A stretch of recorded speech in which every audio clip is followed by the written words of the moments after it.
The disciples of the Manhwa sect stood in perfect formation, ready to start another brutal day of physical training. One of the disciples yelled as he struggled to push himself up from the ground in a push-up position. Meanwhile, Chung Myung, our protagonist, stood on a boulder on top of a disciple who was begging for the training to end. He looked at the struggling disciples and said that no one had died yet, so they could keep going. The disciple struggled to complete another push-up, the weight of the rock and Chung Myung bearing down on him. The man screamed as he tried to lift the rock, and right on top of the rock, Chung Myung sat casually, watching the man struggle with a relaxed expression. But to understand how they got here, we must go back to the Great War that happened 100 years ago. Chung Myung stood there, covered in blood. All around, bodies were scattered on the ground. He realized that the only thing left in this place now was death. Chung Myung called out, "Sayong Jangmun." He looked up at the sky. He continued to call out, "Saje." The man's voice was weak, barely a whisper as he spoke. He thought of the Sajals, a disciple of Asahyung. The place was filled with blood and strange energy, a testament to the savagery of the battle. Chung Myung was impaled by a sword, his white robes soaked in blood. Despite the mortal wound, he declared that they were all dead. Over 20 different sects, including the 10 great sects, completely wiped out. The ultimate military unit, composed of the elites, was gone. Their clash with Chunma resulted in complete annihilation. He wondered whose fault this was, concluding that it was all because of one man. The heavenly demon sat atop a pile of swords, like some kind of dark king surveying his ruined kingdom. He was the demon sent from the skies, the leader of the group that turned the entire world into a bloodbath. The heavenly demon was a terrifying sight. He was pierced by countless swords, but he remained calm and composed. The heavenly demon spoke, his voice echoing with a strange pity. He said it was unfortunate for the disciple of the Manhwa sect. Chung Myung was covered in blood, his white robes stained crimson. Below, the battlefield was littered with bodies and broken swords, a testament to the ferocity of the battle. Chung Myung's face was a mess of blood and sweat. He was clearly in pain, but he still looked determined, even as blood dripped from his mouth. The heavenly demon spoke, his voice echoing in the silence. He said that if the disciple had managed to survive, he could have bragged about killing him for the rest of his life. The heavenly demon continued, saying that it seemed this was the end for both of them. And right after, a brutal hand clenched tightly, as if trying to hold on to life. The heavenly demon finished, saying that the disciple had every right to be proud of himself. His voice was weak, but there was a hint of respect in it. The heavenly demon, barely clinging to life, admitted that even with help, his opponent's sword had reached him. He then declared that in his name of Chunma, he acknowledged the swordsmanship as Chung Myung's hand gripped his chest tightly, trying to stop the bleeding. He must have been in terrible pain. The heavenly demon finished his sentence, saying he recognized the Manhwa sect's swordsmanship as the greatest in the world. Below him lay a battlefield covered in bodies and broken weapons. Chung Myung, covered in blood and looking absolutely furious, screamed at the heavenly demon to shut up. He looked like he'd had enough. The heavenly demon looked up, his red eyes burning with intensity. He spoke with a tone of regret, saying it was quite a shame. The heavenly demon continued, saying that if he were given another moment, he would have been able to become a man, befitting the name of Hua Mo. But he accepted that this must also be his destiny. The heavenly demon, with a final breath, warned the Manhwa sect's disciple to remember. His eyes glowed with a menacing light. The heavenly demon declared that this was not the end. With his last breath, the heavenly demon warned that the demons would return. His eyes burned with a final, hateful glare. The heavenly demon warned that when that happened, the world would be taken over by demons. The warrior's hand gripped the sword tightly, the blade glowing with an eerie pink light. He didn't seem to notice the blood dripping from his wounds. The heavenly demon continued, saying that no one would be able to stop them. The warrior's face was covered in blood, his eyes barely open. He looked like he was at the end of his rope.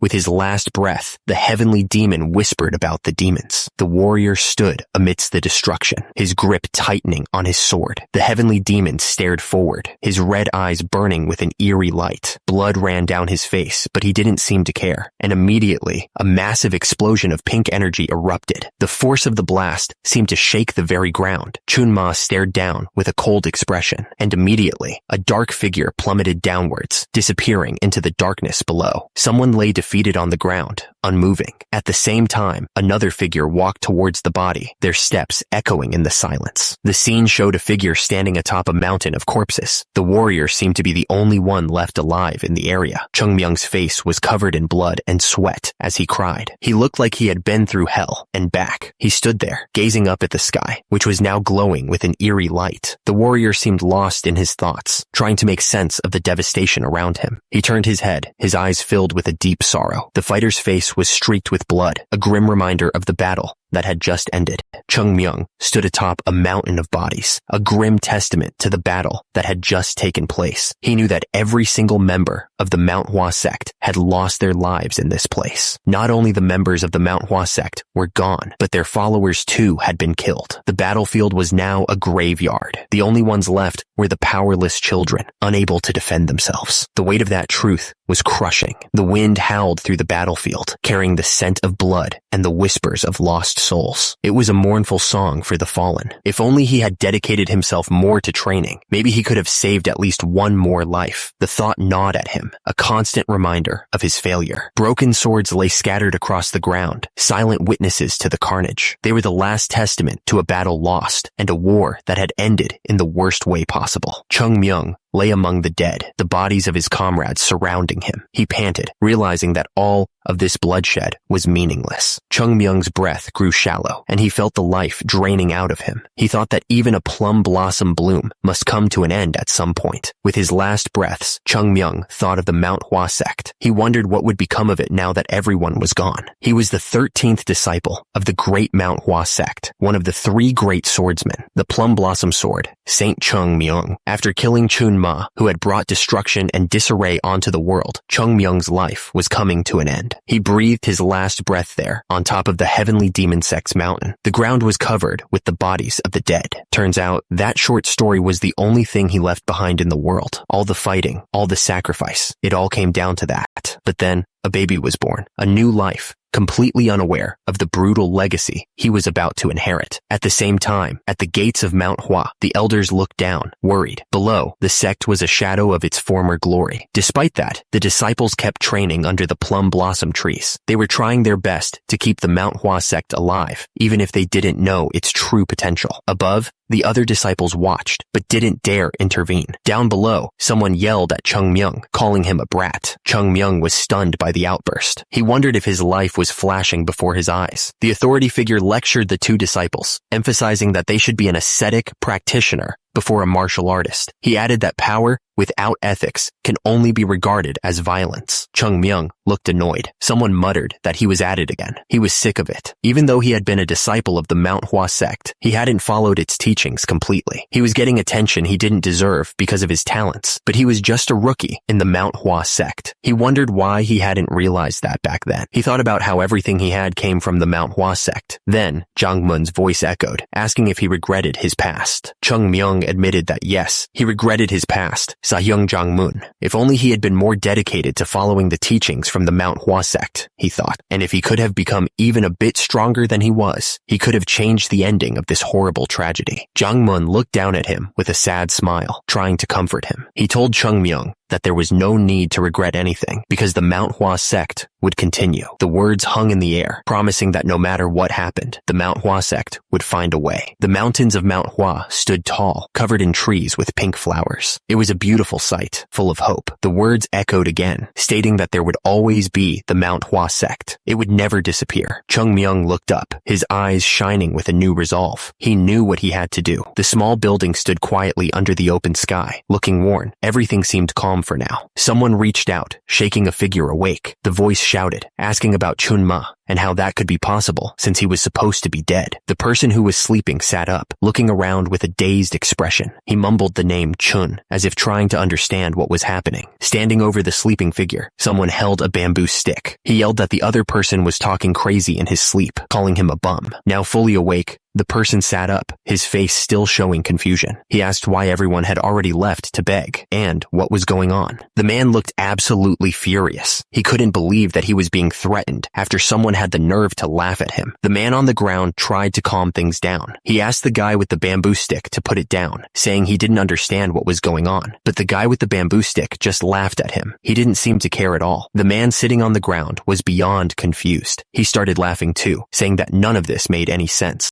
Chung Myung was getting angry. He was Chung Myung, one of the Plum Blossom Sword Saints, someone even the leader of the Beggars Union respected. And yet, this little brat was acting like this. The guy with the bamboo stick was beyond furious. He yelled that the man was dead to him, promising to teach him a lesson. And immediately, he swung his weapon down with full force. The man on the ground wasn't scared at all. He planned to block that slow swing, completely confident in his ability to defend himself. But something was very wrong. The defender's eyes went wide. He was completely confused. Looking down, the defender realized something was horribly wrong. He wondered why his arm was so short. What the hell was going on? He stared at his hand, completely shocked. He couldn't believe it was so small. It just wasn't possible. The defender realized he couldn't block the attack. His arm was too short to even reach. The attacker was beyond angry. He screamed that the other guy was a total bastard. The attacker didn't care if the defender understood or not. He was going to make sure he understood, even if it meant beating him senseless. The attacker shouted that everyone had a limit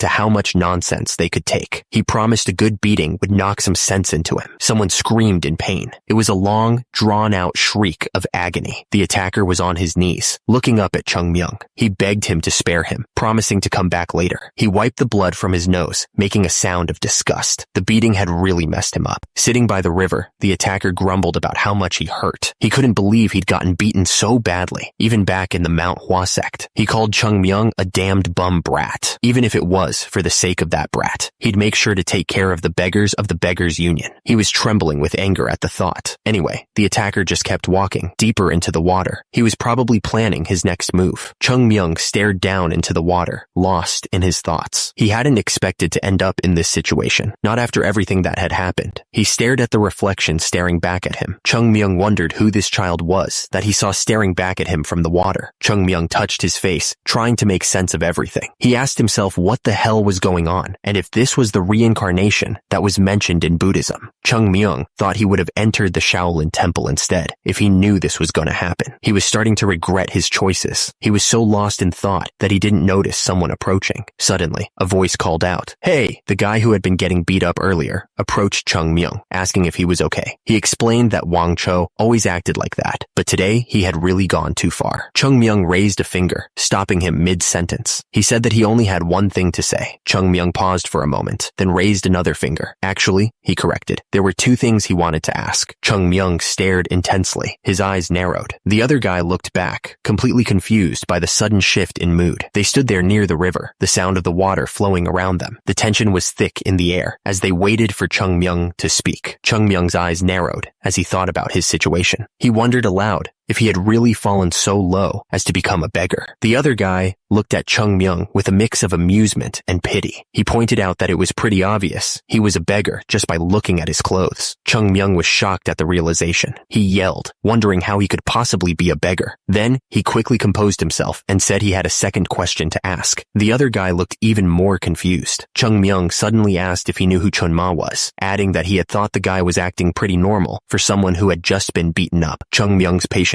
wore thin. He demanded that the other guy just answer him, calling him a bum. Then he sighed, calling him a bum again. The other guy looked up, thinking for a second. Then he said that, yeah, he knew who Chun Ma was. The other guy kept going, asking if Chun Ma wasn't the leader of the Heavenly Demon Sect. He added that Chun Ma had died 100 years ago, or so he thought. Chung Myung's face suddenly went pale, his eyes wide with disbelief. He was clearly shocked by what he had just heard. Chung Myung's eyes narrowed, his shock turning into something more intense. He couldn't believe what he was hearing. Chung Myung shouted, questioning if what the other guy said was even possible. 100 years? That's insane. Chung Myung grabbed Jongmun, his grip tight. He demanded if it had really been 100 years since Chun Ma died, repeating the question in disbelief as he asked what Jongmun was doing. Chung Myung shook Jongmun, needing to know if all of this was true. Jongmun insisted that he was telling the truth, adding that there was no reason for him to lie. Chung Myung's eye widened, his mind racing. He just let out a trying to process everything. Chung Myung said that this was insane, repeating the 100 years in his head. He couldn't believe how much time had passed. past. Chung Myung wondered why he couldn't have been brought back right after he died. He added that this was almost like Chung Myung just stood there, staring up at the sky. He thought that he had been left all alone in this world. Jungmun looked at Chung Myung with concern, asking if he was all right. Chung Myung ignored the question, wondering how things could have gone so wrong, and if the Manhwa sect was also. Chung Myung's eyes darted around, his mind trying to catch up. He just let out a confused, "Huh?" Chung Myung's voice started to rise in panic as he asked about the Manhwa sect. He demanded to know what had happened to them. Jungmun stared at Chung Myung, clearly taken aback by the outburst. He asked what was going on. Chung Myung looked at the other beggar up and down, asking if he wasn't just a beggar too. The other guy just nodded, confirming that he was, just like Chung Myung. Chung Myung's face turned red with anger as he yelled, asking how the guy could be part of the Beggars Union and not know about the Manhwa sect, one of the 10 great sects. He demanded to know if the guy even knew what he was talking about.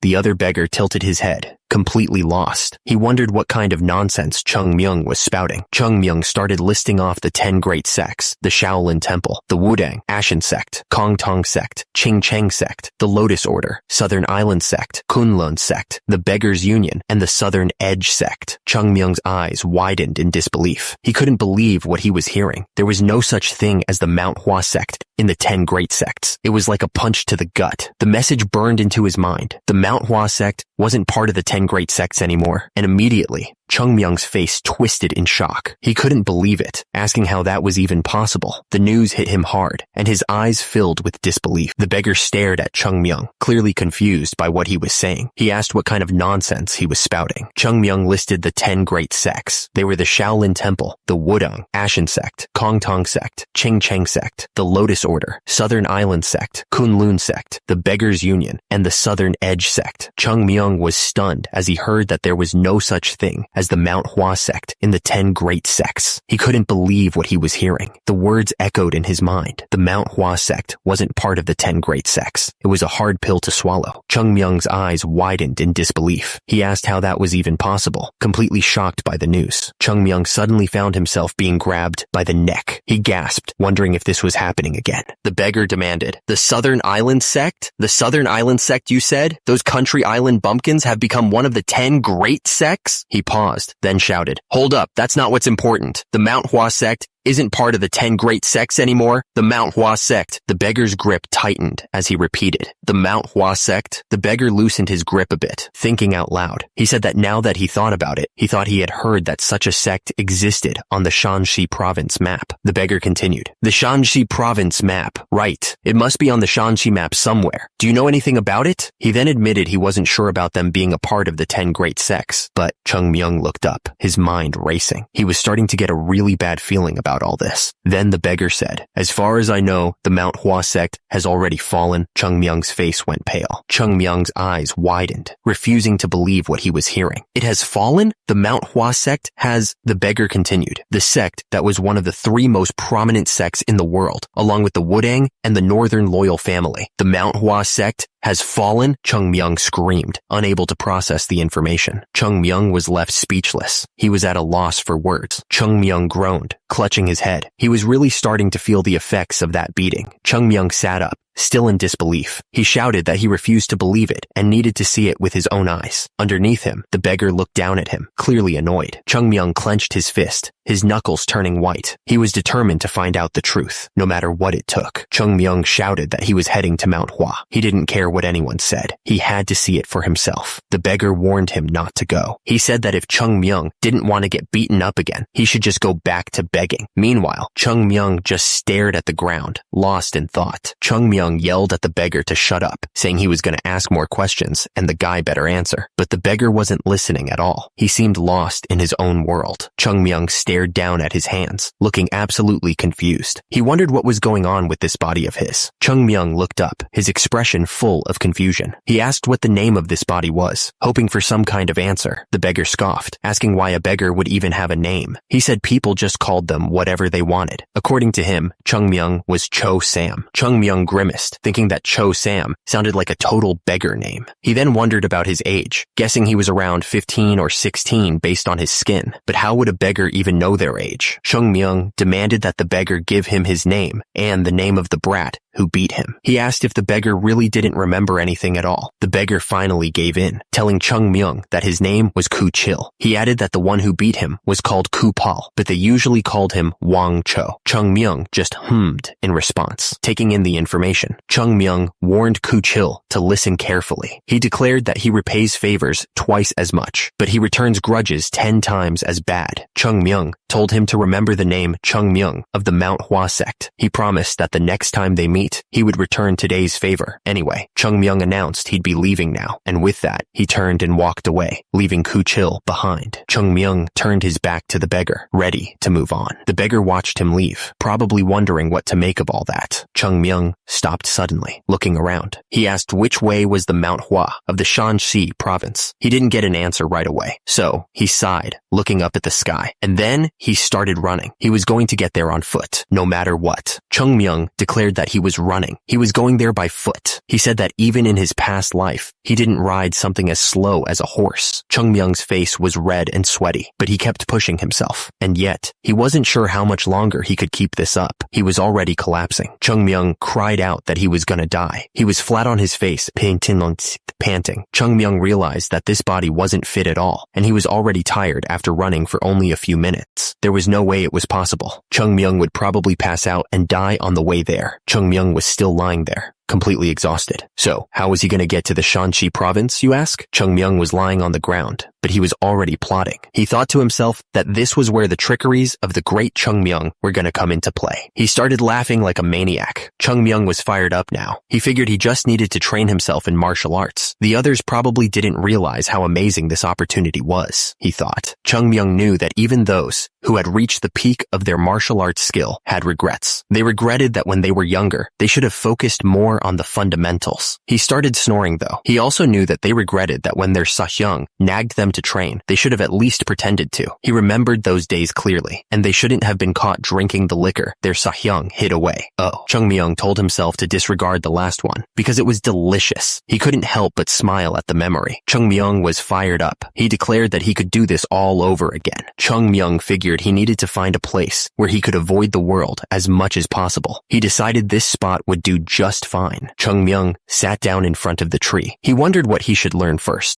The wind blew through the trees as Chung Myung thought to himself. At the same time, he knew he had countless theories of advanced martial arts techniques stored in his head, and that every martial art technique and the history of the Manhwa sect resided by his side. A leaf fell gently from a tree above. Meanwhile, Chung Myung knew tons of methods of inner chi cultivation techniques, and that if he didn't limit himself to just the techniques of the Manhwa sect, the amount he'd learn would easily multiply. Chung Myung looked up, thinking hard. Of all the martial arts techniques available, he was going to learn one first. Chung Myung paused for a moment, then finally spoke. He decided he would learn equilibrium. What kind of martial arts technique was this thing called equilibrium? At the same time, a book with the word equilibrium was shown. Turns out, it was a technique that was thrown away very cheaply in illegal street stores. As a result, someone paid a few coins for it. Chung Myung looked serious. He explained that his reason for learning this cheaply sold technique was because it wasn't a cheap technique at all. The Manhwa sect buildings stood proudly. It was explained that equilibrium was one of the beginner techniques of the Manhwa sect, taught to every new disciple who joined. The explanation continued. Equilibrium might not make you stronger, but it perfectly cleanses your body, getting rid of all the gunk. It was a fundamental technique, so there was no need to rush things. He needed to take his time. He needed to build a strong foundation. Only then could he build a tower of inner body strength. He focused on his hands as the blue energy swirled around them. This was where it all began. Chung Myung stared at his hands, carefully focusing his energy. He knew he needed to make sure to precisely cleanse the energy absorbed from his surroundings. It was almost like fixing a small misalignment in a big fabric, strand by strand. He had to be patient and precise. Chung Myung closed his eyes and focused entirely on the task at hand. He could feel the energy flowing around him,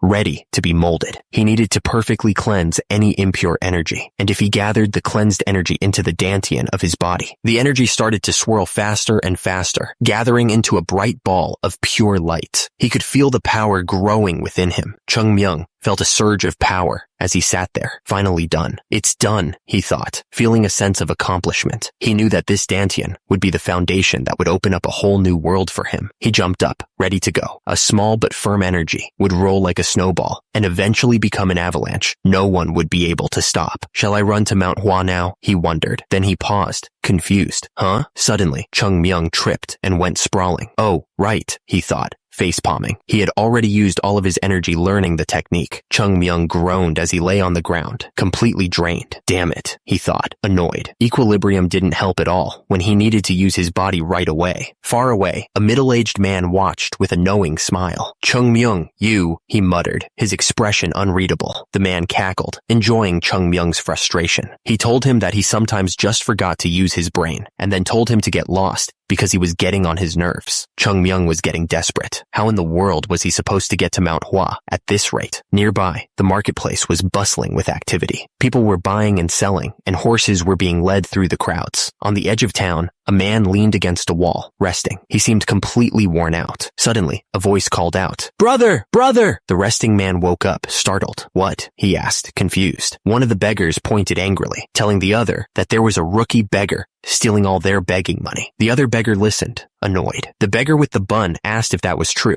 He was clearly not happy about it. The beggar with the bun decided that they needed to teach the rookie a lesson, and immediately, the two of them grinned, ready to cause some trouble. The beggar with the headband spotted Chung Myung and pointed him out. He sounded excited to get started. The two beggars approached Chung Myung, ready to confront him. At the same time, Chung Myung was still sitting on the ground, looking down. One of the beggars yelled at Chung Myung, calling him a little brat and asking if he was deaf. Chung Myung just sat there, not moving an inch. Chung Myung looked up at the beggars, asking if they were talking to him. The other beggars looked at him with annoyance. One of the beggars scoffed, asking if Chung Myung had just spoken informally to him. He figured the kid must have lost his mind so young. The beggar said he didn't know who gave Chung Myung permission to beg there, but since he was young, he'd let him go unharmed. As he said that, the beggar clenched his fist, getting ready to fight. The beggar demanded that Chung Myung leave everything he had and get out of there. But Chung Myung just stared back at him, not looking scared at all. Chung Myung was just trying to eat, but he couldn't help but think about what he had just learned. It was a lot to take in. The other beggars lost it, yelling that Chung Myung had no shame and were those trash were even stealing his food. They demanded to know who he was calling a bum, calling him a little brat. Chung Myung stood up. As a result, the beggars looked absolutely shocked by his sudden movement, realizing this kid was about to cause trouble. Chung Myung threw rocks at the beggars. Right after that, he held his arm, feeling the strain of the movement. Chung Myung muttered that his dantian wasn't perfect yet, but he figured what he just did would be enough for now. Chung Myung told them that he had already gotten used to this body. He said this was pretty bothersome, so they could all come at him at once. The man responded that Chung Myung was weak and couldn't hit very hard. He hoped Chung Myung didn't mind being beaten a little and called him a brat. The man ordered them to go kill him. The others responded, saying yes sir, and charged forward. The attacker immediately threw a punch, aiming to take Chung Myung down fast. Chung Myung took the punch right to the face, staggering slightly from the hit. Chung Myung didn't waste any time. He punched the attacker right in the face, and the sound of the impact echoed through the air. The attacker went down hard. The other guys just stood there, stunned as their buddy crashed to the ground. Chung Myung stood over the fallen man, taking a deep breath. He declared, "I am," Chung Myung shouted, his voice filled with pride, "the Plum Blossom Sword, saint of the great Manhwa Sect." Chung Myung's face was red with anger as he pointed at the others. "You damned bums!" The three men kneeled on the ground, looking nervous. One of them spoke up, apologizing to the guy who'd just beaten them up. Chung Myung looked at the guy, confused. He asked why they were calling a beggar chief. He was starting to wonder what was going on. The man waved his hands, apologizing again. He didn't mean to call Chung Myung a beggar, but it just came out that way. Chung Myung paused, gathering his thoughts. He was about to ask a question, hoping these guys could help him out. Chung Myung asked if any of them knew the fastest way to get to the Shanxi province. He needed to get there as soon as possible. The beggar laughed, finding the question ridiculous. He asked why they'd be living as beggars if they knew the fastest way to get around. The beggars kept laughing, finding humor in Chung Myung's ignorance. Meanwhile, Chung Myung was starting to think he'd asked the wrong people. Chung Myung chuckled, realizing he was barking up the wrong tree. He figured he should try another approach. The beggars kept laughing, not suspecting anything. But at that moment, Chung Myung grabbed one of them by the collar, looking serious. Chung Myung leaned in close, his voice turning cold. He warned the beggar that they might meet again, hinting at something bad. Chung Myung got right up in the beggar's face, looking absolutely furious. He warned that if he asked about something, the guy better have an answer if he didn't want to die. Chung Myung yelled at them to get lost if they understood what he meant. The beggars didn't need to be told twice. They scrambled away as fast as they could, agreeing with him. Far from the chaos by the river, the mountains stood tall and silent. The trees swayed gently in the breeze. High up in the Manhwa Sect, Hyunjong stood by the window, looking thoughtful, and then he spoke, addressing someone outside, calling himself the sect leader. Hyunjong announced that this was Un-am and gave permission for them to enter. At that moment, the door creaked open. The messenger stood in the doorway, looking a little unsure. He reported that a child was asking to meet with him, but that it wasn't important. Hyunjong seemed surprised by the news. He asked who this child could be, and immediately, a young boy appeared, doing some kind of hand sign. Chung Myung grinned, looking up at Hyunjong. He introduced himself as Chung Myung and announced that he wanted to join the Manhwa Sect. Hyunjong stroked his beard, considering the boy's request. He asked if he was serious about wanting to enter the Manhwa Sect. Un-am stepped forward, looking nervous. He admitted to Hyunjong that he had told him they weren't accepting anyone into the sect anymore, but that Chung Myung was desperate to meet him, so he brought him there anyway. Hyunjong and Un-am exchanged glances, unsure what to make of the situation. The room fell silent as they both stared at the kid, who was still holding that weird hand sign. From the outside, Chung Myung seemed to be smiling innocently, but that expression was hiding something. Turns out, Chung Myung was actually very irritated. To find out why, we're gonna have to go back a few moments. The walking stick sunk into the dirt. It was clear he had been walking for a long time, and the journey had taken its toll. Chung Myung was crying, tears streaming down his face. He finally made it,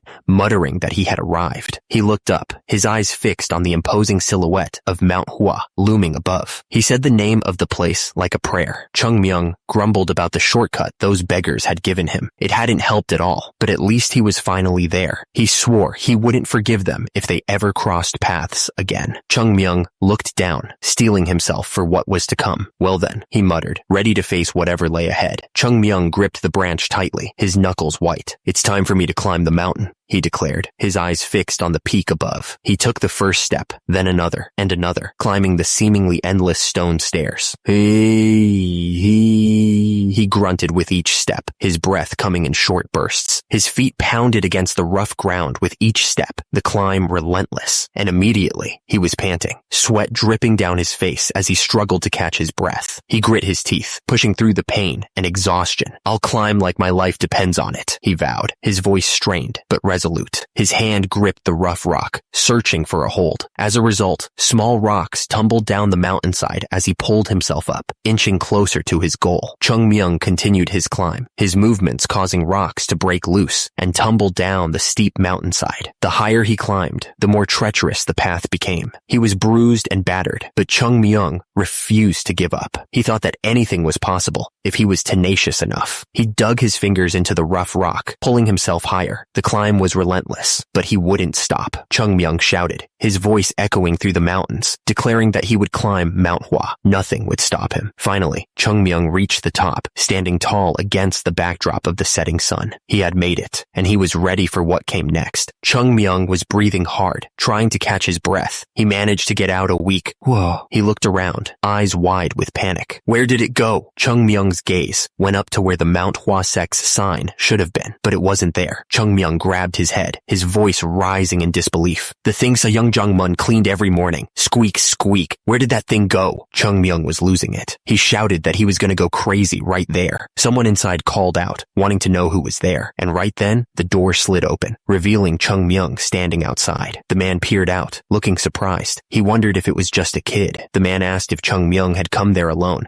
and how he had managed to climb all the way up there by himself. Chung Myung replied that he had just climbed up. Chung Myung looked up, trying to catch his breath. He said he had something he wanted to ask. The man was listening intently. Chung Myung asked if he was a martial arts practitioner from the Manhwa Sect. Chung Myung looked up at the man, his eyes shining with determination. He declared that he was right. The Manhwa Sect hadn't disappeared completely. Chung Myung looked surprised as the man spoke. He asked if he could come in for now, then apologized. The man explained that they weren't accepting any outsiders at the moment, but he added that it was probably too late to start climbing back down, and they couldn't let a guest of the Manhwa sect climb back down in the middle of the night. The man at the door gestured for Chung Myung to come inside. He added that Manhwa got very cold when night fell. Chung Myung's face twisted in frustration, and he let out a silent scream. He couldn't believe what he was hearing. Chung Myung stared at the dirt floor of the training grounds in disbelief. He demanded to know what happened to the marble stone floor and what was wrong with the place. Unam tried to calm Chung Myung down, explaining that they were merely pieces of stone. He added that they must have sold them when they were in a dire situation. Unam then tried to reassure him that the training ground was very spacious and nice, but Chung Myung didn't seem convinced. Chung Myung's smile faded. However, he had a feeling there was more bad news coming. Chung Myung's eyes widened as he gazed at the crumbling remains of what was once the heavenly golden palace. He couldn't believe what he was seeing. Chung Myung pointed a shaking finger, stuttering in disbelief. He was absolutely floored by the state of the place. Chung Myung stared at the empty space, a puzzled look on his face. He asked if something was missing there or if it had always been empty. Unam confirmed that it was pretty obvious. He explained that palaces once stood in the empty lot. He knew it was bad, and he was asking where they all went. Hyunjong laughed, trying to brush it off. He said it wasn't something someone of Chung Myung's age would know. Hyunjong admitted that it was pretty embarrassing for a martial arts master to say, but he guessed it was a wound of glory, or some nonsense like that. Chung Myung tilted his head, confused, but Hyunjong quickly said it was nothing, sir. The sect leader gestured for Chung Myung to follow him. He said it was understandable, and it wasn't like it was their fault or anything. He just wanted to show him something. He added that they probably had it the roughest, trying to keep the sect from disappearing until now. Every step was a struggle. They arrived at the Yuyuan temple. The sect leader pointed to it and said that this one seemed to be intact, at least. The Manhwa sect was a martial arts sect, so the guests had their own set of duties. Every member had a role to play. The sect leader told Chung Myung to go on in and prepare to pay his respects to their ancestors. Chung Myung nodded in agreement. Chung Myung stopped dead in his tracks, his eyes wide. Something wasn't right. He had a bad feeling about this place. He looked around the temple and his face fell. It was empty. There was nothing there. He started listing the missing items, his voice rising in disbelief. The golden candlestick that was given to ancestor Daitong Hak by the emperor of the Jin dynasty was gone. The hanging scroll, written by hand by the ancestor, the gold plating decorations, all gone, just like that. And the paintings that used to fill the room were all gone. The place was completely empty, stripped of everything that made it special. Chung Myung's eyes darted around the room, and he looked absolutely shocked. He stammered, barely able to get the words out, wondering if there wasn't something else that was supposed to be there. Chung Myung frantically looked around the room, his eyes scanning every corner. He was looking for a flower, he said, wondering where it could be. Chung Myung turned to Hyunjong, his voice rising with urgency. He demanded to know where the flower had gone and how Hyunjong knew about it in the first place. He looked absolutely furious. Hyunjong watched Chung Myung's outburst with a thoughtful expression. He seemed to be weighing his words carefully before responding. Chung Myung was not letting it go. He insisted that there had been a flower, a plum blossom made out of some strange white metal. He demanded to know where that flower was. The man smiled and casually revealed that they had sold it. He seemed completely unbothered by the news. Chung Myung listened as the speaker continued, explaining that they couldn't find a use for it. Apparently, it didn't suit their temple, and they were troubled about what to do with it. But luckily, they found a merchant who was willing to buy it at a good price. The words hit Chung Myung like a physical blow, and he dropped to his knees. The reality of the situation was starting to sink in. Sahyung Jong-moon looked down at Chung Myung with a sad smile. He confirmed the awful truth. The Manhwa sect had fallen, the white plum blossom of the nocturnal fragrance. It was one of the two sacred artifacts of the Manhwa sect, along with the divine sword of the violet dawn. This type of white plum blossom gave off a sweet scent at night, and it wasn't as showy as gold, nor as flashy as silver, but rather unpretentious. It was a sacred artifact said to hold the righteous spirit of the Manhwa sect. The news hit Chung Myung hard, and he exploded with anger. And these dumbasses sold it off, he shouted. Sahyung Jong-moon noticed that Chung Myung was on his knees and asked if he was all right. Chung Myung was starting to realize the gravity of the situation. He knew he needed to step in as soon as possible before they made an even bigger mess of things. He looked up at Sahyung Jong-moon and begged him to let him meet with the sect leader. He was desperate to get things back on track. Chung Myung looked up and yelled. He wanted to join the Manhwa sect more than anything, and with that, everything was about to change. Alright, so the story jumps back to the present. Chung Myung was standing there with the sect leader and another guy in front of Manhwa. The sect leader was saying something about him wanting to join the Manhwa sect. Chung Myung looked at the sect leader and confirmed that he knew about the Manhwa sect. He figured it wouldn't be easy to get in, but he had a plan. Chung Myung smirked to himself. He knew he had an entire scenario ready to go. He was going to make sure he got in. The thing is, Chung Myung was going to use the name of Chung Jin, who was lost in the middle of a war. He was ready to tell them the story he had come up with. Chung Myung's story was that Chung Jin fell off a cliff. Then a lumberjack found him and treated his wounds. It was all part of his plan to get into the Manhwa sect. Chung Myung's story continued, explaining that even though Chung Jin couldn't move right away because of his wounds, he still taught the lumberjack the Manhwa sect's martial arts techniques to thank him. And immediately, Chung Jin treated the lumberjack as his disciple. Chung Myung grinned, revealing his master plan. He declared that he, Chung Myung, was the lumberjack's descendant. This was it, the moment of truth. Chung Myung thought to himself that the best thing about this whole story was that he could set his own position in the sect. After all, if the lumberjack was his grandfather, then he'd technically be on the same level as the sect leader. He thought it was an amazing plan, if he did say so himself. Chung Myung smirked, thinking that he should be in a higher position than the youngsters. He was ready for them to reject him or ask him for a reason. The sect leader surprised everyone by saying he approved Chung Myung's entry to the sect. Chung Myung looked completely lost for words. He wondered what was going on, and all he could manage to say was, huh? Chung Myung was still trying to understand what he was hearing, but the sect leader interrupted him, saying that if he really wanted to join the sect, he should let him do as he wished. The sect elder was completely baffled. He reminded the sect leader that he had said he wouldn't accept any more entries to the sect, but the sect leader just brushed it off, saying he had changed his mind. The sect leader continued, saying that maybe this was their destiny. Chung Myung looked even more confused as the sect leader told the sect elder that they needed to show more suspicion towards strangers before accepting them into the sect. The sect leader finished, saying that whatever the reason this child had, he came looking for the Manhwa sect. He seemed to have made up his mind. Hyunjong smiled, saying they don't chase away a bird that has come to the eaves to avoid the rain. He added that they hand out food to animals who come looking for food in the winter. How could they deny a child who seeks entry into the sect so desperately? Hyunjong then ordered Unam to provide the child with a place to stay and prepare for the entrance ceremony. Unam agreed immediately, saying he would prepare everything right away.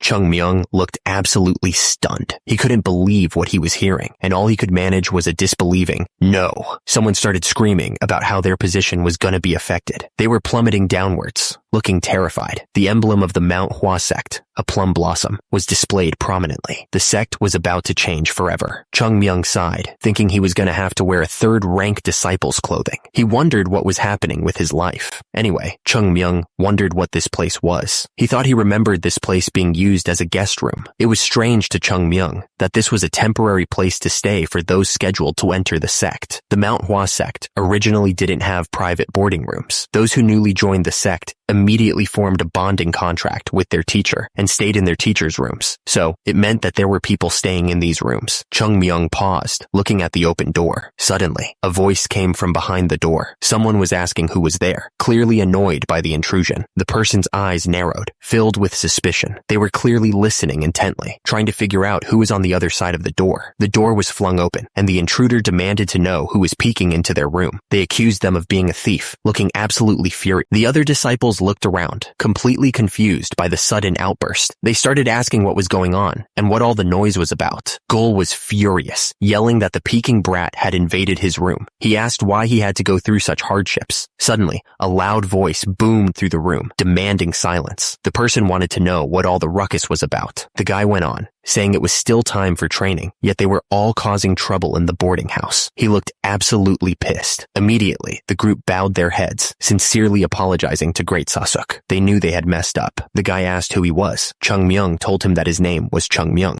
Great Sasuk told Chung Myung that he must be the newcomer in the White Plum Blossom boarding house. Great Sasuk told him to get some rest for the day since it was already late, and to make sure to participate in training starting tomorrow. Great Sosik dismissed the rest of the group, telling them to come back downstairs. They all replied, "Yes, sir." Jo-gul looked absolutely furious. He glared in Chung Myung's direction, clearly not happy about the interruption. Gul was furious that someone had been peeking into his room. He yelled that he would deal with the intruder later and make sure to teach him a lesson. Jo-gul just stared back silently, not sure what to say. Chung Myung just stood there, taking it all in. He figured he'd just have to deal with it. Chung Myung looked at the group, calling them the cute little successors of the Manhwa sect. He said that he would make sure to give them proper attention. Chung Myung smirked, adding that his kind of giving proper attention might be a bit different from others. He let out a little heh, as if he was planning something evil. He figured it was their problem, not his. Outside, the White Plum Blossom boarding house stood silently under the moonlight, unaware of the hell that was about to be unleashed upon its residents. Jo-gul stared right at Chung Myung, a strange smile on his face. He told him to take them off. Chung Myung looked confused, tilting his head slightly. He asked what he was supposed to take off. Jo-gul, surrounded by the others, didn't hesitate. He told Chung Myung to take off everything he was wearing. Jo-gul went on to explain that this was how men got closer to each other. He said they'd take off all their clothes, dance, get beaten up a little bit, and wouldn't that strengthen their affection towards their seniors? Jo-gul finished his weird explanation and stared at Chung Myung expectantly. He told him that if he understood, then he should hurry up and take them off. Chung Myung looked around at the group of guys. He had a question to ask. Chung Myung asked where the boarding house advisor, Eun-gum, was at. He added that the advisor didn't usually train in the afternoon. Jo-gul looked furious. He said that this little brat just couldn't stop talking. He changed his mind, deciding that they'd start with a little beating. Jo-gul stared down at Chung Myung. He told him to flex his neck muscles. Jo-gul cocked his fist back. He punched Chung Myung right in the face, sending him flying. The roof of the building shook violently from a powerful impact. The whole structure groaned under the sudden force. A crowd of people watched in stunned silence, their mouths hanging open in disbelief. What was going on? And immediately, the floorboards splintered as Chung Myung stood tall. The other students were sent flying, crashing to the ground around him. Chung Myung's face twisted in anger. He thought to himself, "Start with a little beating, you say?" The crowd of students recoiled in terror at Chung Myung's outburst. He screamed at them, calling them scumbags. The night air filled with screams of agony. The sound was so intense that it felt like the very sky was cracking. Suddenly, Chung Myung's voice cut through the screams. He called out, "Sahyung Yoon Jong." Chung Myung told them to put a little bit more effort into the massage. He said he was giving them special treatment because Yoon Jong was the great Sakyung there. One of the students replied that he would do his best. Chung Myung then turned his attention to someone else. He asked, "And you, Sahyung Jo-gul?" Chung Myung told him he wasn't going to hurt him, so he should come out. He looked absolutely furious. Chung Myung started asking questions, saying he still wasn't used to the situation in the Manhwa sect, and immediately, the subordinate replied nervously, saying that Sir Sajay could ask him anything. Chung Myung asked what happened to the Heavenly Golden Palace. He also wanted to know why the Manhwa sect was in such a mess. He looked serious, waiting for answers. The subordinate started to answer, but he was clearly nervous. He stammered, trying to find the right words. Chung Myung then asked if Sir Sajay knew of the Plum Blossom Sword Saint. He didn't wait for an answer before declaring that he was the Plum Blossom Sword Saint himself. The subordinate looked shocked. According to the Sasics, the Plum Blossom Sword Saint took a major role in defeating Chunma. The image of the legendary warrior loomed over the battlefield, a symbol of hope and strength. But after that, the remaining groups of the Heavenly Demon Sect went completely nuts and stormed into the Zhongyuan region. And for some reason, they forced their way all the way up to Mount Hua and set the entire mountain on fire. And because of the severe damage they took back then, they still haven't recovered the prowess they used to have. Chung Myung paused, trying to process the information. Wait, so that means the reason why the Manhwa sect fell is because of me? I hate my life. The elders had been discussing the Tai Yi Flummox sword technique, and it wasn't looking good. Turns out, the technique lacked Taoistic aspects and wasn't very powerful either.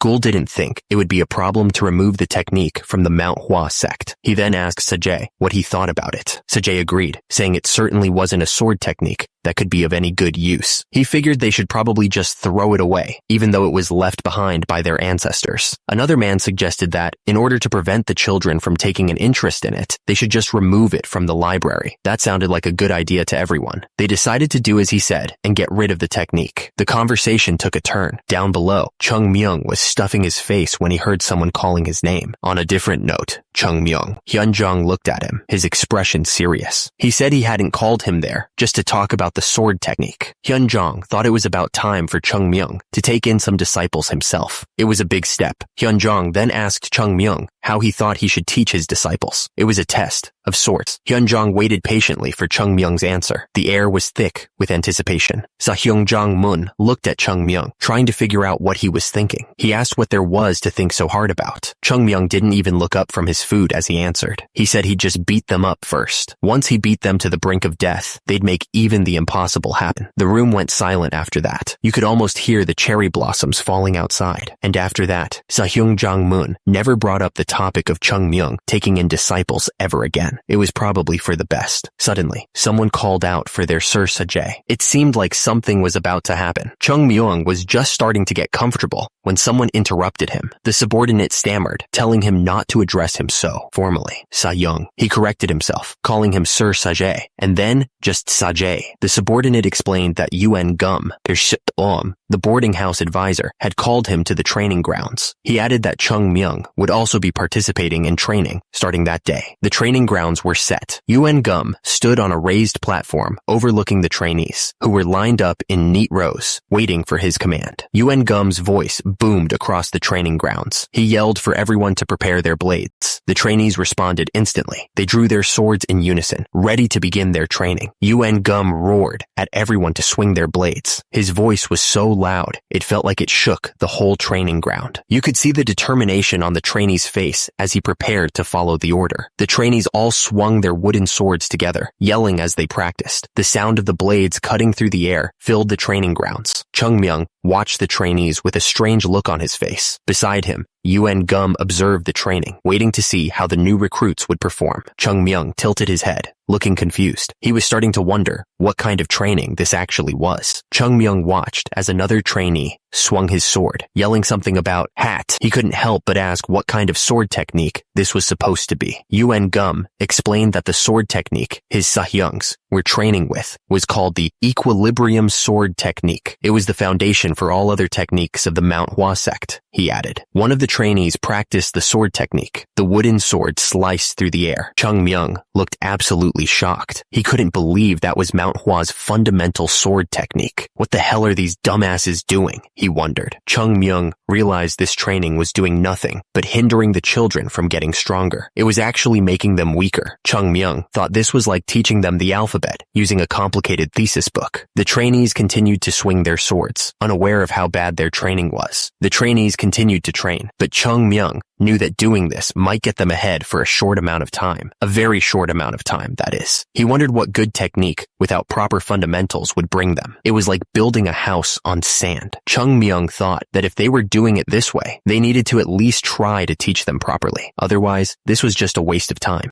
Chung Myung stared in disbelief. He looked absolutely furious. He looked up at the sky. Look how beautiful the blue sky is. The clear and cloudless sky is like the nothingness of the future of the Manhwa Sect. Chung Myung looked up, completely lost. He didn't even know where to begin with these guys. Suddenly, someone called out, "Sahyung." Jo-gul looked around, completely startled. "Yes?" The voice asked what else he was learning other than this technique. Jo-gul looked even more confused. Oh. The voice continued, explaining that after learning the equilibrium sword technique, they learned the sword technique of the 7 sages. And after that, they graduate from the Plum Blossom House and learn the Lesser Ching sword technique. Chung Myung closed his eyes, taking a deep breath. After learning all the basics, they were finally able to learn the sacred technique of the Manhwa Sect. Turns out, the technique was called the Tai Yi Flummox sword technique. Chung Myung looked completely lost and asked, "What?" The man then added that the Tai Yi Flummox sword technique lacked Taoistic aspects and wasn't very powerful either. Chung Myung, still eating, said that it was certainly not a sword technique that could be of use and they should probably just throw it away. Chung Myung suddenly yelled, reminding them that this was what they had agreed on. And yet, the technique they were learning was the Tai Yi Flummox sword technique? Are you kidding me? Chung Myung was absolutely furious and yelled, asking what happened to the 24 movement plum blossom sword technique and called them retards. Suddenly, a voice boomed from above, demanding to know who was chattering again. and ordering them to come up there immediately. The voice seemed to come from the main building. It was Joe Ghoul, looking back nervously. He mumbled that it was him, Sahyung Joe Ghoul. Joe Ghoul, trying to sound tough, told Chung Myung not to be so formal with him. He repeated, "Yes, Sajaya," in a less formal tone, trying to act like he was in charge. Chung Myung asked Joe Ghoul to do him a favor, but Joe Ghoul seemed a little unsure. He asked what kind of favor Chung Myung had in mind. Joe Ghoul then told Chung Myung to tell everyone to gather in front of the White Plum Blossom boarding house at 5 a.m. the next morning. He seemed to be enjoying bossing people around. Joe Ghoul continued, telling Chung Myung to also prepare the things he was about to tell him. He seemed to be getting more and more confident with each order. Joe Ghoul finished by telling Chung Myung to prepare 5 of those items per person. It was pretty wild seeing Chung Myung being ordered around like this. Joe Ghoul seemed a little unsure about what he was hearing. He asked if Chung Myung really wanted him to prepare those things. Chung Myung stared back at Joe Ghoul, a slight smile on his face. He asked if Joe Ghoul didn't think he could handle it. Chung Myung said he liked Joe Ghoul's enthusiasm, as expected. He then told Joe Ghoul that he could go now, waving his hand to dismiss him. Chung Myung watched as Joe Ghoul left the room. He had a lot on his mind. The system flashed a grim warning. Currently, the Manhwa sect had neither wealth, technique, nor talent. It wouldn't be surprising if the whole sect collapsed overnight because of that.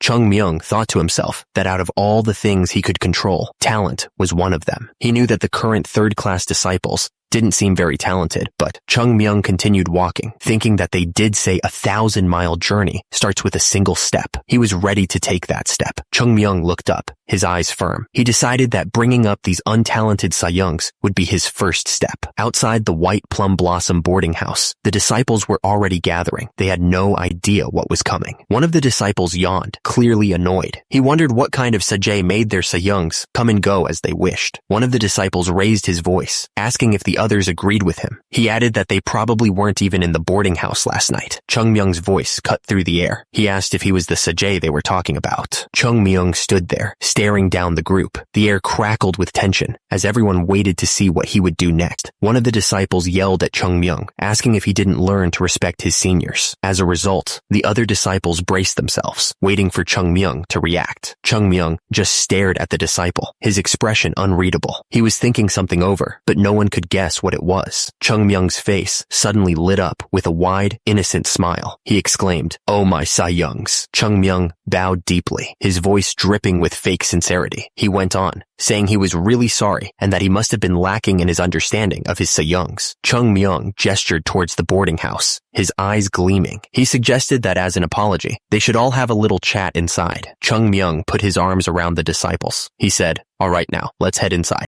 The door slammed shut with a loud bang. The sound echoed through to the boarding house, cutting off the outside world. The disciples stood outside the White Plum Blossom boarding house, unaware of what was about to happen. At the same time, inside the boarding house, the disciples looked around, confused by the sudden commotion. The boarding house started to shake violently. It was clear that whatever was happening inside was putting a lot of stress on the building. The boarding house building was starting to shake, just slightly at first. At the same time, one of the disciples looked up, his eyes wide with shock as he realized what was happening. The shaking got worse. The whole building felt like it was about to fall apart. Suddenly, the doors of the boarding house burst open, and the disciples went flying out like they were shot from a cannon. They were all screaming. Ghoul turned to the other disciples, trying to keep things under control. He told them to be quiet, or else they'd wake the great Sasuk. Someone stepped forward, the sound of their boots echoing slightly in the quiet morning. It was time to get started. Ghoul grinned, his eyes shining with excitement. He announced that every morning at this time, they'd all be training together, addressing them as his Sayungs. The sun peeked over the mountains, painting the sky with the colors of a new day. It was going to be a tough one. Inside the building, someone was listening to the commotion outside. He wondered what all the noise was about. Ghoul frowned, realizing that no one had come to give their morning greetings. He sighed, assuming it meant everyone in the White Plum Blossom boarding house was still asleep. Ghoul started walking, his footsteps echoing in the quiet building. It suddenly hit him. There was a newcomer in the house. Ghoul figured they must still be asleep,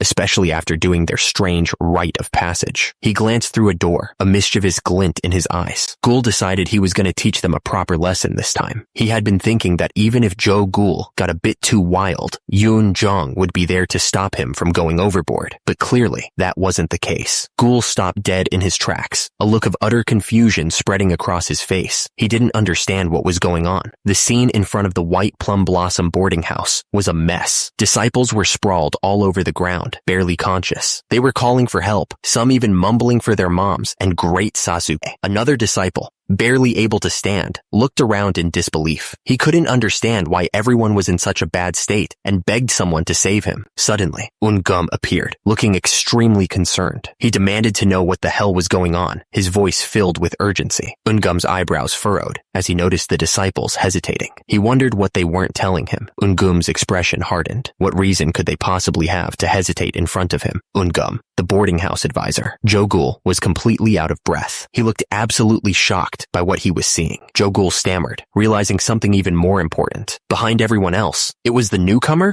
Chungmyung's hands gripped the wooden pole tightly. The muscles in his arms were straining with the effort. Chungmyung staggered under the weight, his breath coming in ragged gasps. He was pushing himself to the limit. Chungmyung's face was contorted with effort, sweat pouring down his forehead, and right below, his legs trembled, barely holding him up under the immense weight. The rock fell from above, picking up speed as it hurtled towards the ground. The sound of its descent echoed through the air. Chungmyung struggled under the immense weight of the rocks, his muscles screaming in protest. He grit his teeth and counted. Chungmyung was at his limit, sweat dripping from every pore. He was pushing himself harder than anyone I'd ever seen. Someone called out, "Oh, great Sasuke!" And right below, another man looked down, thinking, "This kid." The voice continued, explaining that Sasuke was so worn out that his legs were shaking, and that was easy to see. His legs were trembling under the weight. The guy yelled for someone to bring Sasuke some water, right now. But then he immediately dismissed the idea, saying that wasn't necessary. After Sasuke gulped down the water, the man asked him to speak now that he'd quenched his thirst. What in the world just happened here? One of the disciples cried out, begging someone to save him from this nightmare. Chungmyung just smiled, saying it was nothing much. Chungmyung explained that it was just a little morning exercise they decided to do together. Since it was the first day, everyone must have been hyped up and pushed themselves a little too much. The man looked absolutely shocked, asking if they were really that hyped up. Chungmyung just turned around and walked away, leaving the man speechless. He didn't seem to care about the mess he'd caused. What was going on here? The man wondered why they were acting so scared of the kid. The man scoffed, asking if they really called themselves disciples of the Manhwa Sect, and yet they were scared of a mere newcomer. The observer thought he should probably give the newcomer a warning. The man confronted Chungmyung, asking how he dared. The White Plum Blossom boarding house had its own set of regulations. Meanwhile, Chungmyung just stood there, listening. The man yelled, asking who told him that he could sacrifice sleep time for training. He stared down at Chungmyung, waiting for an answer. Chungmyung suddenly said he'd stop. Then he looked up, confused. The man looked at Chungmyung, clearly not expecting that. He was probably wondering what was going on. The man's face turned red with anger. He decided to focus on the fact that Chungmyung had threatened his Sayungs. Chungmyung just smirked, seemingly enjoying the situation. He looked like he was up to something. The man hesitated, then said he couldn't do that. It would make everyone look like an idiot. The man thought that the third-class disciples were already idiots for letting a newcomer pressure them into training. He'd be the biggest idiot of all if he actually taught those idiots anything. Suddenly, the man paused, thinking about something. He spoke one phrase, 1 month. The man looked at Chungmyung and asked him to give them 1 month, calling him Great Sasuke. He seemed determined to prove something. Chungmyung smiled, full of confidence. He said he'd make sure to bring results within a month, no matter what it took. The man watched his Sahyungs training hard. He highly regarded their determination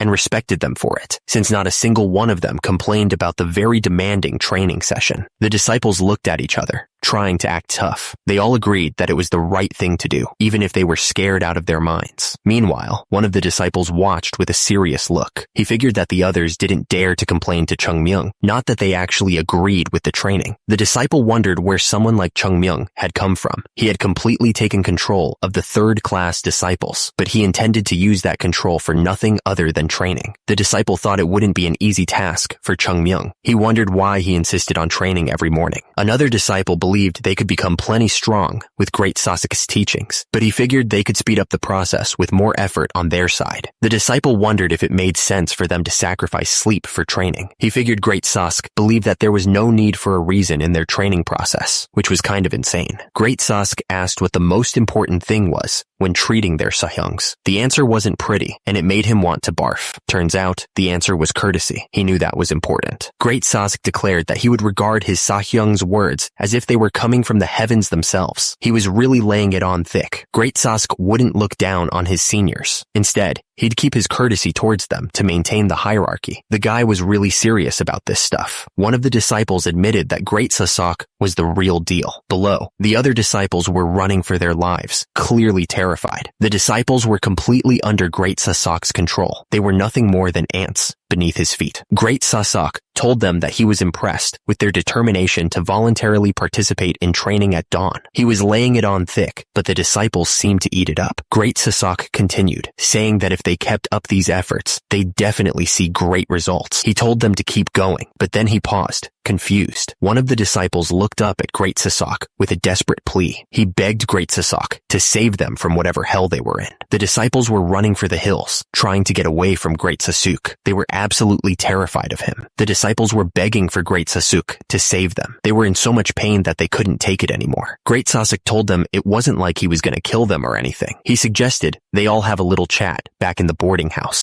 The disciples looked absolutely shocked. They didn't know what to expect from Great Sasuke, but it probably wasn't going to be good. My dear Sakyungs, a few days passed by. Chungmyeong sat cross-legged, completely still. A blue glow surrounded him as he focused his energy. He could feel his dantian, still small and weak, but at least it was starting to settle. It was progress, even if it was slow. While he was doing that, Chungmyeong thought about what he'd learned about the Manhwa sect. Firstly, there was the White Plum Blossom boarding house. As he expected, it was basically a private dormitory. The boarding house had been thrown together in a hurry because there weren't enough people to form proper master-disciple contracts. Secondly, there was the sect leader and the Yun pedigree. Putting aside their personalities, they were weak. Their strength couldn't even be compared to the Manhwa sect from 100 years ago. Because their masters were so weak, the disciples were weak too. And on top of that, most of the third-class disciples had only joined the Manhwa sect to make friends. But Chungmyeong was still focused and glowing with energy. He wondered why any of this would even matter. He knew that things were going to change now that he was here. After all, the great Chungmyeong was back. Chungmyeong tapped his foot impatiently against the floor. He was ready to get started. He looked up, his eyes full of determination. Becoming the strongest sect wasn't just a dream. It was going to happen. After that crazy training, the disciples tried to eat. They were all sitting at the tables in the dining hall, but they were so tired that even holding chopsticks was a challenge. The chopsticks trembled, unable to grip the food properly, and as a result, the poor vegetables slipped right off and fell back onto the plate. One of the disciples groaned, complaining that they shouldn't have to train so hard,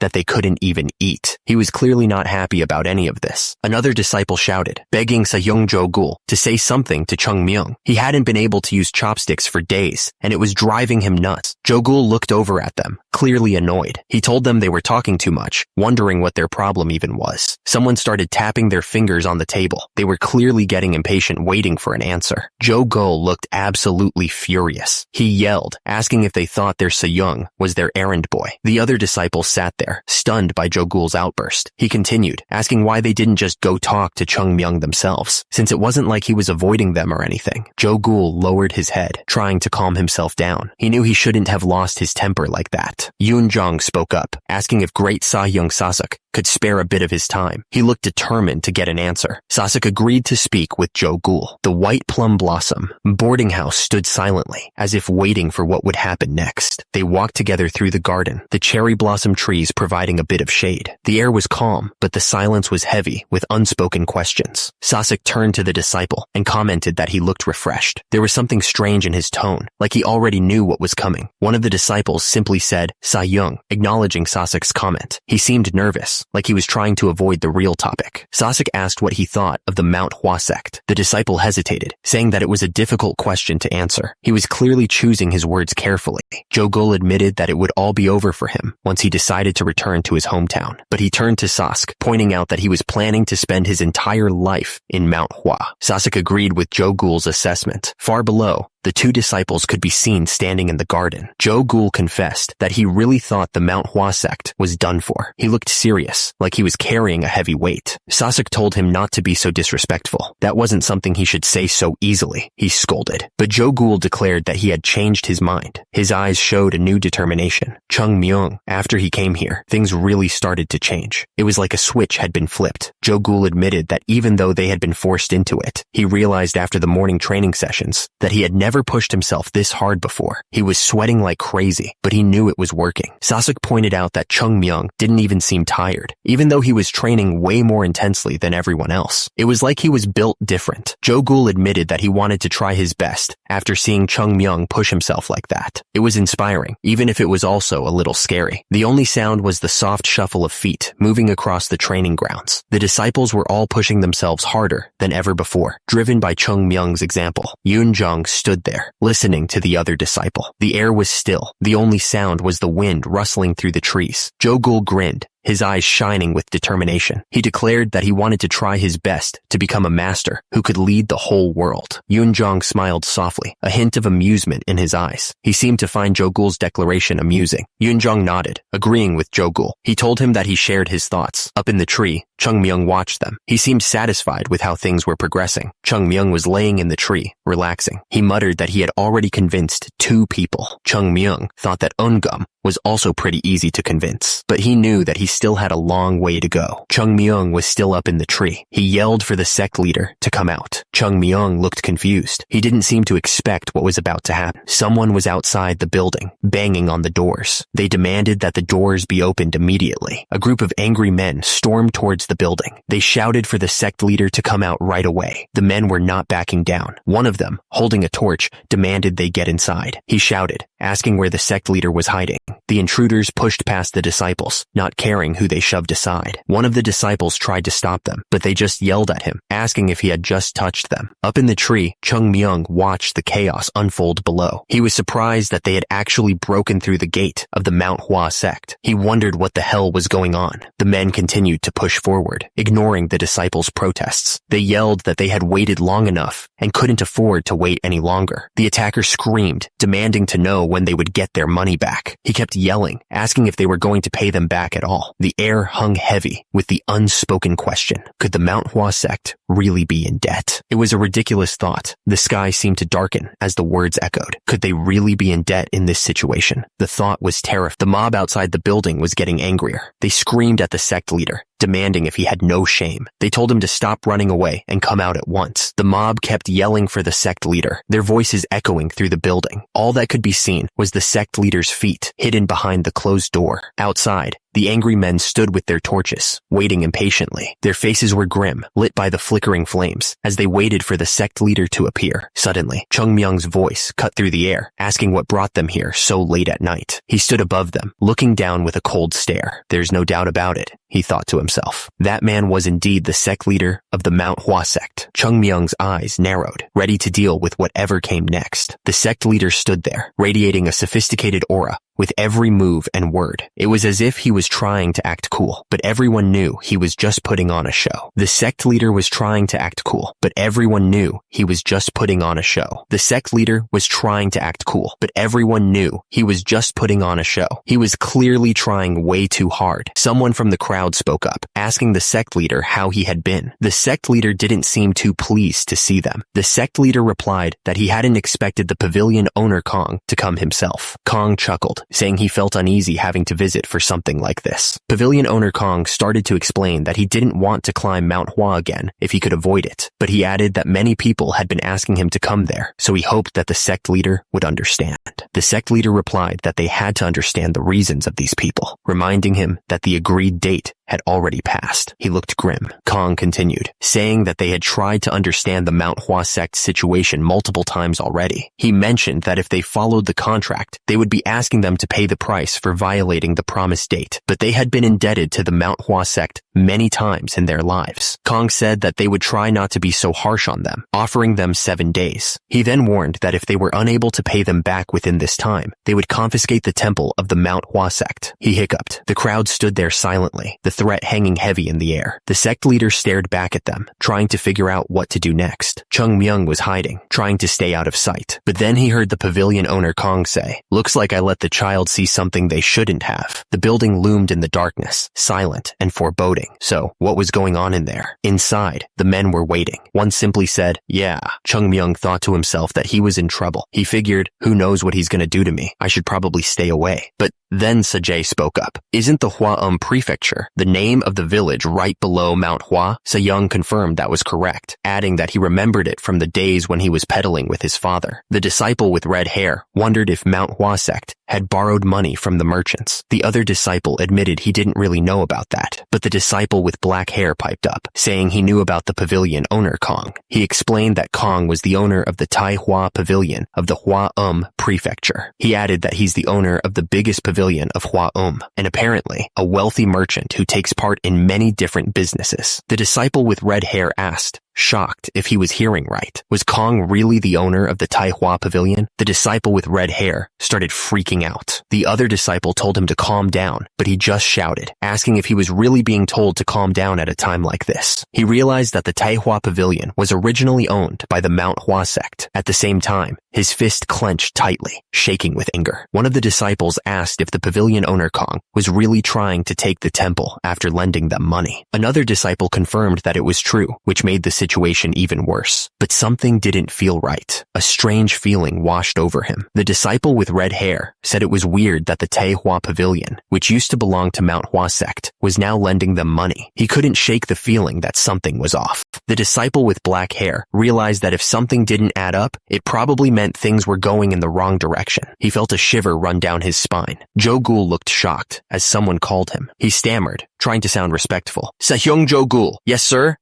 Yeah?" The voice ordered him to bring the thing he had mentioned before. Jo-gul looked confused, wondering what he was talking about. The speaker repeated himself, making it clear he wasn't messing around, and immediately, Jo-gul realized what he meant and shouted back, "That thing. Oh, that thing. I'll bring it right away." Jo-gul returned, holding a large bundle wrapped in cloth. He looked up, asking what they were going to do with it. The speaker began to explain. There's an old saying in Buddhist literature. As he spoke, Jo-gul and another disciple looked on, wondering what he was getting at. Chung Myung, dressed in strange clothes, started explaining the meaning behind a dark saying. He said that killing a Buddha or your forefather doesn't mean literally killing them. It means you have to abandon any attachments that get in your way, no matter what they are. Chung Myung continued, saying that if you meet a Buddha, kill him. He explained that to truly achieve the way of the Tao, you have to violate the way of the Tao. It was a strange lesson, to say the least. Chung Myung suddenly announced that he was off to find the true way of the Tao. Below him, two disciples looked up, completely shocked. One of them shouted, asking where he thought he was going, dressed up like that, calling him a dumbass. The disciple yelled, asking if he was thinking of leaving the sect temple. He called Chung Myung a crazy bastard, and told him to jump, and without a second thought, Chung Myung jumped right off the wall. Chung Myung stood on a hill overlooking the Manhwa Sect. The lights of the temple twinkled in the distance, but he didn't look back. He was gone, off to find the true way of the Tao, whatever that meant. Laughter echoed from the Tai Hua Pavilion, bouncing off the walls. It was a cruel sound, mocking the Manhwa Sect. The sect leader looked completely shocked, like he couldn't believe what he was hearing. They had basically given Manhwa a final warning. The man laughed, asking how much the Manhwa Sect thought they had borrowed. It was over 100,000 niang. He found the whole thing hilarious. The man said that the sect leader was even more bewildered because pavilion owner Kong was with them. He asked if that wasn't right. The merchant said that although he seeks profit, he felt sorry for having to do this to them. He said that after all, they had been in a good relationship for many generations. Taehua, pavilion owner Kong, said that they did the best they could. He asked how many times he had already let it slide. Taehua, pavilion owner Kong, said that everyone would praise his generosity. He said that he really hoped that was the case, laughing. Taehua, pavilion owner Kong, said that they were so carefree. He couldn't believe that they were able to live as such simpletons. Taehua, pavilion owner Kong, said that the power of the Manhwa Sect was not something to be looked down on. The man said that the true strength of the Manhwa Sect did not lie in their combat power. He warned that the biggest thing about the Manhwa Sect to be wary of was their history. The guy was eating duck, and he was saying that in the Shanxi province, it'd be hard to find someone without any connection to the Manhwa Sect. However, he took another bite, and he continued that these days, the Manhwa Sect was significantly weaker. The guy then said that the Manhwa Sect had become tender, just like the duck he was eating, whose skin ripped apart even with minimal force from the chopsticks. Pavilion owner Kong turned to the other guy and asked what he was thinking of doing with the temple after he took it from the Manhwa sect. He figured it'd be hard to sell, so the other man suggested that they just take something else from them instead. Pavilion owner Kong, sitting at the table, explained that the true value of their temple was beyond anything they could imagine. He seemed to know something the others didn't, and he was enjoying holding that knowledge over them. Kong continued, assuring them that even though the temple looked like nothing special, he could guarantee its true value. He let out a short laugh, then asked the other man what he meant by his earlier comment. He was playing games, clearly.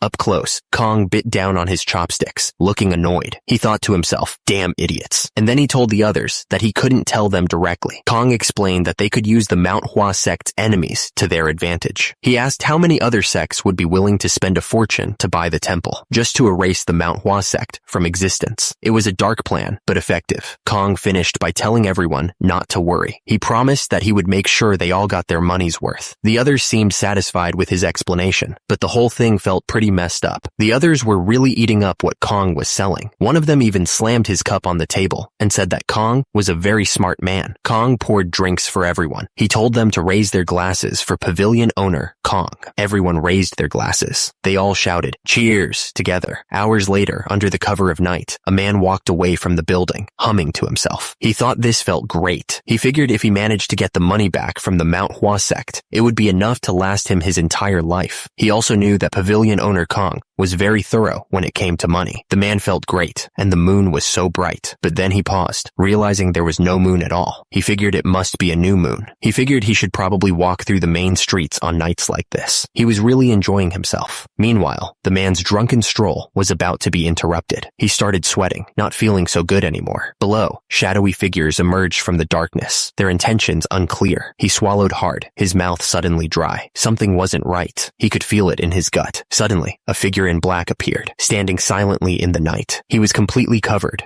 like a ninja from the stories. Suddenly, a voice called out, stopping him in his tracks. The figure in black looked up, startled by the sudden shout. The man stared at the burglar, completely thrown off by his outfit. He thought the guy looked like he'd walked straight out of a drawing, and he was also way too small. The man wondered if burglars usually wore such obvious clothes. He thought it was annoying that they were basically advertising their job to the entire world. Below, he asked the burglar if that was actually what he was. The burglar looked up, listening carefully. He said he wasn't interested in money. He just needed some answers, and he'd let him go unharmed. The man looked back at the burglar, a bit annoyed. He said it wasn't like he wanted to answer, but he didn't really have a choice. The burglar smirked, letting the man know that he had quite a few friends with him, you see. He seemed pretty confident, like he had everything under control. He went on to say that they didn't even let him walk around alone. Turns out, a whole group of men were standing behind him, all wearing similar hats and dark clothes. Someone watching nearby figured they must be high-class bodyguards. The guy's eyes were sharp, like he was ready to jump into action at any moment. One of the men wondered what they should do. He even suggested killing him, but another guy in the group thought they should at least hear him out and then capture him, making sure he could still talk. The burglar spoke up again, saying he wasn't a fan of violent scenes. At that moment, I was wondering what he was planning, since he was the one who broke in here in the first place. The man in green robes looked around, reacting to the sound he had just heard. He mumbled, "That's right." He suddenly yelled out, letting everyone know that the last hit seemed a bit too much. As a result, the face of one of the attackers was shown. The man in green robes stood over the burglar, looking down at him. He questioned if the others were listening when he told them to make sure the guy could at least talk. The man looked surprised, as if he hadn't realized the burglar was in such bad shape. He asked, "Oh, is that so?" The ninja stood over the bodies of the men who had attacked the Manhwa sect. It was a brutal scene, with bodies scattered everywhere. The man in green robes thought that people really needed to understand what others said to them, but there were some who just refused to do so,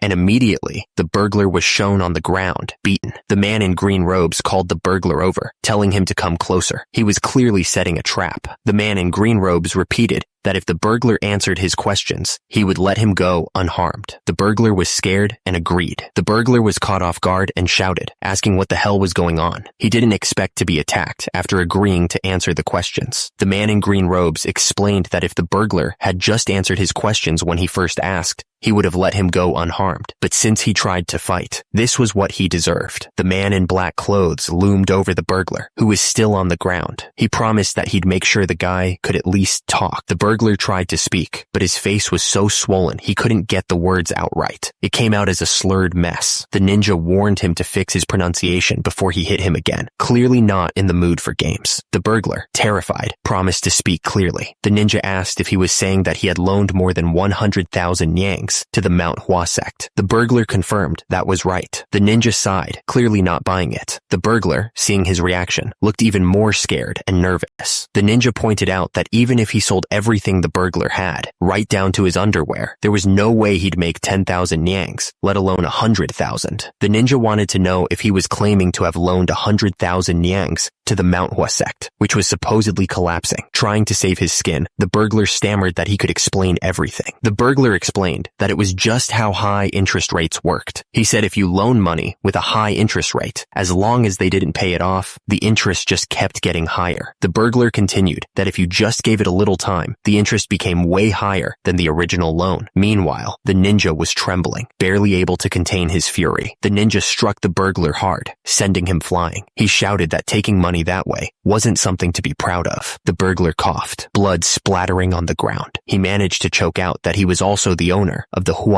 fabric shop. He barely whispered, "Yes, sir." The ninja pressed the burglar, wanting to know when he had bought the fabric shop. The burglar stammered, pretending he didn't understand the question. The burglar insisted that his family had owned the fabric shop for generations, but the ninja didn't buy it, declaring that there was no way that was the case. The ninja explained that the fabric shop was one of the businesses of the Manhwa sect. He added that all the best businesses in the prefecture originally belonged to them, and that the development of the whole area was all due to the sect. The ninja continued that they had left the actual management to stand-in representatives, but those scumbags must have taken the opportunity to take over the businesses while the Manhwa sect was collapsing. The burglar interrupted, asking why he was being hit. The ninja looked absolutely furious. He yelled that the burglar was a scoundrel and prepared to strike him again. The ninja stood firmly, ready to fight. He couldn't believe he had been caught off guard like that. The burglar was furious. Judging from his skills, he doubted the ninja was just some nobody, so he demanded that he identify himself. At that moment, Jungbin declared that he was the escort warrior, Jungbin. He was sure the burglar must have heard of him. The ninja paused, tilting his head. He apologized, saying he wasn't really knowledgeable in those kinds of things, but he asked why Jungbin wanted to know his identity. Jungbin explained that he should at least know the identity of those who would die by his blade. He asked if the ninja didn't remember getting knocked out after he hit him just a few moments ago. Jungbin was absolutely furious, calling the ninja an arrogant scumbag, and immediately, he grabbed his sword, ready to attack. Jungbin charged forward, ready to strike. He yelled at the ninja to brace himself. Jungbin was confident, announcing himself as the escort warrior, Jungbin. He was sure the ninja would soon fall before him. The ninja looked down, thinking that Jungbin was definitely stronger than him in terms of pure strength. His inner strength, physical strength, and speed were incomparable to Jungbin's. But despite that, the ninja didn't believe that made him weaker than Jungbin. The ninja knew that pure strength and speed didn't define how strong one was in a fight. He was ready to use his skills to win. The ninja suddenly threw a bunch of swords into the air. They spun around like crazy, reflecting the light. The ninja and Jungbin clashed, their swords meeting with a loud clang. The force of their blows sent shockwaves through the air. Jungbin suddenly looked very confused. He clearly didn't understand what was happening. The ninja thought that he had the advantage because of his experience. After all, he still had his memories from when he was the Plum Blossom Sword Saint. The ninja realized that if he lacked pure strength, he just needed to borrow it from his opponent. He was ready to turn Jungbin's power against him. The ninja kicked Jungbin hard, sending him flying backwards. And immediately after, the ninja gripped his sword tightly, preparing for another strike. The ninja's eyes narrowed, focused, and deadly. On the other hand, Jungbin lay on the ground, dazed and defeated. The ninja didn't even look at Jungbin. He just told him to come back after training more. The ninja sheathed his sword, the blade sliding smoothly into its place. He was already preparing to leave. The sword clattered against the hard ground. The sound echoed in the silent space. The ninja looked down at Jungbin, who was still lying on the ground. He suddenly realized that he needed to know something from him, but he almost forgot what it was. The ninja thought he had almost forgotten about Jungbin. He suddenly remembered that he had accidentally revealed his sword techniques to the guy. The ninja wondered if Jungbin had figured out who he was. He recalled that he even drew the plum blossom flower buds, so Jungbin must have figured it out, right? The ninja realized realized that Jungbin had a polished and beautiful sword technique and a high level of martial arts. But most of all, Jungbin could faintly sense the pure chi emitting from him. The ninja thought that this was really bad. The injured man, his face swollen and bruised, asked if the ninja was from the Southern Edge sect. Huh? He mumbled, barely able to speak through the pain. The ninja stood among the fallen bodies, the silence broken only by the wind. It was a grim reminder of the deadly efficiency he possessed. The ninja's eyes widened as he realized the injured man might have figured out his identity. And immediately, the injured man exclaimed, "That's right! Chung Myung, level 15, Southern Edge sect! I knew it." The injured man, desperate to save himself, offered to answer any questions the ninja had. "Please, ask me anything. I will answer everything to the best of my abilities."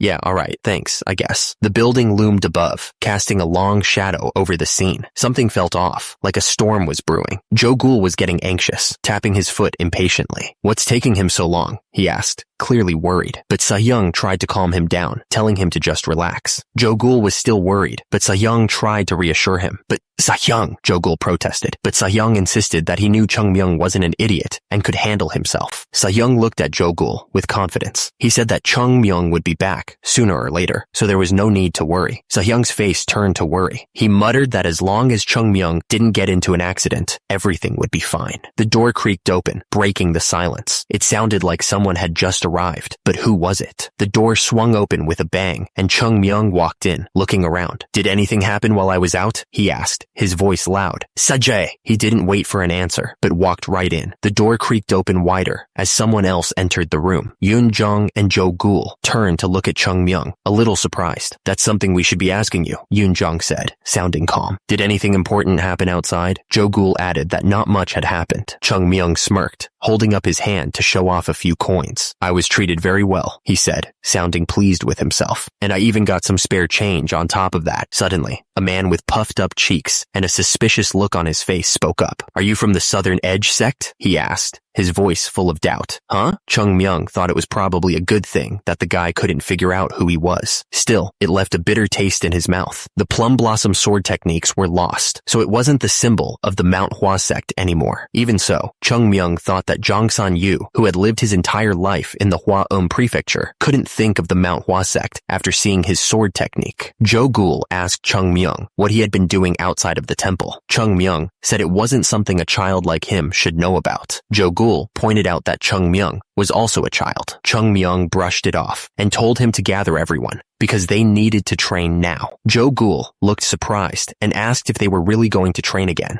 since they had just gotten back. He seemed tired already. Chung Myung, looking serious, told Sa-young to listen up carefully. He was about to make a big announcement. Chung Myung declared that, starting that day, they wouldn't miss a single day of training, no matter what. He shouted that even if the Manhwa sect fell, they wouldn't take a single day off. Joe Ghoul, all fired up, said he was ready for this and would gather everyone right away. But then Chung Myung casually said he wouldn't be participating that day because he had something else to do. Sajay pointed out that the training session was only possible when Chung Myung was there. It seemed like they relied on him way more than he let on. Joe Ghoul pointed out that they could train on their own that day, but he also mentioned that if they really wanted the other disciples to try hard, Chung Myung needed to show up too. He added they should just look at his face to see how tired he was. Then Yoon Jong said they were heading out. Joe Ghoul agreed and waved goodbye, saying they'd see him later. Chung Myung was now alone. He flopped onto the bed with a clearly exhausted. He lay there for a moment, staring at the ceiling. Then he started thinking about what he should do next, since the situation was, he remembered that the stand-in representatives had taken over the businesses. It looked like they were settling in. The account books that could have proven Manhwa sect's ownership of the businesses had been burned down by the Heavenly Demon Sect members, along with Manhwa itself. After all, there was no way any of this would have happened if the account books were still around. Chung Myung wondered if he should just assault them and wipe out all the merchants. He imagined himself doing it, cutting down the merchants in a rage. Chung Myung was lying down, thinking about the situation. He decided he shouldn't give in to violence, because everyone would think the Manhwa sect pushed a small child into wrongdoing, so he just needed an excuse. He needed an excuse for the Manhwa sect to not pay back the merchants options, and he needed evidence to prove that the businesses were originally owned by the Manhwa sect. But the problem was that Chung Myung didn't know where to find the excuses and evidence. He lay there, frustrated by the lack of options. Chung Myung was still lying there, lost in thought. The silence was only broken by the sound of his own breathing. Then it hit him. He suddenly remembered the account book. Come to think of it, he thought, I remember seeing Sahyung Jang-moon write in it a few times. He then remembered that whenever he came in, Jang-moon would hide a few volumes of the account books they had. The guy was always acting sneaky. He paused, his eyes widening. He was onto something. He could feel it. He sat up, his mind racing. Were there only a few volumes of those books? He suddenly had a bad feeling about this. Chung Myung's eyes went wide. He realized that Jang-moon must have hidden the rest of the account books somewhere else. There was no way that Manhwa sect only had a few volumes of account books when they managed so many businesses. The secret storage, which only the sect leader could enter, that's where the account books must be. Sahyung must have put them there. He'd heard a few rumors about it before. If there really was a secret storage, then its entrance was most likely inside the sect leader's residence. Chung Myung needed to think. The sect leader's residence hadn't changed from the past. It was somewhere in Manhwa, where many martial art masters resided, and was hidden somewhere close to the sect leader's residence. Chung Myung stared intently at the hills behind the sect leader's residence. That had to be it. He figured the storage must be underground. If they built it under the hills, there was no way anyone could ever figure out where it was. Chung Myung smiled, ready to start some unprecedented treasure hunting. He was gonna find those books, no matter what. He quietly slid open a window, slipping into the sect leader's residence. He had to be sneaky about this. Chung Myung jumped from the building, already apologizing to Sahyung Jang-moon in his head. After all, saving the Manhwa sect had to be his first priority, right? The ninja thought to himself that he'd hand it over to the sect leader without getting his hands on it, if he could. And immediately, he started running across the roof, heading towards his target. Meanwhile, Chung Myung was running with a stick over his shoulder, a huge smile on his face. He was gonna find those books, no matter what it took. Chung Myung thought to himself that he'd hand it over to the sect leader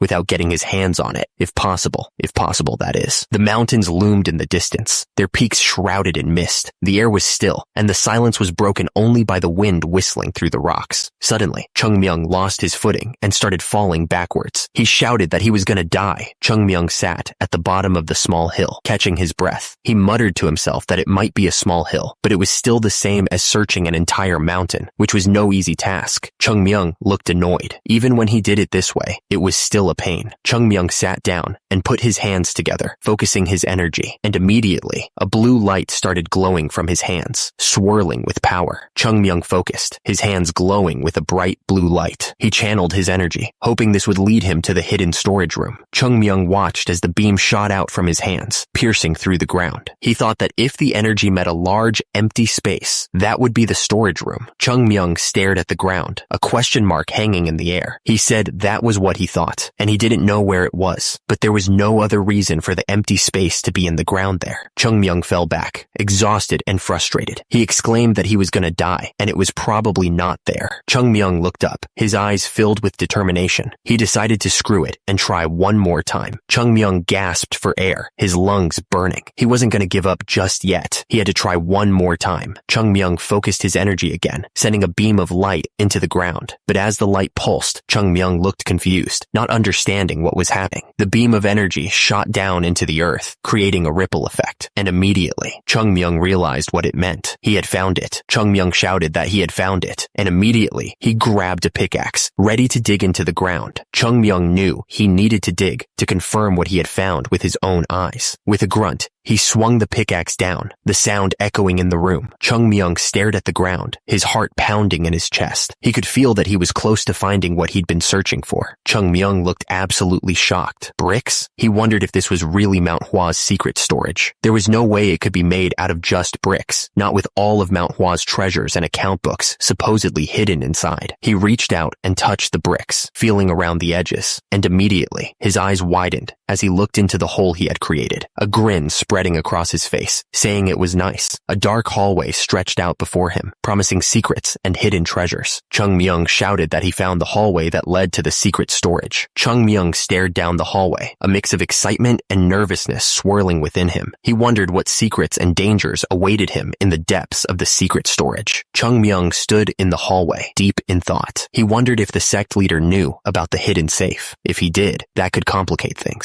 Chung Myung walked further down the hallway and reached out to touch the wall. He ran his fingers along the cold, rough surface, searching for any sign of a hidden door or mechanism. Chung Myung's eyes landed on a door at the end of the hallway. He wondered if the scratch door was the entrance to the secret storage. It definitely looked like it had been through a lot. Chung Myung approached the door cautiously, his hand hovering over the surface. But what was he doing? He couldn't figure it out. Chung Myung stared at the door for a long moment. Then it hit him. He wasn't trying to do anything. He was just standing there, observing. Chung Myung stared at the door, thinking about the sect leader. He knew that the sect leader was just a man who couldn't do anything as Manhwa fell apart. The study of martial arts was declining, and the wealth of the sect was decreasing. Leading Manhwa in a situation like this had to be a depressing task for the sect leader. How would it feel to watch Manhwa, the place you've spent your entire life protecting, fall apart without being able to do anything to stop it? Chung Myung wondered about that, but the sect leader couldn't tell anyone about that feeling. He had to keep it all inside, hidden from everyone else, because the sect leader is someone the disciples can lean on, and therefore, he had to hide his own pain and be strong for them. He was a man who endured the pain and sadness all alone in places like this, far from the eyes of his disciples. He carried the weight of Manhwa on his shoulders, a burden he couldn't share with anyone. The sound of crumbling stone echoed through the chamber. He stepped forward, his boots crunching on the debris as he walked towards the hole in the wall. He stood in the hallway, his expression unreadable. The silence was heavy, broken only by the faint sound of his own breathing. Chung Myung stood there, his hand resting against the cold stone wall. He realized that he was at fault for what had happened to Manhwa. He looked up, his eyes filled with a fierce determination. It wasn't too late to fix things. He could still save Manhwa. Chung Myung stood before the massive door, ready to get it open. He muttered that he was going to swing the damn thing open first. He pressed his hand against the cold, hard wood of the door. The silence was heavy, filled with anticipation. Chung Myung began to channel his energy, a faint blue glow surrounding his hand. He focused all of his power into the ancient door, hoping it would respond. The energy surged around him, crackling with raw power. The air vibrated as he unleashed the full force of his technique, but the energy just bounced right off the door, leaving Chung Myung completely shocked. He wondered what the hell was going on. Chung Myung stared at the door in disbelief. He realized it was made of the everlasting metal, and it was at least a foot thick. He thought that the secret storage would be made out of the strongest metal in the world, said to be even more expensive than gold. Chung Myung knew that something this size would take the strongest master in the world to barely cut through it. That's why the sect leader didn't even try to open it, he figured. The problem was, even Chung Myung couldn't open this. He was starting to feel like he was in over his head. Chung Myung looked around the room, trying to figure out another way to get through the door. He was determined to find a solution, no matter how difficult it seemed. If only he could find that way. Then, Chung Myung noticed something on the wall. He wondered what it was. Chung Myung carefully examined the pattern on the wall. He wondered what it could be.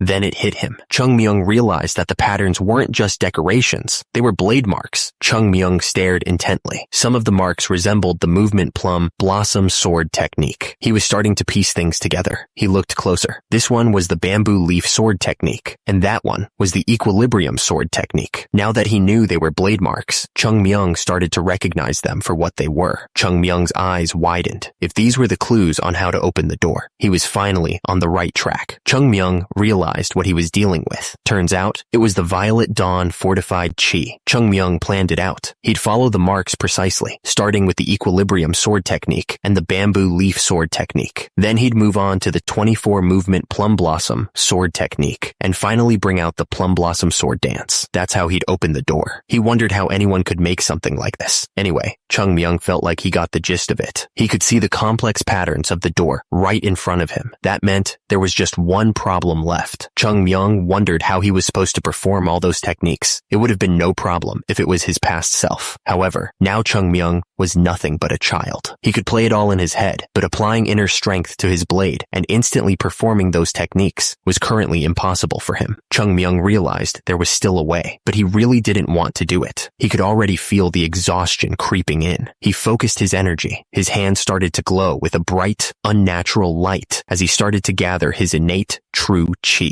Chung Myung figured he'd just take a break for about a month, maybe longer. He knew this would take a lot out of him. He told himself he'd only use a little bit of it, just a little bit of his innate true chi. He really hoped that would be enough. Chung Myung released the energy. A bright light surrounded his body as he started to perform the sword techniques. The innate true chi. It's something everyone has since they're born. It's the energy that keeps you alive. Basically, it's a life force. Chung Myung knew that if he used it, he'd have to brace himself for the consequences, but he didn't have a choice right now. Chung Myung was surrounded by a bright purple light as he performed the sword techniques. He had to focus all of his energy. The sword glowed with an unnatural light as Chung Myung poured his energy into it, but at the same time, he spat out blood, feeling the strain on his body. Chung Myung wasn't sure if it was even possible, but he told himself it had to be. He figured his body was just acting weird because it wasn't used to stuff like this. He stomped down hard, knowing there was no turning back now. Chung Myung declared that there were no second chances. He swung the sword with all his might, the blade cutting through the air. The purple aura of innate true chi swirled around him as he focused on the task at hand. Blood trickled from Chung Myung's mouth as he pushed his body to its absolute limit. At the same time, his hand trembled as he gripped the sword, feeling the immense strain on his muscles. He refused to give in, clenching his fist so hard that his knuckles turned white. Chung Myung knew he was close, and he wouldn't let his body betray him now. Chung Myung took another step forward, ignoring the pain and exhaustion. He wouldn't stop, no matter what it took. The sword moved so fast, it was almost impossible to see. The blade danced between the equilibrium sword technique and the bamboo leaf sword technique. He didn't stop there. From the bamboo leaf sword technique, he transitioned into the movement plum blossom sword technique. Not a single pause. Chung Myung's face was a mask of concentration as he channeled his energy. The air crackled around him, the intensity building with each movement. He roared, declaring that he was the plum blossom sword saint. The words echoed through the room, filled with power. With a final surge of energy, Chung Myung completed the sequence. The sword moved in a blur,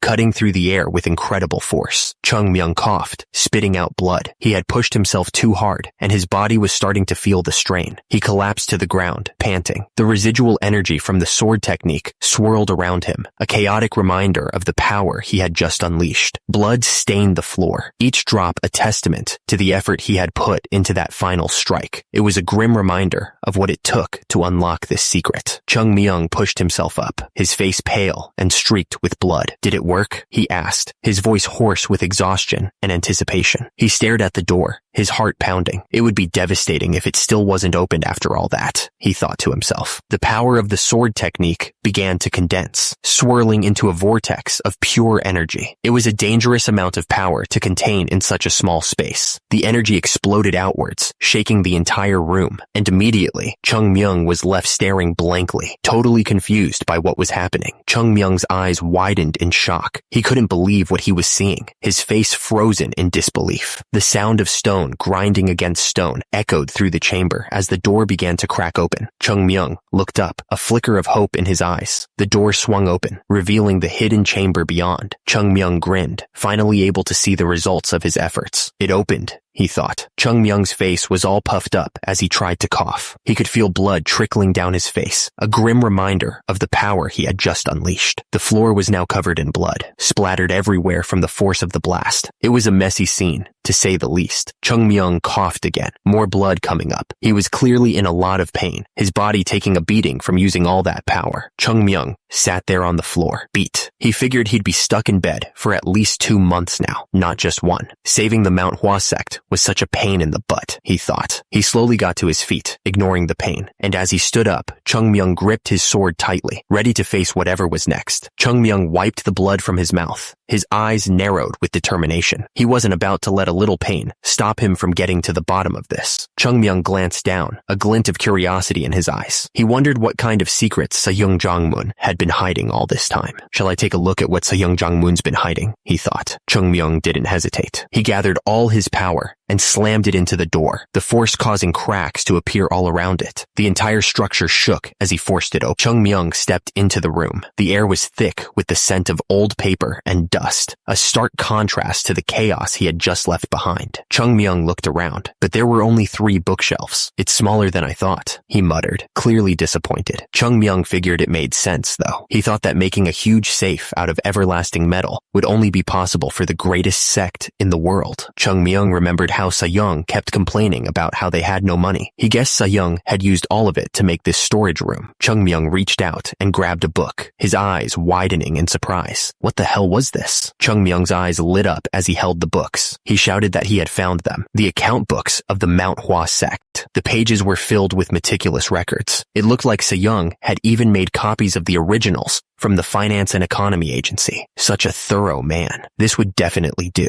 Chung Myung pumped his fist, declaring that the damn merchants were all doomed now. But now that he thought about it, Chung Myung squinted, looking at the shelves. He wondered if there were really only papers in here. Chung Myung began rummaging through the bookshelves, clearly looking for something else. He complained that if Sa-young had hidden away some money, he could have used it for the greater good. He grumbled that aside from returning prosperity to the Manhwa sect, he would have eaten meat and drunk alcohol to his heart's content. He was disappointed that the nasty old man really did not hide any money here. Chung Myung sighed, wondering what he had even expected from Sa-young. He figured he would just look through the papers, wondering what the old man had put on the second shelf. Chung Myung's eyes widened as he found a secret technique book. He wondered if it had been used before. He paused, taking a closer look. Chung Myung realized that these techniques hadn't been used before. These were martial arts technique books that had been practically abandoned by the Manhwa sect. Chung Myung thought about Sa-young Jang-moon. He figured the old man probably couldn't bring himself to completely abandon the martial arts techniques they decided not to pass on to future generations. He must have stored them in here because he thought throwing them away might negatively impact the Manhwa sect in the future. Chung Myung thought. Sa-young really couldn't let go of the past. The first bookshelf signified the duties of the Manhwa sect leader. The second shelf must signify the sect leader's personal attachments and affections to the Manhwa sect. Chung Myung grabbed a book tightly. He promised Sa-young that he would make sure to bring the Manhwa sect back to its place. Not only that, Chung Myung thought, he'd even make it stronger than it ever was. He looked absolutely determined to do it. Chung Myung turned to the third bookshelf, looking to see what was on it. He was searching for something. Chung Myung asked if the scroll was the only thing on the third bookshelf. It seemed pretty empty. He unfolded the letter carefully, his heart pounding with anticipation. The old paper crackled softly as he began to read the words written long ago.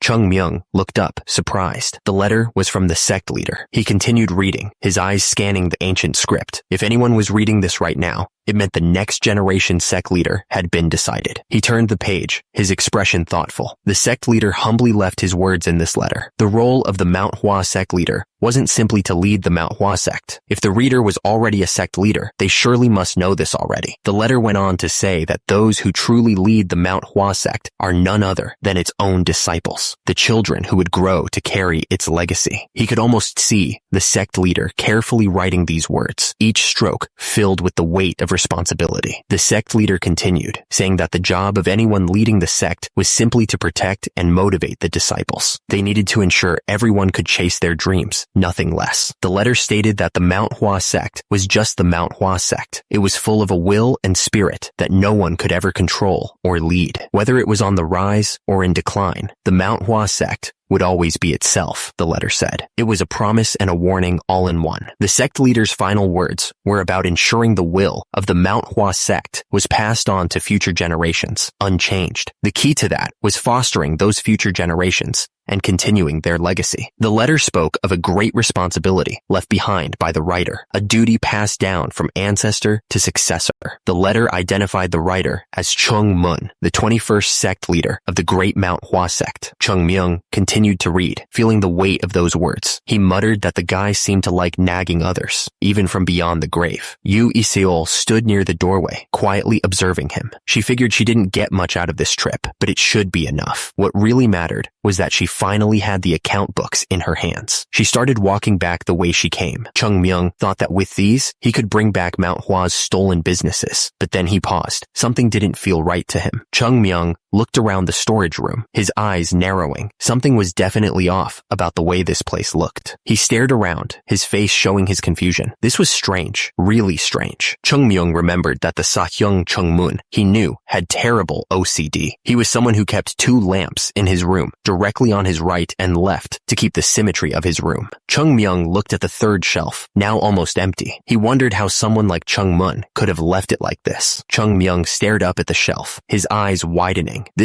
Suddenly, a hand reached out and pushed the shelf hard. Chung Myung gritted his teeth and shoved against the shelf, putting his weight into it. There definitely is something special about this shelf. The shelf groaned under the force, wood splintering. Chung Myung finally managed to shove the shelf aside, revealing a hidden room behind it. Dust billowed out as he stepped inside. Chung Myung knew he was right about this door, and immediately, he saw that there was something inside. The room glowed with a golden light, like something out of a fairy tale, and Chung Myung finally got inside. He ended up witnessing something incredible. Piles and piles of golden bars. It was insane. And there were the swords, the most precious swords, all perfectly organized and lined up. There were also gems and secret technique books piled everywhere. Chung Myung spotted a cat's eye stone and couldn't believe his luck. Chung Myung started laughing like a total maniac. He was enjoying every second of this. He shouted that he was finally rich. He was going to make sure to bring the Manhwa sect back to its former glory. It was morning already. Someone noticed the sun coming up. It must have been the start of a delightful day for some people, but Hyunjong couldn't help but resent it. He was staring out at the rising sun, but couldn't bring himself to feel any joy. There were only 5 days remaining until the promised appointment with the pavilion owner Kong. Hyunjong knew that if he failed, the Manhwa sect would be done for. Suddenly, someone yelled out, calling for the sect leader. The shout echoed through the halls, filled with panic. Hyunjong asked Eungum what was going on, but Eungum was so nervous that he could barely get the words out. Eungum said that he would tell him all the details once they got there. He insisted that the sect leader had to go see it for himself right away. It was that important. Hyunjong looked confused and asked where he had to go. He didn't understand why he was being rushed like this. Hyunjong figured that it must be something really important if Eungum was acting this desperate. He told him to lead the way, deciding to trust his judgment. Eungum agreed immediately. They rushed through the forest, pushing past the trees. The wind whistled in their ears as they moved faster and faster. Hyunjong suddenly stopped and looked down the hill. As a result, his eyes went wide with disbelief at the sight below. Hyunjong rushed forward, seeing all the disciples lying on the ground, knocked out. He asked Eungum what the hell had happened to the kids. He recalled they were just doing some extra training this morning. The sound of footsteps echoed through the forest. They were getting closer to their destination, and fast. We're almost there. The sect leader could sense something was wrong. He yelled out, demanding to know where Chung Myung was. Below, the sect leader's face was full of panic. Hyunjong kept shouting, desperate to find the kid. Where are you, Chung Myung? Chung Myung looked back at them, his voice calm. He simply said, I am here. Hyunjong was completely stunned. He started to ask why Chung Myung was standing there, looking worn out. The sect leader demanded to know what the hell had happened to him. Chung Myung insisted that the sect leader take a look at something first, saying it was very important. But Hyunjong wouldn't hear of it, saying that Chung Myung's condition seemed more important. Hyunjong looked at Chung Myung with concern, but his curiosity was getting the better of him. He wondered what could possibly be of such importance. Suddenly, the entire area was filled with a blinding light. The sect leader squinted, trying to figure out what was going on.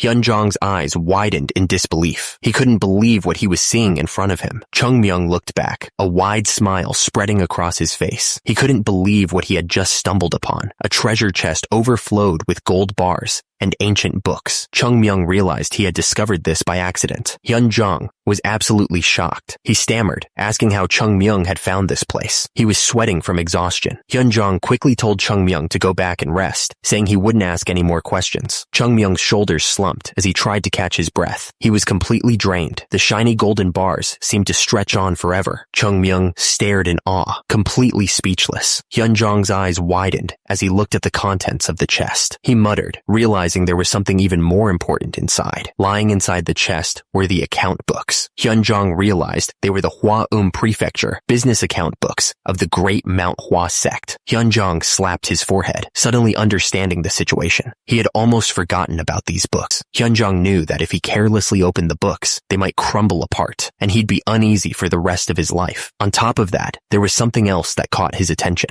Hyunjong carefully picked up one of the books. He stammered in disbelief, barely able to comprehend what he was seeing. Hyunjong's eyes went wide as he read the words in the book. He couldn't believe what he was seeing. The shock of what he was reading was too much for Hyunjong. He fell backwards, overwhelmed. 2 members of the sect saw Hyunjong fall. They ran towards him immediately, shouting for their sect leader. Hyunjong looked up, dazed. He mumbled something unintelligible. Hyunjong finally managed to get the words out. He announced that these were the 7 Plum Blossoms Sword Technique records. Hyunjong suddenly sat up in his bed. He looked around, clearly disturbed by something. Someone shouted, asking if they had brought the chest with them. He was relieved that the sect leader was awake, and immediately demanded that Hyunyoung, the leader of the Finance and Economy Agency, be brought to Hyunjong. The person stared intently at the book. He seemed shocked by what he was reading. Hyunyoung declared that they were all real, confirming the authenticity of the items. Hyunjong asked if he was sure. The other man confirmed that he was completely sure. He added that he had also secured the verification documents that were under the treasures. Hyunyoung held up the documents,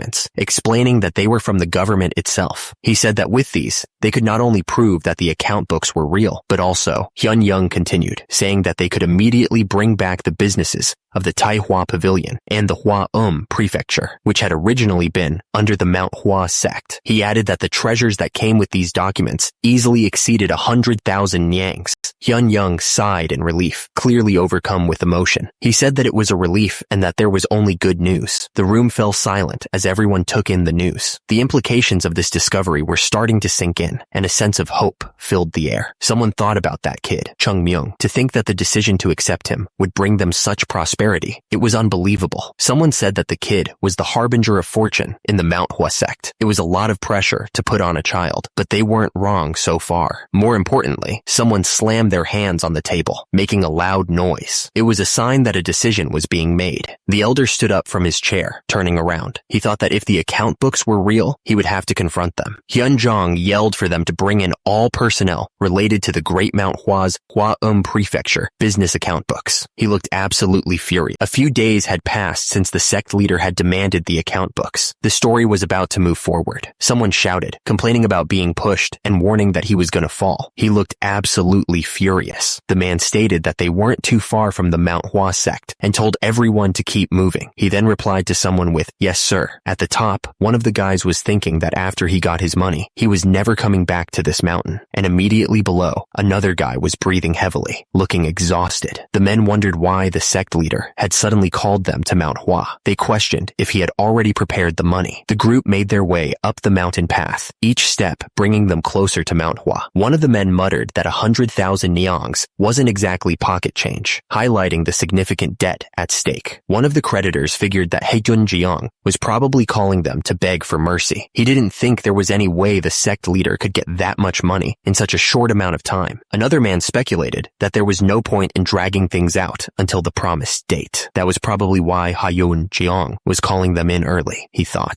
One of the creditors scoffed, saying that the sect leader made them come and go as he wished just to beg from them. He added that he'd never seen such a shameless debtor. But another man told him to refrain from speaking of him with such harsh words, even though Hyunjong was currently going through financial difficulties. The shop owner Yu looked anxious, wondering if it was possible that they weren't going to get their money back after all. He looked really concerned. The group of people walked up the mountain. One of them pointed out that the fact that someone from the Southern Edge sect came to this area made it obvious that many people were interested in Manhwa's temple. One of them was really excited about the money. He figured that if he got 5,000 nyangs today, like he was supposed to, he wouldn't have to work for the rest of his life. He wouldn't have to keep running his shop. The group gathered at the entrance to the building. They looked nervous as they waited to go inside. The group stood silently. The tension in the air was so thick you could cut it with a knife. They were all clearly nervous about what was about to happen. When the merchants reached the gates, they all felt conflicted about bringing down the Manhwa sect with their own hands. The sect had been the protector of the Hua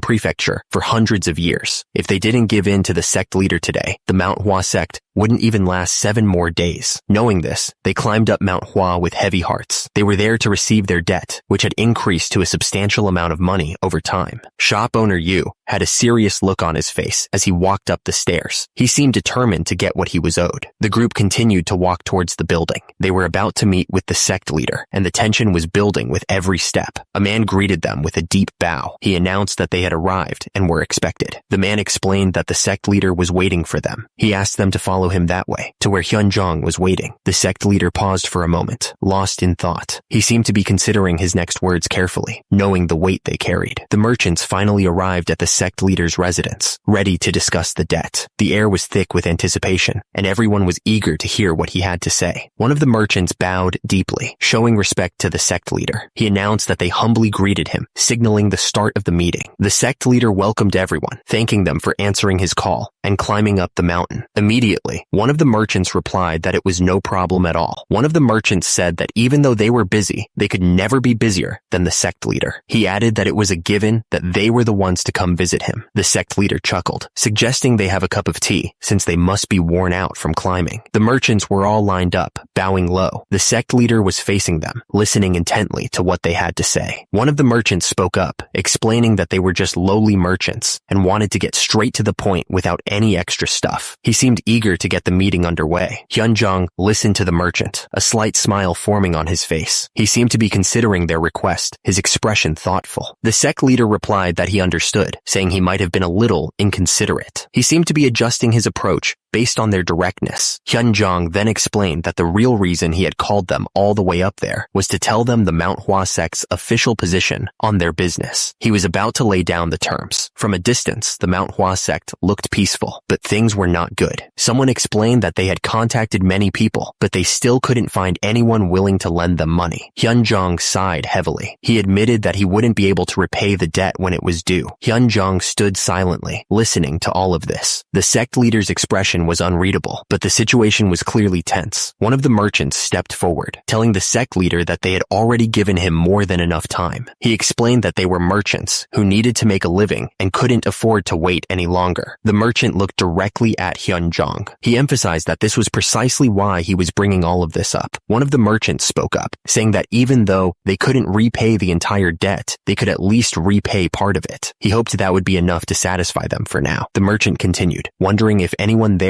would be willing to delay the repayment date. He was clearly hoping for someone to show them some mercy. Another one of the merchants pleaded with them to do the Manhwa sect a favor and show them some mercy. He bowed deeply, hoping to sway their decision. The atmosphere in the room was getting weird. Down below, one of the merchants looked nervous and uncertain. The narrator said that the atmosphere had started to flow in a strange direction. Everyone was on edge, waiting to see what would happen next. The group of merchants stood outside, waiting. The person in front of them was thinking hard, trying to figure out what to do next. The person watching thinks to himself, wondering if that's how Hyunjong is handling things. He looked a little surprised, as if he hadn't expected this. He still didn't understand what was going on. The guy looked completely lost in thought. He wondered if Hyunjong was trying to push the merchants into a corner, or if he was just being nice. It could honestly be either one, he thought. But one thing he knew for sure was that Hyunjong wasn't as simple as he looked. The guy seemed deep in thought. The most important thing a sect leader needs is to be calm. The scene then shifts to a building. Even though the Manhwa sect is a place where many Taoists live, martial arts are the base of the sect. So, making smart choices should come naturally, especially for the sect leader. The back of a man's head is shown. Does Hyunjong have what it takes to be a good sect leader? The man stared intensely. Hyunjong explained that he had already said he couldn't give them any more time. He asked them not to misunderstand him. The merchant clarified that he wasn't just talking to pavilion owner Kong. He seemed serious about whatever he was saying. Hyunjong explained that even though the Manhwa sect owes 100,000 nyangs, he owes a unique amount to everyone there. He was trying to be reasonable. Hyunjong paused for a second. He seemed to be thinking about what to say next. Hyunjong then asked if anyone would be kind enough to let them delay the repayment date. The sect leader was trying to appeal to their good nature. The man thought that Hyunjong was resorting to pitiful trickery. He looked annoyed. The man asked if that meant Hyunjong was able to immediately repay those who refused to comply with his request. He seemed to be calling calling Hyunjong's bluff. Hyunjong explained that even though the Manhwa sect has decayed significantly compared to the past, that didn't mean they had nowhere to turn. He added that even though they couldn't prepare the entire 100,000 neongs, they could prepare a portion of it. He was trying to sound confident. Hyunjong then pleaded with them. He promised that in the name of the Manhwa sect, they would make sure to repay the debt of those who were willing to show mercy on them today. He looked desperate. One of the merchants spoke up, questioning if Hyunjong even knew what he was talking about. He asked if it meant that if they delayed the repayment date, he would repay them in the future. The merchant looked skeptical. Hyunjong confirmed that was precisely so. He seemed determined to make it happen. Another merchant spoke up, asking Hyunjong something. He pointed out that it wouldn't be strange for the Manhwa sect to collapse any day soon, and surely he himself and everyone there realized that. He seemed to be doubting the sect's future. One of the merchants pointed out that trusting Hyunjong's words and delaying the repayment date would come with the risk of potentially not receiving their payments. He looked at the others for confirmation. Another merchant chimed in, asking for what reason anyone would comply with his offer. The man seemed to be pressing Hyunjong for a good answer. The merchant stared intently, waiting for a response. He wasn't going to let Hyunjong off the hook easily. Hyunjong didn't say anything for a moment. Looking down, the tension in the room was thick enough to cut with a knife. Hyunjong finally spoke, saying that he was asking for them to do it for the name of the Manhwa sect and for its history. He looked up, his eyes filled with determination. One of the merchants grinned, asking if that wasn't enough. He laughed, clearly not impressed by Hyunjong's appeal. Another merchant yelled at Hyunjong, calling him sect leader. He looked absolutely furious. One of the merchants asked if Hyunjong wasn't being a bit too unreasonable. The man looked like he was about to explode with anger. At the same time, the other merchants were yelling at Hyunjong, clearly backing up the first merchant's point. Hyunjong paused, looking down for a moment. He then asked if they were saying that he was being unreasonable. The sect leader's eye twitched, showing his rising anger. Hyunjong said that he would like to answer their question with another question. He was clearly not backing down from this confrontation.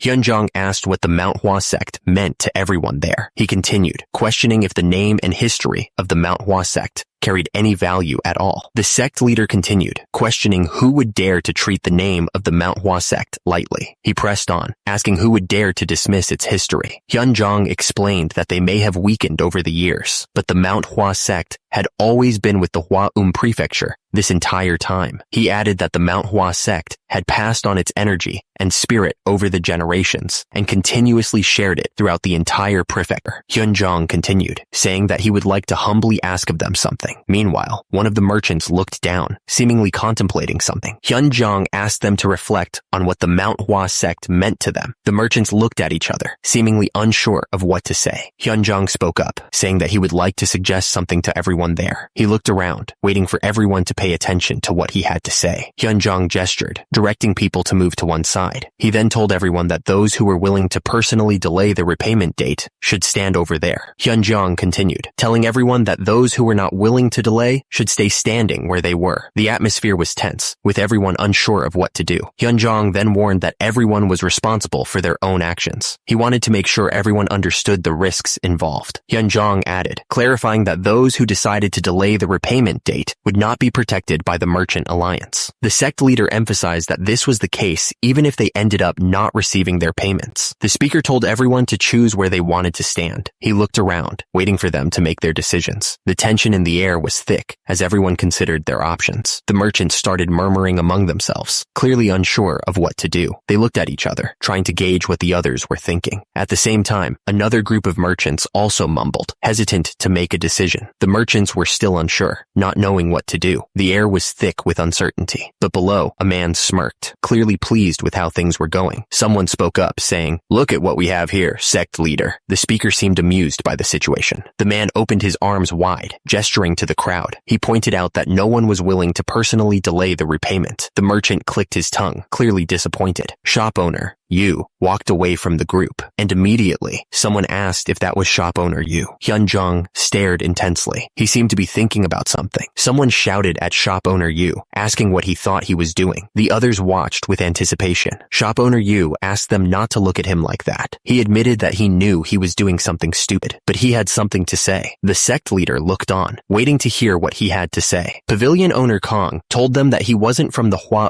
prefecture. He had a serious look on his face. Since since he didn't have any connection to the Manhwa sect. He said they probably didn't realize something. There was a fire in his eyes. He continued, saying they didn't understand what the Manhwa sect really meant to the Hua prefecture. He looked like he was about to explain. He explained that everyone who grew up in the Hua prefecture grew up hearing stories about the Manhwa sect. The man's expression was serious. He added that they always heard the phrase, "You also need to enter the Manhwa sect and become the world's greatest martial arts master." He seemed to be making a point about the sect's importance. Pavilion owner Kong looked serious, like he was about to drop some truth. His expression was intense, as if he was remembering something important. And even if people realized they weren't good enough to join the Manhwa sect, they still heard stories. The speaker said they kept hearing how the Manhwa sect protected this world. Shop owner Yu suddenly interrupted, asking what they were talking about. He added that he wasn't the only one who grew up hearing those stories. Shop owner Yu explained that it was the same for his father and grandfather. Because of that, he said the Manhwa sect was the pride of the Shanxi province and the Hua prefecture. Shop owner Yu warned that if they left after taking the money, it would be over for them. He said there were many places like Hangzhou City where they could spend their money. Shop owner Yu wondered where he would even go with the money he got. He had lived his whole life in the Hua prefecture. He asked if they were giving up such a large sum of money for something so small. Hyunjong told him he would regret his choice. He seemed confident in his words, like he knew something they didn't. Shop owner Yu admitted that he had only looked forward to getting his money and not having to work ever again. He looked conflicted, like he was having second thoughts. Shop owner Yu was thinking that he must have gone crazy to say such things. He seemed to be struggling with his decision. At the same time, his fist clenched tightly, showing his inner turmoil. Shop owner Yu trailed off, lost in thought. It was clear he was wrestling with something important. Shop owner Yu stepped forward, addressing the group. He said that he already made enough money to live comfortably. He seemed pretty confident in his position. Shop owner Yu continued, making his point clear. He added that even if he didn't get the money, he could just see it as a small regret. The shop owner seemed determined to stand his ground. Shop owner Yu then declared that he would regret causing the Manhwa sect to fall apart. He said he would feel that regret until his dying breath, even if he got a ton of money. The man seemed to be speaking from the heart. Shop owner Yu looked up, his expression firm. He stated that he didn't want to live a life filled with that kind of regret. It was clear that he had made up his mind. Hyunjong smiled slightly, listening to the man's words. He told shop owner Yu to do as he pleased. The sect leader said it wouldn't change anything if just one person decided not to take the money. The man's face was shown in a close-up. He asked who said there was only one person. He seemed to be hinting that more people would refuse to take the money. As he spoke, a group of people walked down the hallway. The sound of their footsteps echoed through the building. They were heading towards where Hyunjong was. The group of people stood together, wearing serious expressions. At the same time, one of the men looked up, a question mark floating above his head, clearly surprised by something. Hyunjong stood tall, his expression unreadable, as he faced the people before him. The sect leader was flanked by two individuals, their faces partially obscured, adding to the tension in the room. Hyunjong closed his eyes, a deep breath escaping his lips. The sect leader seemed to be steeling himself, bracing for whatever was about to happen. The man in green looked at the others and said that he was plenty satisfied with the fact that there were still those who held a meaningful connection to the Manhwa sect. He looked hopeful that they could come to an agreement. Hyunjong called out to Onam to bring it there right away. Onam agreed immediately, acknowledging the sect leader's command. A box filled with books was placed on the ground with a thud. The sound echoed slightly in the room. The books were old and worn, but they were neatly stacked. Someone gasped, realizing what they were looking at. Someone recognized them as the business account books of the Hua prefecture. The man looked shocked and confused. One of the men addressed the crowd and said that the Manhwa sect had been generous to them and their families for many generations. He seemed to be reminding them of their past. The man's expression changed as he accused them of betraying the sect instead of paying what they owed. He looked absolutely furious. The man's face was covered in sweat as he looked utterly terrified. He looked like he was about to have a heart attack. A foot slammed down, emphasizing the threat. The man declared that, according to the account books, the Manhwa sect would be taking over their businesses. He continued, saying that they would also be taking all the wealth they had gained through those businesses, down to the very last coin.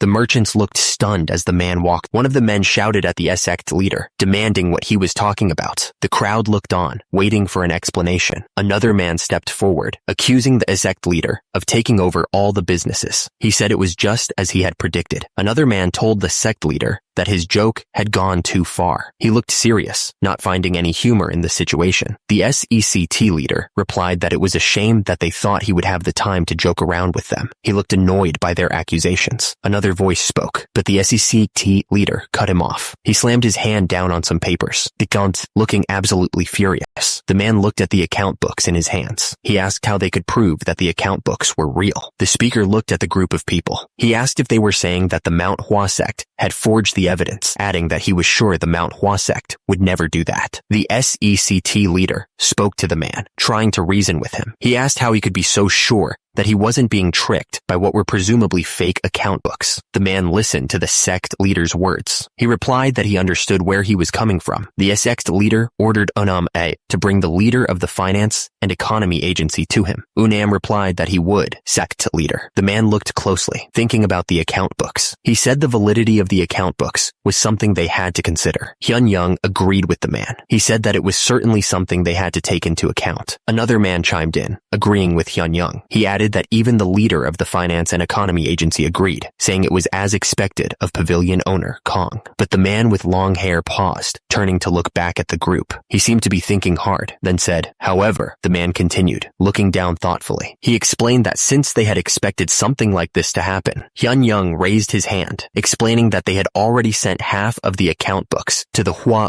prefectural office to get them appraised. He seemed confident that this would solve the problem, but another man looked absolutely furious. He shouted that this was insane, clearly not happy with the situation. The realization hit everyone at once. They had been tricked, and it was clear this was a big problem. The text explained that if the government soldiers started taking over the businesses while they were away, they wouldn't be able to stop it. As a result, the merchants would lose everything. The text revealed the sect leader's plan. Calling them there was a trick to make them leave the market. The crowd realized they had fallen into a trap and looked worried about what would happen next. The text emphasized that 2 days was more than enough time to check the account books that they had sent away. It was a race against time. The man realized they had only sent half the books, and the ones in the chest must have already been checked. He looked shocked by this realization. The text stated that the government soldiers were waiting for them to leave so they could take over the businesses. The man looked absolutely furious as he realized the implications. Someone shouted for the SEC leader, clearly upset about everything. The SECT leader immediately yelled back, telling the man to lower his voice. He said that the man had no right to raise his voice at him. The SECT leader addressed the crowd, saying that true friendship comes from helping each other when they're in need. He looked confident as he spoke to the crowd. The men looked worried, and the SEC leader continued. He stated that there was no need to help those who had betrayed them when they needed help. The men looked even more nervous after hearing that. The SECT leader told them to head back immediately. He added that everything would be over once they arrived in the Hua prefecture. There was a coldness in his tone. The sect leader continued, saying that if they were to do things how they were supposed to be done, they would have taken over everything they owned. But he said, considering the hard work they had put in until now, he would allow them to take a cartload of their wealth with them. He seemed to be enjoying this. The man said that he would never forget this, and immediately he turned and walked away, his steps heavy with anger. The men started walking away, clearly upset. At the same time, a group of people looked downward, their expressions unreadable. The sect leader's words hung in the air, and immediately a man looked up, listening intently. The sect leader continued, saying that nothing changed the fact that their businesses belonged to the Manhwa sect, and naturally, it would return to their possession. Hearing this, the man in the doorway seemed to be listening carefully. The SECT leader said that he would permit everyone there to continue running their businesses and taking the profit for themselves. He looked confident as he made the offer. The SECT leader added that he would like to discuss how things should be run in order to benefit both parties, inviting them to come inside. The people looked at each other, unsure of what to do. Shop owner Yu was thinking that even though he was in a better position than those who sided with pavilion owner Kong, he still got demoted from a shop owner to a stand-in owner in an instant. He seemed really upset about it. He sighed, wondering what his grandfather had done. As he pondered, the scene shifted to a distant landscape. up. Meanwhile, a man suddenly shouted, asking what was going on and who told Hyunjong that he could give away a cartload of their wealth. He looked absolutely furious. He continued yelling, asking who Hyunjong thought he was to give away a portion of the Manhwa sect's wealth. The man's anger was palpable. At the top, people were pulling carts looking normal. However, down below, Hyunjong looked furious. The soldiers explained that after they climbed down Manhwa, all of the businesses were taken over by the government soldiers. They added that if it wasn't for the sect leader's request, they would have lost everything. A man looked up, yelling Pavilion Owner Kong's name. He regretted listening to that scumbag. Another man yelled Pavilion Owner Kong's name. He asked what they were supposed to do now. The man demanded that Pavilion Owner Kong say something. He reminded Kong that he had told them to trust him. At the same time, a cartwheel was shown. The man looked furious and asked if he was being blamed for everything. He seemed ready to explode. The man denied blaming him for anything. He stammered, trying to explain himself, and immediately, someone slammed a stick on the ground, making everyone jump. The man in red told everyone there was no need to get worked up. He said they would only be in this position temporarily. He then asked how those account books could possibly be real. The man yelled that those were fakes. He insisted that the sect leader had forged them. One of the guys pointed out that the prefectural office had validated them. He added that he had taken a peek at the contents, and they all seemed legit. The man in the red robe was clearly upset. He said they probably set the whole thing up with the representative from the prefecture. He looked like he was about to explode with anger. The man's face was red with fury. He told everyone to head to Luoyang City for now. He looked determined to take action. The man clenched his fist tightly, veins popping out. He declared that if they were using authorities to push them down, they would have to oppose them with even bigger authorities. He was clearly not backing down. The man scoffed, calling it garbage. He was clearly frustrated with the situation. Everyone else looked just as annoyed. Meanwhile, someone dressed in all black was lurking in the forest. The figure seemed to be watching and listening carefully. The air was thick with tension. The man in the red robe asked if the figure in black was the one who had been speaking. He was interrupted by someone coughing nearby. The coughing man wanted to know who else was there. The coughing got worse. The guy in charge pointed out that the person was wearing a thief's costume in broad daylight. He wondered if the bent back meant he was an old man. The man in the red robe warned the thief that he should just leave if he was aiming for their wealth, or he would lose his life for nothing. He seemed serious about the threat. The thief asked if he was talking about his wealth. The thief yelled that he wasn't trying to steal someone else's wealth. He was just trying to get back his own. He sounded absolutely furious. The man in the red robe looked confused by this statement. He seemed to be thinking about what the thief had just said. The man in the thief's costume asked if they were from the Manhwa sect. He looked like he was waiting for an answer. The thief grinned, saying that it was good timing because now he could get revenge on them. He seemed excited about the prospect. Suddenly, a group of men in black thief costumes charged forward. They looked like they were ready for a fight. The eyes of one of the men narrowed as they prepared to attack, and immediately, the group swarmed the wagon, swords raised. One of the men in black looked down at his target. His eyes were filled with a cold fury. The thief moved with incredible speed. The air cracked as he swung his weapon. The thief lunged forward, sword raised. The other man barely managed to block the attack. The thief didn't give him any room to breathe, and immediately, he followed up with a brutal punch. The force of the blow was intense. It sent shockwaves through the air. The other thieves joined in the attack all at once. Beams of light flashed as they tried to overwhelm their target. The thief moved with incredible speed. He was ready to attack. At the same time, the other man stood his ground, waiting for the right moment to strike back. The thief stood over the bodies of his defeated opponents. He warned that they didn't realize what they were up against. The man with the beard spoke with a menacing tone. He said that no one had ever defied him and lived to tell the tale. The man started sweating, realizing the strength of his opponent. He ordered his useless subordinates to back off. They were groaning on the ground. The man wondered where someone like the thief had been all this time. He added that if he had stepped in earlier, the Manhwa sect wouldn't have fallen so far. The man stepped forward, ready to fight. He warned that the thief had picked the wrong time to interfere. The thief was ready to fight. He declared that he would kill the man and send his body back to the Manhwa sect as a warning.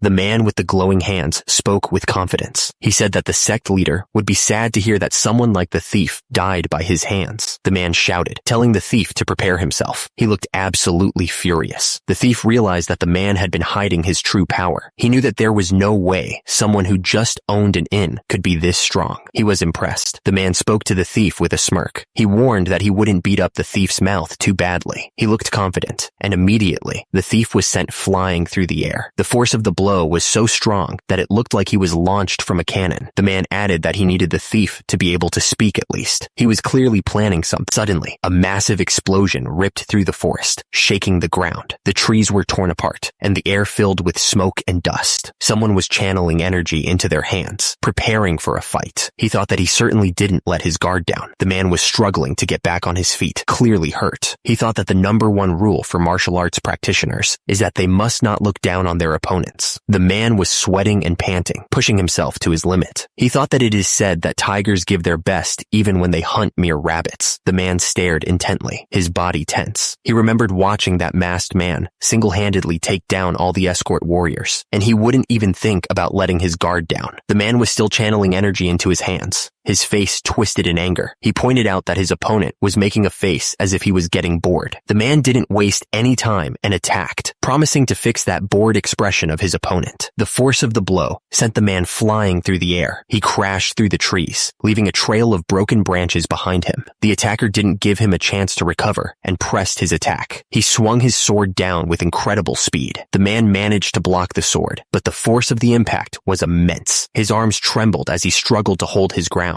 Raw energy surged around the man's hands, crackling like lightning. It was a terrifying display of power, like he was about to tear the world apart. The man in red gritted his teeth and screamed as the energy started to backfire. He looked like he was in serious pain. The man in red groaned, explaining that his arm got blocked before he could extend it. He felt the inner energy that had gathered up in his arm refluxing, causing him pain. The masked man watched him struggle and said that he was a slowpoke. He recommended that he stop trying. The man in red looked up, his face contorted in pain as he heard a warning. The masked man told him that his fingers would be the ones to break first if he kept trying. The masked man gathered energy under his feet. The power crackled, ready to be unleashed in a devastating attack. The masked man unleashed a spinning kick. It was a revolving kick, charged with immense power. The kick sent the masked man flying through the air at an incredible speed. He moved like a blur. The masked man's kick landed squarely on the man in red, sending him flying. The man in red was shocked, barely able to say, The man in red crashed to the ground, defeated. He coughed, struggling to get back on his feet. The man in red screamed as he gathered all his energy into his hand. The power crackled around him, ready to explode. The masked man stood over the man in red, completely calm. He warned that he had already told him his fingers would be the first to break. The man in red thought to himself, is he fast? He knew the answer was definitely not. The man in red looked at his own trembling hand. Then is he strong? He knew that the answer was definitely not. The man in red realized the masked man was certainly neither fast nor strong. So how was he losing so badly? The man in red looked at the masked man, thinking he looked weak. He thought that just judging by his looks, he could take on 10 like him at once. But the moment he tried to strike, the masked man was already moving. The attacker was sent flying from a kick, realizing he couldn't land a single hit on his enemy. Lying on the ground, the man in red tried to figure out what was going on. Even though the masked man was slow, he moved with perfect timing, direction, and distance, making no wasted moves.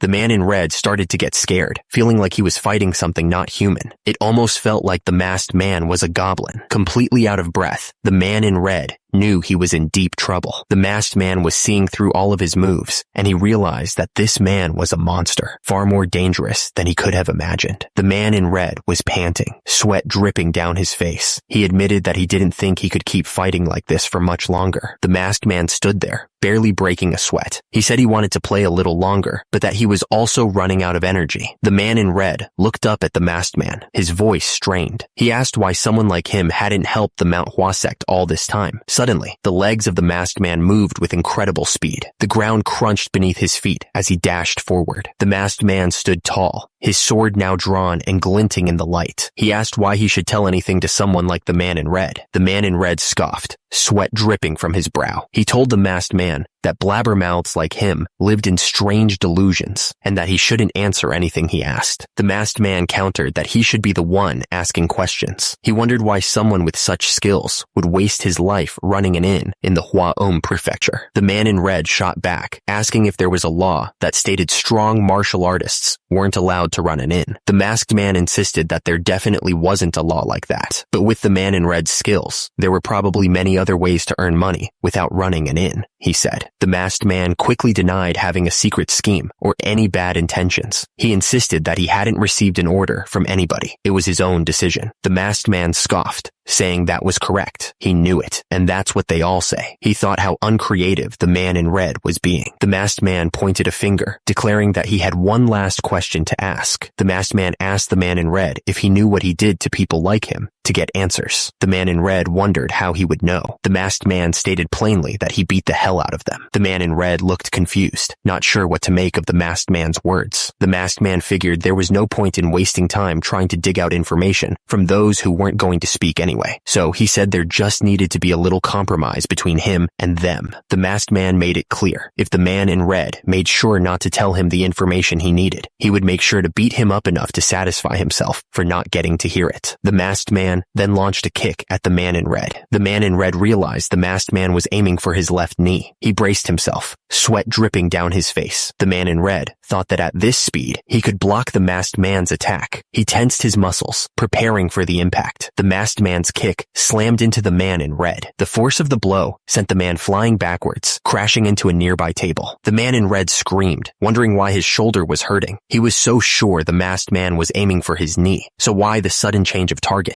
The man in red looked up, his face twisted in pain. He couldn't believe what was happening to him. The masked man didn't give him a chance to recover. He was already coming down with another kick, this time aimed straight at the man in red's head. The man in red screamed, realizing the next attack was coming for his head. He was sure of it. The masked man's foot connected with the man in red's head. The force of the impact echoed through the room. He could feel the blood trickling down his face, but he couldn't even focus on it. All he could do was look up. The man in red screamed, choking on his own blood. I could clearly see the attacks with my own 2 eyes. He managed to cough out. The masked man was still moving, still attacking, and yet the man in red wheezed, trying to get air into his lungs. He knew what was coming. He could see it, but his body wouldn't respond. I could not dodge a single blow, he shouted, his voice cracking. The man in red felt his strength leaving him. He knew it was over. I will most definitely die at this rate, he thought, accepting his fate. The masked man stared intently at his opponent, focusing on his eyes. He thought he knew something just by looking at them. The masked man's eyes narrowed as he examined his opponent's face. He realized that he was facing the eyes of a killer, someone who had slaughtered countless people. The masked man didn't waste any time. He moved with terrifying speed, his sword a blur of deadly motion. The man in red looked up, fear etched across his face as he saw the blade coming down. He begged for his life, not wanting to die. The masked man didn't even look back. He simply turned and walked away, his job done. The man in red screamed as the attack landed, the force of it making him cough. He couldn't believe what was happening to him. The energy erupted from the point of impact, tearing the earth apart. The force of it was massive. The air cleared, revealing the sky above the trees. The quiet was almost deafening after the explosion. A hand crackled with energy, the source of the devastating attack. The air around it shimmered with heat. The man gasped, sweat pouring down his face as he focused the energy. It was taking a lot out of him. The man's eyes widened in disbelief as he recognized the technique. Tai Yi godly palm technique, he asked, shocked. The man in red robes stared down at the masked figure, trying to understand what was happening. He could only manage to say, "You." The masked man looked up, his eyes glowing with a strange light. He demanded to know if the man in red was from the Southern Edge Sect. The masked man spoke with a cold edge to his voice, pointing out the ridiculous coincidences. He asked if the man ran an inn in the Hua Prefecture, led merchants to collect debts from the Manhwa sect, and just happened to be a practitioner of the Southern Edge sect's martial arts. The masked man stood over the man in red robes, his voice hard. He wanted to know if the man had been sent from the Southern Edge sect. The man in red robes cursed under his breath. He realized he shouldn't have used the Tai Yi godly palm technique, especially in front of someone from the Manhwa sect. The man in red robes' face twisted in frustration. He knew he'd made a critical mistake. The man in red robes tried to explain himself. He said if the masked man hadn't suddenly pulled out a sword and tried to cut him down, he wouldn't have used the technique out of panic. The masked man wondered how far ahead this whole thing had been planned, if it was intentional. When the man in red robes refused to answer, the masked man just tilted his head. The masked man said that was fine, and that the man's loyalty was respectable in some sense. He said that it was a very respectable choice. The masked man said he couldn't look down on the Southern Edge sect, even though there had been tensions between the Manhwa sect and the Southern Edge sect for a long time, he couldn't ignore the fact that the Southern Edge sect was prominent and held a firm position as one of the 10 great sects. The masked man scoffed, saying there was no way such a sect would take care of things so poorly. He seemed to find the whole situation ridiculous. The masked man figured the man on the ground probably didn't know much about the details himself. Even if he did, there was no way to make sure his information was valid. All the masked man needed to know was that he was related to the Southern Edge sect. The masked man spat out his words, full of rage. He cursed them, calling them bastards. The masked man continued, saying that even in the worst times, the martial arts world wasn't this dishonorable. He asked if one of the great sects was really trying to steal not just techniques, but the entire sect itself, and by scamming no less. He scoffed at how low they'd sunk. The man in red robes didn't say anything. He just stared into the distance, lost in his thoughts. The masked man tilted his head and asked if it wasn't better for the Manhwa sect. Anyway, he seemed to be enjoying the other man's discomfort. The man in red robes snapped back, his face twisted with anger. He said that the masked man probably already knew that there was no hope left for the Manhwa sect. The man in red robes sneered, saying that now that they've lost their techniques, the Manhwa sect could never be what it once was. He added that it was just a matter of time before they collapsed, and he was simply speeding up the process. The masked man agreed, saying that a sect without the martial arts from its past was doomed to die. He then paused, as if waiting for a response. The man in red robes snapped back, asking who said that. He was clearly furious, and added that he thought someone like the masked man would understand. The masked man tilted his head, his red eyes glowing. He questioned who had said that the Manhwa sect had lost the techniques from their past, demanding an answer. The masked man swung his sword, furious that the other man was spreading lies without knowing the truth. He yelled, asking why he didn't just admit he was doing this because he hated the Manhwa sect. He'd at least accept that as an excuse, since the man in red robes was from the Southern Edge sect. The masked man continued, saying that he had beaten the man in red robes pretty badly. He explained that the Manhwa sect and the Southern Edge sect had many things in common, including strong internal connections and the use of swords as their main weapon for martial arts. The man in red robes was still lying on the ground, completely out of it. He wasn't moving at all. The masked man went on, saying that if two great sects with many similarities were next to each other, one of them was bound to die. The man in red robes insisted that he wasn't from the Southern Edge sect. The masked man scoffed, saying that he wasn't from the Manhwa sect either. The man in red robes yelled at the masked man to stop talking nonsense, and the masked man told him to do it first, calling him a dumbass. The masked man looked down at the man in red robes, his expression changing. He seemed like he was about to do something. The masked man leaned in, telling the man in red robes that he would show him something very interesting if the man in red robes would show him his Tai godly palm technique. Down below, the man in red robes was being held at sword point by another person in black. The man in red robes was sweating, with the masked man's sword pressed against his throat. The masked man continued, saying that if the man in red robes knew what he was talking about, it would be a very interesting experience. The masked man tilted his head, the sword still at the man in red robes' throat. He added that it would be a shame if the man in red robes didn't know what he was talking about. The masked man stared intensely, telling the man in red robes to deliver what he said to the person who sent him there. In a flash, the masked man's sword moved, making a slicing sound. The man in red robes was absolutely terrified. He could feel the cold sweat running down his face as he realized the danger he was in. The masked man moved like a whirlwind, spinning so fast that he became a blur. His sword cut through the air with deadly precision. The man in red robes went flying through the air, completely helpless. The force of the blow knocked the wind out of him. The man in red robes was struggling to keep up with what was happening. He thought to himself that the masked man was so fast. Just swinging his sword created such a strong wind. The man in red robes was still trying to figure out what the masked man was doing. He wondered why the slashes weren't reaching his body and what the masked man was trying to do. The masked man was bleeding, but he didn't care. He declared that plum blossoms give off their strongest scent when they bloom in the snow.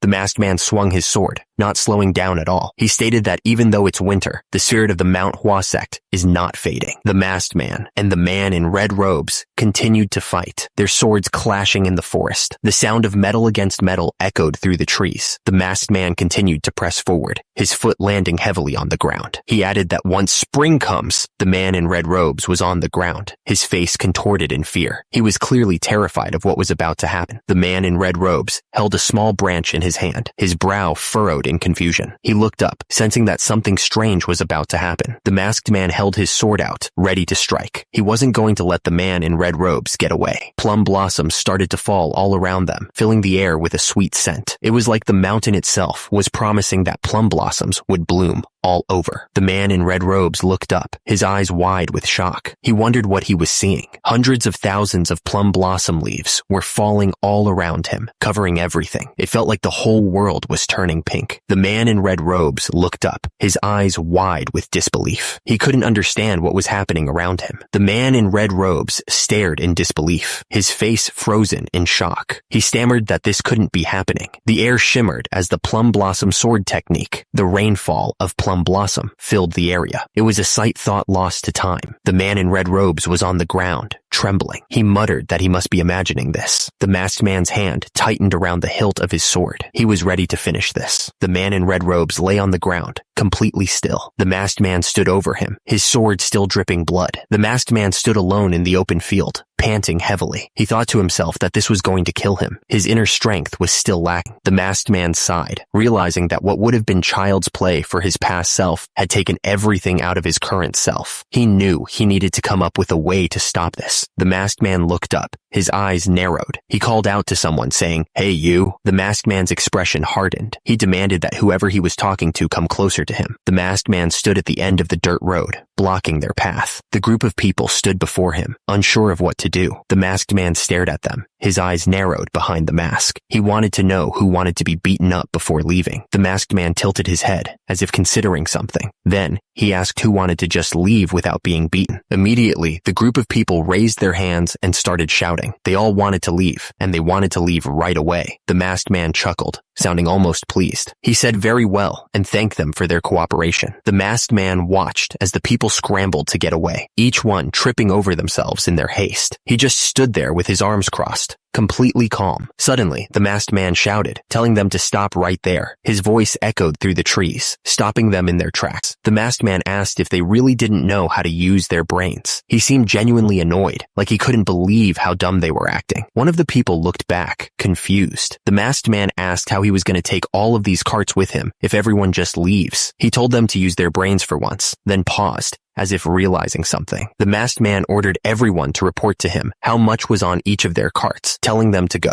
The people immediately responded with a loud, "Yes, sir."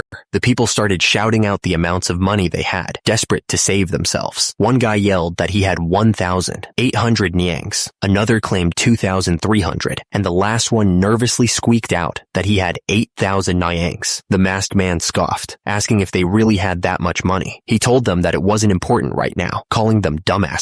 The masked man hummed to himself, thinking about the next step. He seemed to have an idea forming in his head. The masked man ordered one of them to go and get the money from the city of Zhenjiang. He told them that he was going to sell all of this to them for cash. The masked man warned them to bring the money under no name. He threatened to kill them if they didn't do that, admitting that he had never seen someone like him in his life. One of the merchants spoke up, wondering what would happen if the person sent to Zhenjiang didn't return. He was clearly worried about the potential fallout. The masked man scoffed at their concerns. He asked them what they even planned to do if they ran away, and if they had any money left besides the carts. The masked man pointed out that the carts were all they had left. He told them that if they wanted to get even those leftovers, they'd have to come back. The merchants looked at each other nervously, unsure of what to say. They were clearly trapped. One of the merchants finally spoke up, asking if they could report him to the government or something. He sounded desperate. The masked man stood over the merchants, sword raised high. The merchants were frozen in fear, knowing they were completely at his mercy. The merchants could only stare up at him, their faces etched with despair. They were nothing but small figures against the vast sky, completely helpless. The masked man stared down at them, a smirk hidden behind his mask. He told them they could try if they wanted, clearly confident that they couldn't. The masked man warned them not to come back, ever. He promised that if they did,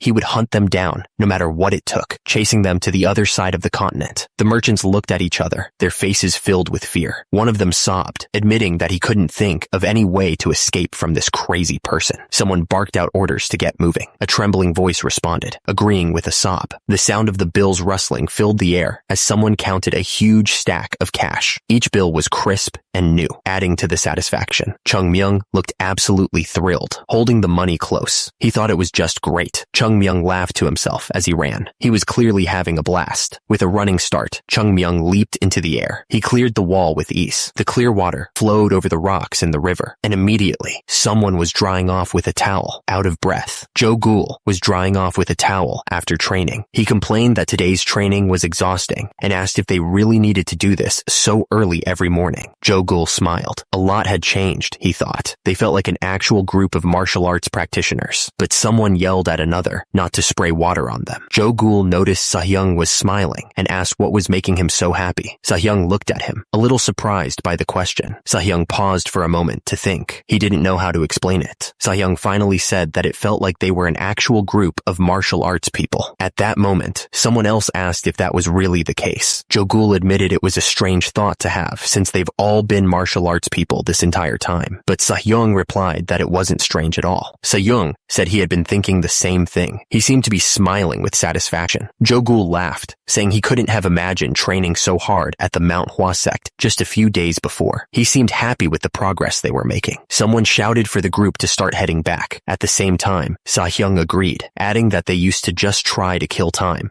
until it was time to climb back up the mountain. He sounded grateful for the change. Yoon Jong looked off into the distance, saying he could feel that things were changing. The young man seemed thoughtful as he spoke. Joe Ghoul commented that it was probably all thanks to Chung Myung. He seemed to be acknowledging the impact Chung Myung had on the group. He added that the guy was undoubtedly bringing changes to the Manhwa Sect. Joe Ghoul seemed impressed by the impact Chung Myung was having. The scene showed a landscape of trees and mountains. At the same time, it was said that although it's only a small breeze as of now, no one knows whether it will remain the same. The text continued, explaining that no one knows whether it will turn into a massive storm that will shake up the entire Manhwa Sect. But whatever the outcome, these changes will surely impact the future of the sect. Someone ran and shouted that they couldn't put that over there. He ordered them to keep it coming. Immediately after, another man yelled that he told them they would start putting things together after getting all the materials inside first, asking if they were deaf. The man continued to yell, warning that if they broke anything, they wouldn't be getting paid for the next month. He told them to come on and carry them faster. As a result, some workers were carrying materials. The same man continued to shout at the workers. At the same time, the workers were carrying the materials. Someone wondered what was happening and who all these people were. Meanwhile, workers were carrying materials into the temple. Someone shouted that something needed to go over there, not here. He seemed really angry about it. The man wondered about Great Sasuk. He looked really confused. Yoon Jong had returned. Someone asked what was going on there, looking surprised. The man realized they were all laborers. He seemed surprised by this. The man explained that they were planning to get the entire temple repaired. He added that the temple was old and not in the best shape. At the same time, two men were listening to him. The roof of the building looked old and worn. It was clear that it needed some work. The man asked what was holding them back. He seemed impatient, waiting for an answer. The man questioned why they weren't helping the workers. He pointed out that they seemed worn out from bringing the carts all the way there. He looked annoyed. The man shouted at them to hurry up and get to work immediately. The two men looked terrified and agreed right away. Chung Myung told the guys to get to work, laughing as he watched them. He seemed to enjoy bossing them around. Suddenly, the sound of murmuring came from inside the building. It was unclear what was going on, but something had clearly caught their attention. The disciples inside were staring at a whole cooked chicken on a plate. It was like they couldn't believe their eyes. The disciples wondered if they were dreaming. They couldn't believe they were seeing meat on the sect's dining table. How was this even possible? The disciples were absolutely amazed by the sight. Their mouths were hanging open in disbelief, completely shocked by the sudden change. The disciples cheered wildly, raising their arms in the air. They were shouting that it was meat, overwhelmed with joy at the sight of the feast. At the same time, someone lifted a piece of meat with chopsticks, savoring the moment. It was like a dream come true after so long. Sahyung thought to himself that the changes Chung Myung brought to the sect might be happening faster than anyone expected. Under the moonlight, someone muttered that they never thought something like this would happen. He was clearly still processing the sudden change in fortune. Meanwhile, a stack of new sect uniforms sat neatly folded. Another disciple added that they had suddenly started constructing construction work to repair the temple. Below, 2 disciples were wearing the new uniforms, looking quite pleased. One of them said that they saw meat on their dinner table, and on top of that, they even got 2 new sets of the Sect uniform, adding that he could still taste the meat in his mouth. Soo-young was smiling to himself, and someone asked him what he was thinking about. He looked pretty pleased with himself. Soo-young turned and replied that he was thinking about how great money was, laughing like a maniac. He was clearly enjoying the newfound wealth. Someone else said that they were amazed by it too. Although they had suddenly gotten their hands on a large sum, it was still hard to believe. Another disciple chimed in, saying that he never thought the higher-ups would bring sudden changes like these. He was still processing the rapid shift in their circumstances. Someone wondered if the leaders had enjoyed being broke the entire time. He added that they had been living poor because they had no choice in the matter. Someone commented that they had never seen Great Sask laugh so brightly. He was laughing so hard that they thought he didn't even know how to laugh. It was a pretty rare sight, apparently. Soo-young was then asked what they should do from now on. The guy seemed to be looking for guidance. Soo-young replied that he was sure they already knew that Manhwa Sect had been going through rapid changes. He added that they should be prepared for what more was to come. Someone else repeated, a bit unsure, that they should prepare for changes. He seemed to be thinking about it. Another disciple chimed in, saying that this wasn't just a matter of financial prosperity. She looked thoughtful. Someone asked if the other had seen the secret martial arts books inside the chest. The other guy confirmed that he saw them too. Chung Myung tripped over a pile of chests and gold bars. He pretended it was an accident, but he revealed the hidden stash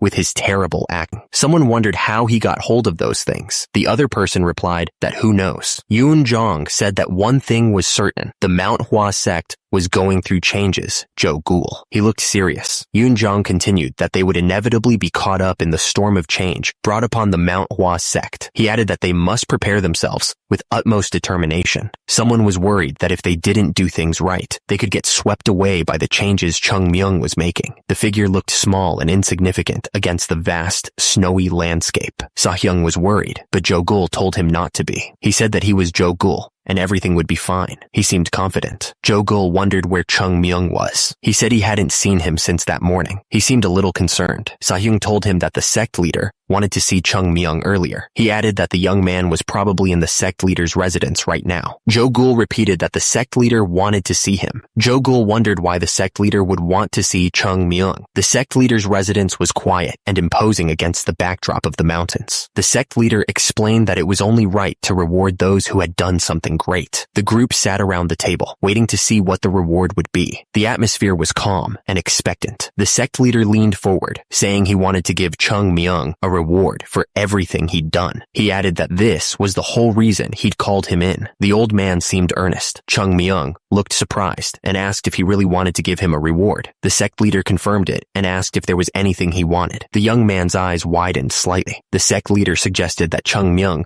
might still want the money he'd given to the Manhwa Sect. He offered to return some of it if he wanted. He seemed to be considering the offer. Chung Myung said he wasn't really interested in wealth. The sect leader asked if he was sure he didn't want it. He explained that he wouldn't have anywhere to spend it on Manhwa anyway. The sect leader thought that Chung Myung understood the way of the Tao. He added that it wasn't easy to let go of attachments to wealth. The old man seemed impressed by the young man's lack of interest in money. At the same time, Chung Myung was thinking that the sect leader probably couldn't give him much wealth anyway. He already had more than enough in his secret storage. The young man looked uninterested. The sect leader suggested that Chung Myung could tell him something else he wanted. He offered to allow him to learn an advanced technique that he normally wouldn't be allowed to learn yet. But Chung Myung replied that he didn't really want techniques either. The sect leader asked if Chung Myung didn't want them either. He seemed surprised and asked if he wasn't interested in learning advanced techniques. The old man was clearly trying to find something to offer. Chung Myung said that there must be a reason their ancestors established an order in which they learned the techniques. The sect leader realized that he was right. He agreed that there was a proper order to things. Chung Myung scoffed at the idea of following the traditional order. He thought that he should be the one teaching the sect leader advanced techniques. The young man seemed annoyed by the whole situation. He knew that there were so many techniques that he needed to teach them. The young man wanted to give them all the techniques he knew. He wondered how he could hand them over the techniques naturally. Chung Myung was starting to get a headache from thinking so hard. He didn't think he should have to think so hard about something like this. He wondered what he wanted as a reward. The young man also thought about what else he could do for the Manhwa sect, of which only its name remained. He was determined to help the sect. Suddenly, the sect leader had an idea. He seemed to have realized something important. Chung Myung asked if he could go to the Hwa prefecture whenever he wanted, emphasizing that he needed freedom first. He explained that he needed to be able to move around in more places before he could do anything. The sect leader considered Chung Myung's request to go to Hwa prefecture. The young man agreed, saying that having to only stay in the temple while practicing martial arts was limiting his growth as a disciple. Chung Myung asked if he wouldn't be able to learn by exploring the broader world. The others listened quietly, seemingly curious about the answer. The sect leader said that he understood where he was coming from, but the old man was quick to point out that it would be violating the Manhwa sect's regulations. The sect leader admitted that his achievements were more than worthy of allowing him to do that. However, he was worried that there may be people who complain about it being unfair, making Chung Myung think he was being too picky. Chung Myung asked if there was anything else the sect leader wanted from him. He wondered what more could be asked if he couldn't even get permission to go to the Hwa prefecture once in a while. He looked annoyed. Chung Myung put his head down on the table, pretending to be in pain. The young man was clearly trying to get his way by any means necessary. The boy dramatically called out to the sect leader, claiming his body was in terrible shape. The sect leader looked at him suspiciously and said that he could see that. Chung Myung continued, saying that according to the doctor, his inner energy seemed to be damaged. The sect leader admitted that he had heard that as well. Chung Myung finally got to his point. He said that was why he would like to ask for some pills of life. Chung Myung asked for pills of life, the kind that could replenish his health. He was very insistent about it. The sect leader listened to what he had to say. At the same time, Chung Myung was blushing, looking like he had high hopes. The sect leader took a sip of his tea. He seemed to be thinking about what Chung Myung had asked. The sect leader declared that Chung Myung no longer needed permission to go outside the Manhwa sect's temple. He made the statement very officially, but Chung Myung had to stay inside the Hwa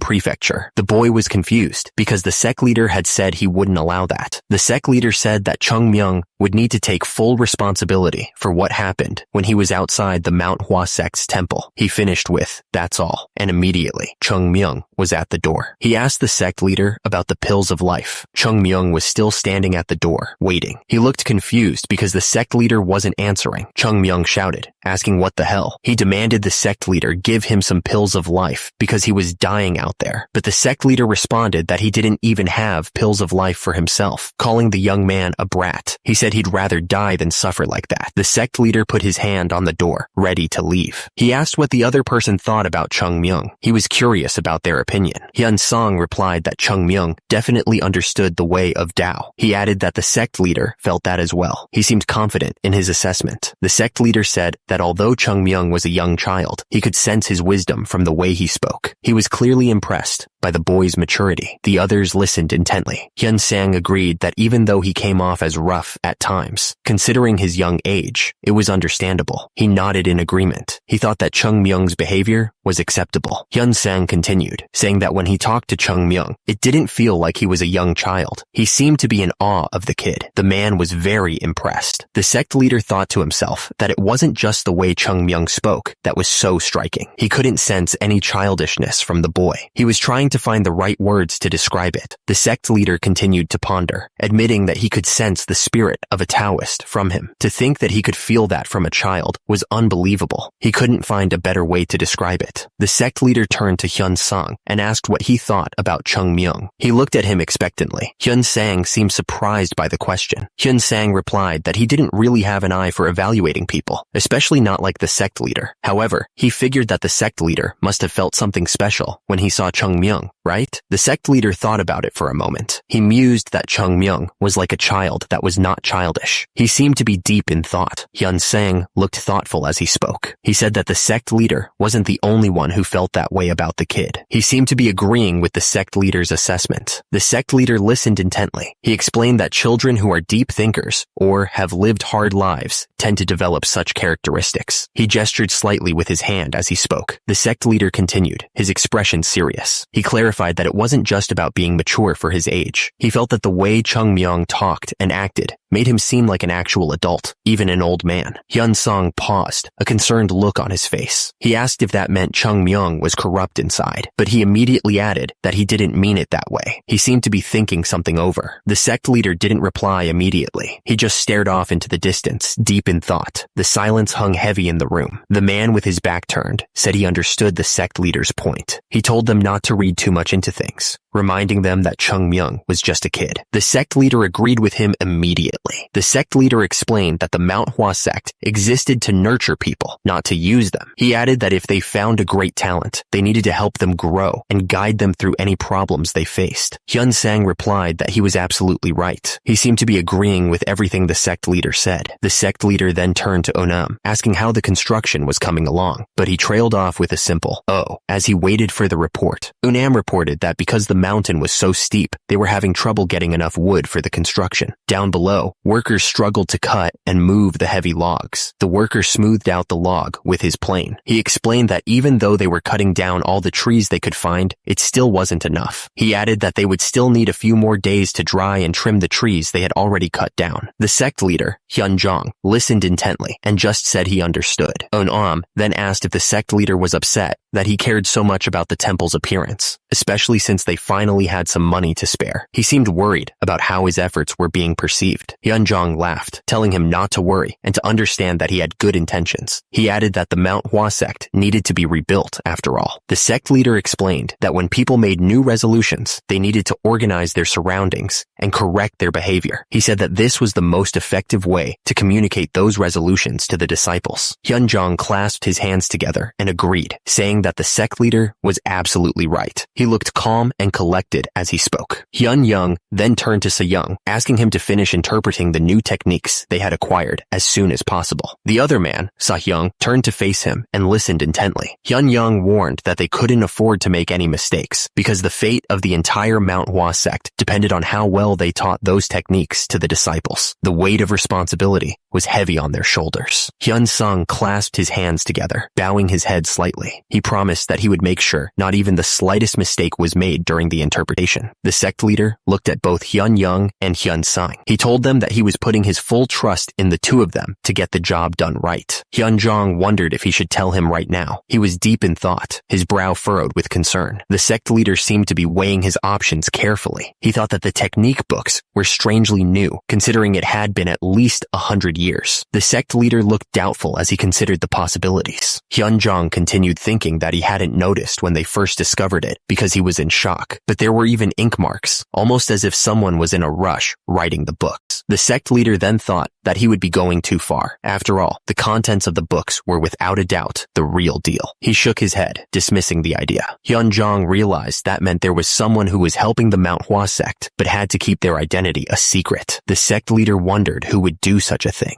Chung Myung was furious. He couldn't believe the sect leader had kicked him out just because he didn't want to give him a pill of life. He stomped his foot, muttering under his breath. Chung Myung was still angry, asking what good it was for him to rewrite all the technique books before handing them over. He glared at the book, clearly annoyed by the whole situation. He continued to write, complaining about the damned sect that not even a beggar would want to take over. The young man's face was red with frustration. Chung Myung, seeing the sect leader's expression, knew he had lost the recipe for the pill of life, along with all the money the sect had. He thought that this sect was done for. Chung Myung looked down, admitting that this was really a pain in the butt. He sighed, realizing the trouble he was in. Chung Myung was surrounded by swirling pink energy, trying to recover. He admitted to himself that he expected there to be side effects to a certain degree, but this was proving to be more difficult than he thought. Chung Myung looked frustrated, putting a hand to his head. He realized that the side effects were way more severe than he had imagined, and he was starting to get worried. Chung Myung looked down, sighing deeply. He realized his body wasn't healing as quickly as he thought it would, and at this rate, it might take half a year for complete recovery. The young man was not happy about that. Chung Myung stood still, deep in thought. He knew it was very bad for someone as young as him to lose out on an entire half a year of training. It was a critical time for building inner strength. Chung Myung's expression hardened with determination. He knew that once you missed this ideal period of time, it would never come back. The young warrior needed to find a way to recover, and fast. Chung Myung knew there were basically two ways to recover his pure innate chi. He could either eat a pill of life life, or get help from someone who could transfer their chi to him. But the thing is, there was no way for him to find someone who could transfer their chi to him at the moment. It wasn't like he could just ask anyone. Chung Myung remembered that back in the day, pills of life were everywhere around the sect. Well, maybe he was exaggerating just a little bit. He could practically feel the smooth texture of the pill in his hand, like it was yesterday. Chung Myung even used to take the plum blossom pill as a hangover cure. He couldn't believe how much things had changed. Chung Myung remembered how effective the pills were. He admitted to himself that he really wanted a drink now. He thought back to the days when he could drink as much as he wanted without getting caught by Se-young. He would just pop a pill,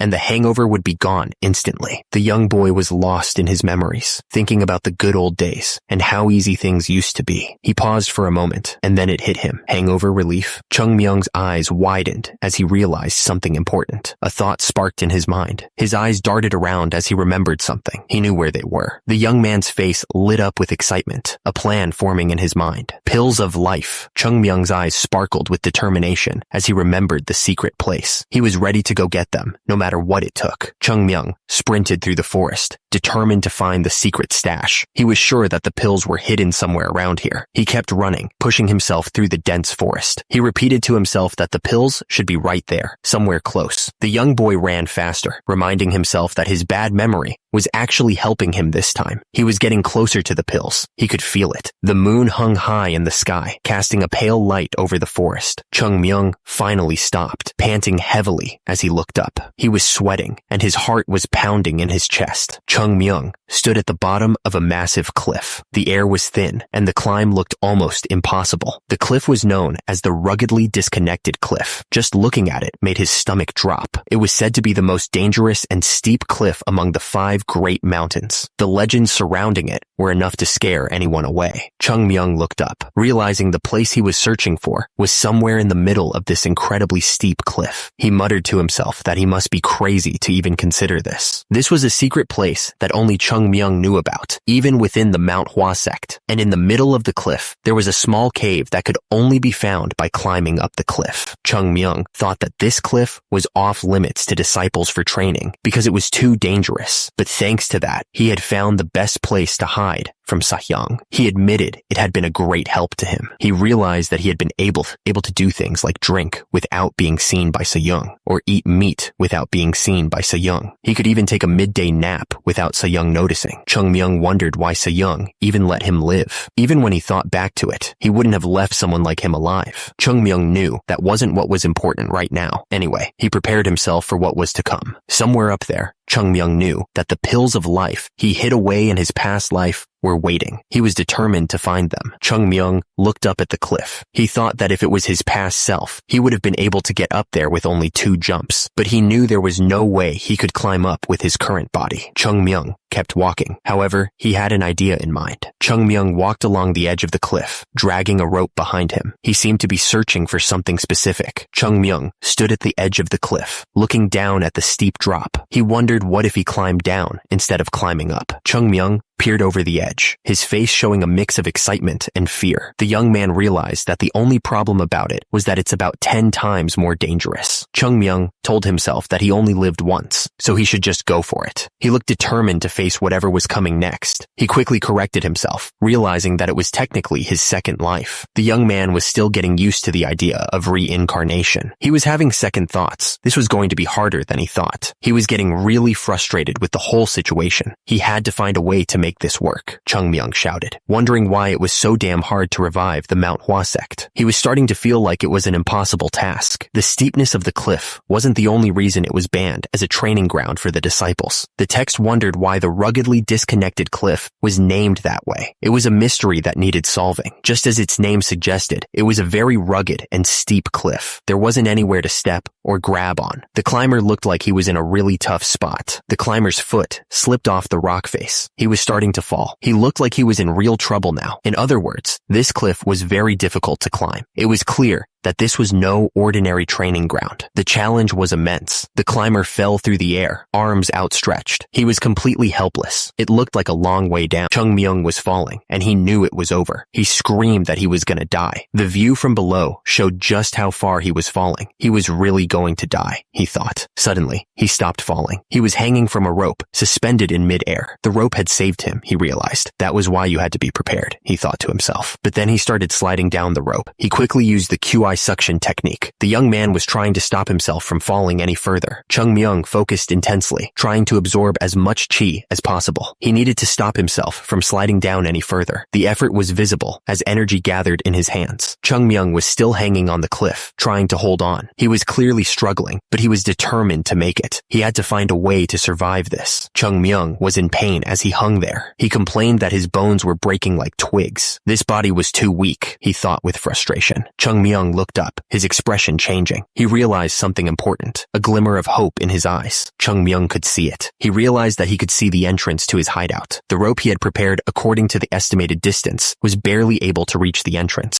Chung Myung was thinking fast. He realized that he'd need to grab onto the cliff on the other side first. He looked determined, knowing this was his only shot. He knew what he had to do. Chung Myung realized he first needed to stop using his chi suction technique. The young man needed to gain some momentum if he wanted to survive. The rope was starting to stretch dangerously thin. It looked like it was about to snap at any moment. He swung through the air, relying on the rope. Chung Myung was flying, hoping his calculations were correct. He was putting everything on the line. He stretched out his hand, desperate to grab something. Chung Myung was reaching for the cliff face, his fingers outstretched. Landing this was going to be close. He timed it perfectly. Chung Myung shouted, knowing this was his last chance to grab onto something. But the rope couldn't take the strain anymore. It snapped, sending pieces flying in every direction. He was falling faster than ever. Chung Myung looked up, confused by what he was seeing above him. He realized something was wrong. The young man shouted that this wasn't the cliff he was aiming for at all. He didn't have time to think. Chung Myung yelled, using his chi suction technique, but screamed in frustration. What the hell was going on? Chung Myung was falling down the cliff, completely out of control. He was spinning around and around as he fell. Suddenly, he slammed into the side of the cliff. The young man grunted in pain. At the top, the rope finally snapped under the strain. As a result, Chung Myung started sliding down the cliff face. He managed to grab onto another rope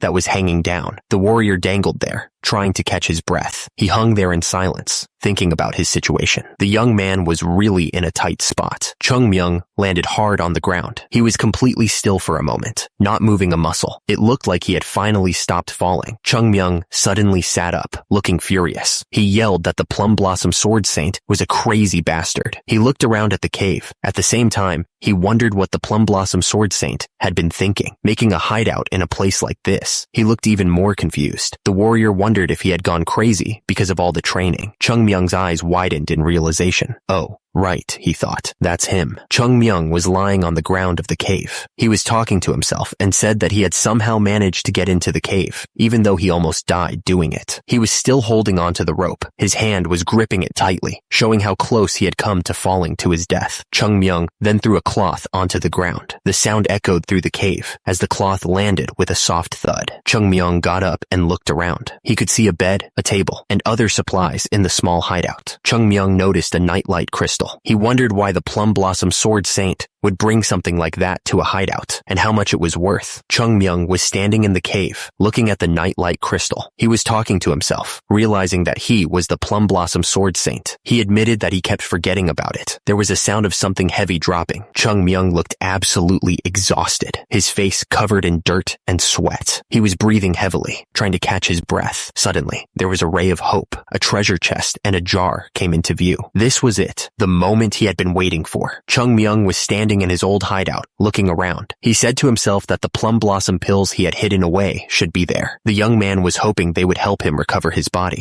The sound of the jar opening echoed through the cave. Chung Myung looked surprised, his eyes widening. He didn't expect to find what he was looking for so easily. Chung Myung approached the chest, and as soon as he opened it, a rich plum blossom fragrance filled the air. It was as if fully bloomed plum trees were right there in the cave. He couldn't believe it. The chest contained snow blossom pills. He had even hidden away the snow blossom pills, which were way more expensive than the plum blossom pills. And there was more. This other chest was full of plum blossom pills. The plum blossom sword. Saint really was a madman, he thought. Chung Myung sighed, hoping no one would get too angry at him for hiding all these pills. At least he didn't hide the most expensive pill of life here, he thought with a nervous chuckle. Chung Myung knew what he had to do. He needed to completely recover his body first, before anything else. Chung Myung figured it would be great if he managed to build up a bit of inner strength while he was at it. He held the pill between his fingers, looking at it intently. There was no need for hesitation, he thought. He would take a snow blossom pill first. The young man swallowed the pill without a second thought. The pill started to take effect, and a soft glow began to emanate from within him. The light pulsed gently, spreading warmth throughout his body. The energy condensed into a small, bright orb. It floated in the darkness, a beacon of hope in his current situation. The energy focused on his back, converging at a single point. He could feel the power coursing through him, slowly revitalizing his body. The pill melted in his mouth before he could even chew, and a sweet smell spread throughout his body. He could feel the effects almost immediately, but he didn't have time to enjoy the scent, he thought. He needed to focus on the task at hand. The young man knew he had to get this right. First, Chung Myung thought, he needed to make sure the chi from the snow blossom pill didn't escape from his body. He had to be careful. He repeated to himself that he had to hold it in. He focused all his energy on keeping the chi inside. The warrior was determined to succeed. The energy began to condense into a small, bright orb. It was a sign that his efforts were paying off. Chung Myung knew he couldn't use the pill to recover his inner strength in its current state. It was too impure, he thought, and he frowned at the realization. Turns out, even though snow blossom pills were the pride of Manhwa Sect, they had way too many impurities for him to store inside his body. He grimaced, realizing the problem. Chung Myung knew he needed to purify it. Although he would need to throw away most of the chi that was stored inside the pill, he felt he had no other choice. He looked determined. After all, he was taking the long way to build up the most complete and perfect foundation he could ever get. He knew it wouldn't be easy. Although it wasn't an easy decision to make, he decided he couldn't let his impatience get the best of him. He had to be patient. Chung Myung decided he would throw away everything other than the purest chi. The energy swirled around the small crystals, ready to be discarded. He looked down at the small pile of crystals, thinking about how much of the original pill was now gone. It was such a waste, he thought to himself. Chung Myung decided he would take the small pieces remaining after filtering out the impurities. The crystals glowed softly. He would store them inside his dantian. The crystals began to glow brighter. The young man planned to send the crystals all the way into the deepest parts of his dantian. He wanted to reach the innate, pure chi. The crystals began to glow even brighter, pulsing with a soft, pink light. The energy seemed to be resonating with something deep within him. Suddenly, the crystals started to crackle with energy, little sparks flying off them. The air around them seemed to vibrate. Then, all the energy focused into one small ball of pure pink light. It pulsed gently, like a tiny heart beating. The ball exploded outward, sending waves of energy in every direction. The raw power was almost blinding. The energy rushed into a dark cave, illuminating the stone walls with a faint glow. It felt like something significant was about to happen. Suddenly, a surge of raw energy exploded outwards. The force of it was immense, shaking the very ground beneath him. The energy swirled around him like a raging storm, and immediately, the ground beneath him began to crack and split from the force. Chung Myung was at the center of it all, meditating as the energy continued to pulse. He sat there calmly, despite the chaos around him, his face contorted in pain as the energy surged through his veins. He could feel the power coursing through him, almost too much to bear. Chung Myung screamed. Chung Myung was thrown back onto the bed from the force. He looked to be in pain as the blue energy continued to pulse around him. His hands were shaking as the energy surged through his body. The young man's veins were glowing blue. He clenched his fist, trying to control the wild energy. It felt like his body was about to explode. The force of the energy had blasted a hole in the cave ceiling. Dust and rocks rained down from above. Chung Myung's eyes snapped open. He looked like he had reached some kind of new understanding. Chung Myung's eyes glowed with an intense light. He was focused, trying to control the energy surging within him. The fractures and scars on his body were healing at an incredible rate. It was like they were disappearing right before his eyes.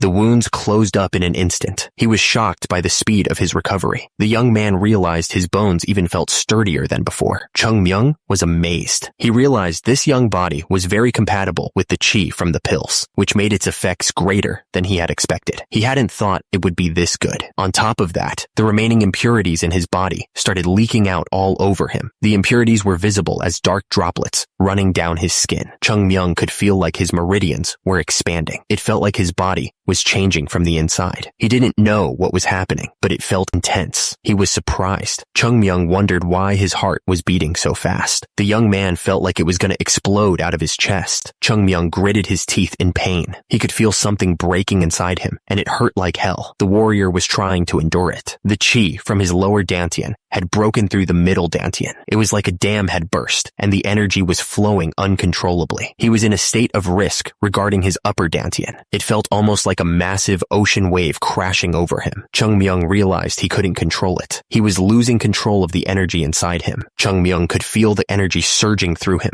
He realized that if it broke through his upper dantian, his inner strength would become uncontrollable. The young man knew his upper dantian was where his brain was, and he was in trouble. Chung Myung knew he had to do something fast. He shouted that he needed to stop the energy from flowing. The warrior reached out with his hand, trying to grab the wild energy. Chung Myung felt like he was about to explode. He grabbed his chest, trying to contain the energy inside. The young man gritted his teeth, enduring the pain. Chung Myung screamed out loud. He was in so much pain that tears started to form in his eyes. The warrior was desperately trying to control the chaotic energy. Suddenly, a voice echoed in his mind. It asked if he was a Taoist or a martial artist. Chung Myung was confused, wondering who was talking to him. Chung Myung was still struggling with the energy inside him. He wondered if it was Sahyung who was speaking to him. Sahyung continued, explaining that martial artists try to force and control the flow of things, but those who follow the path of Tao just let things be. Sahyung asked if he really thought he could do anything to the flow of the world by trying to stop it. At the same time, a stream of water flowed peacefully. Sahyung explained that if he built a dam to try to stop the water, it would just go over the little structure and keep flowing. Below, a waterfall cascaded down the rocks.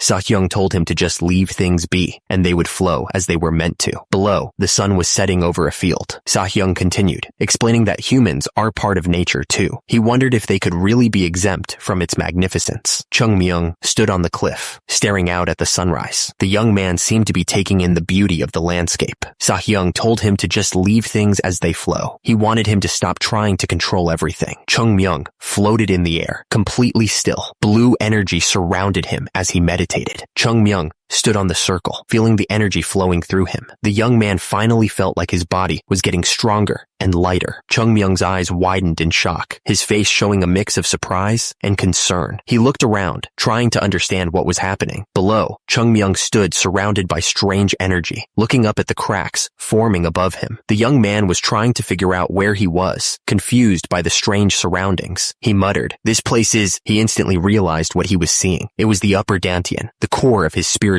energy. Chung Myung knew intuitively where he was. The warrior understood that he was inside his own body, a place he hadn't expected to see so damaged. Chung Myung stared at the cracked wall in front of him, realizing it was the entrance to his upper dantian. The young man wondered just how badly his body had been damaged. Chung Myung reached out, his hand touching the dark, cracked surface. The tension in the room was heavy, and he could feel the unstable energy building up behind the wall. Chung Myung focused his energy, a bright blue light emanating from his hand. He looked determined, trying to assess the situation and control the chaotic chi. Chung Myung could feel the vibration growing stronger. He realized that he could sense a massive vibration coming from beyond the wall. Chung Myung realized it was only a matter of time before the chi broke through to the upper dantian. As a result, the energy inside was already reaching critical levels, threatening to burst out. Chung Myung knew it was in a riskier state than he had thought. On one hand, if he didn't open the wall, it would eventually collapse, but if he did it too quickly, the upper dantian would be swept away by the chi.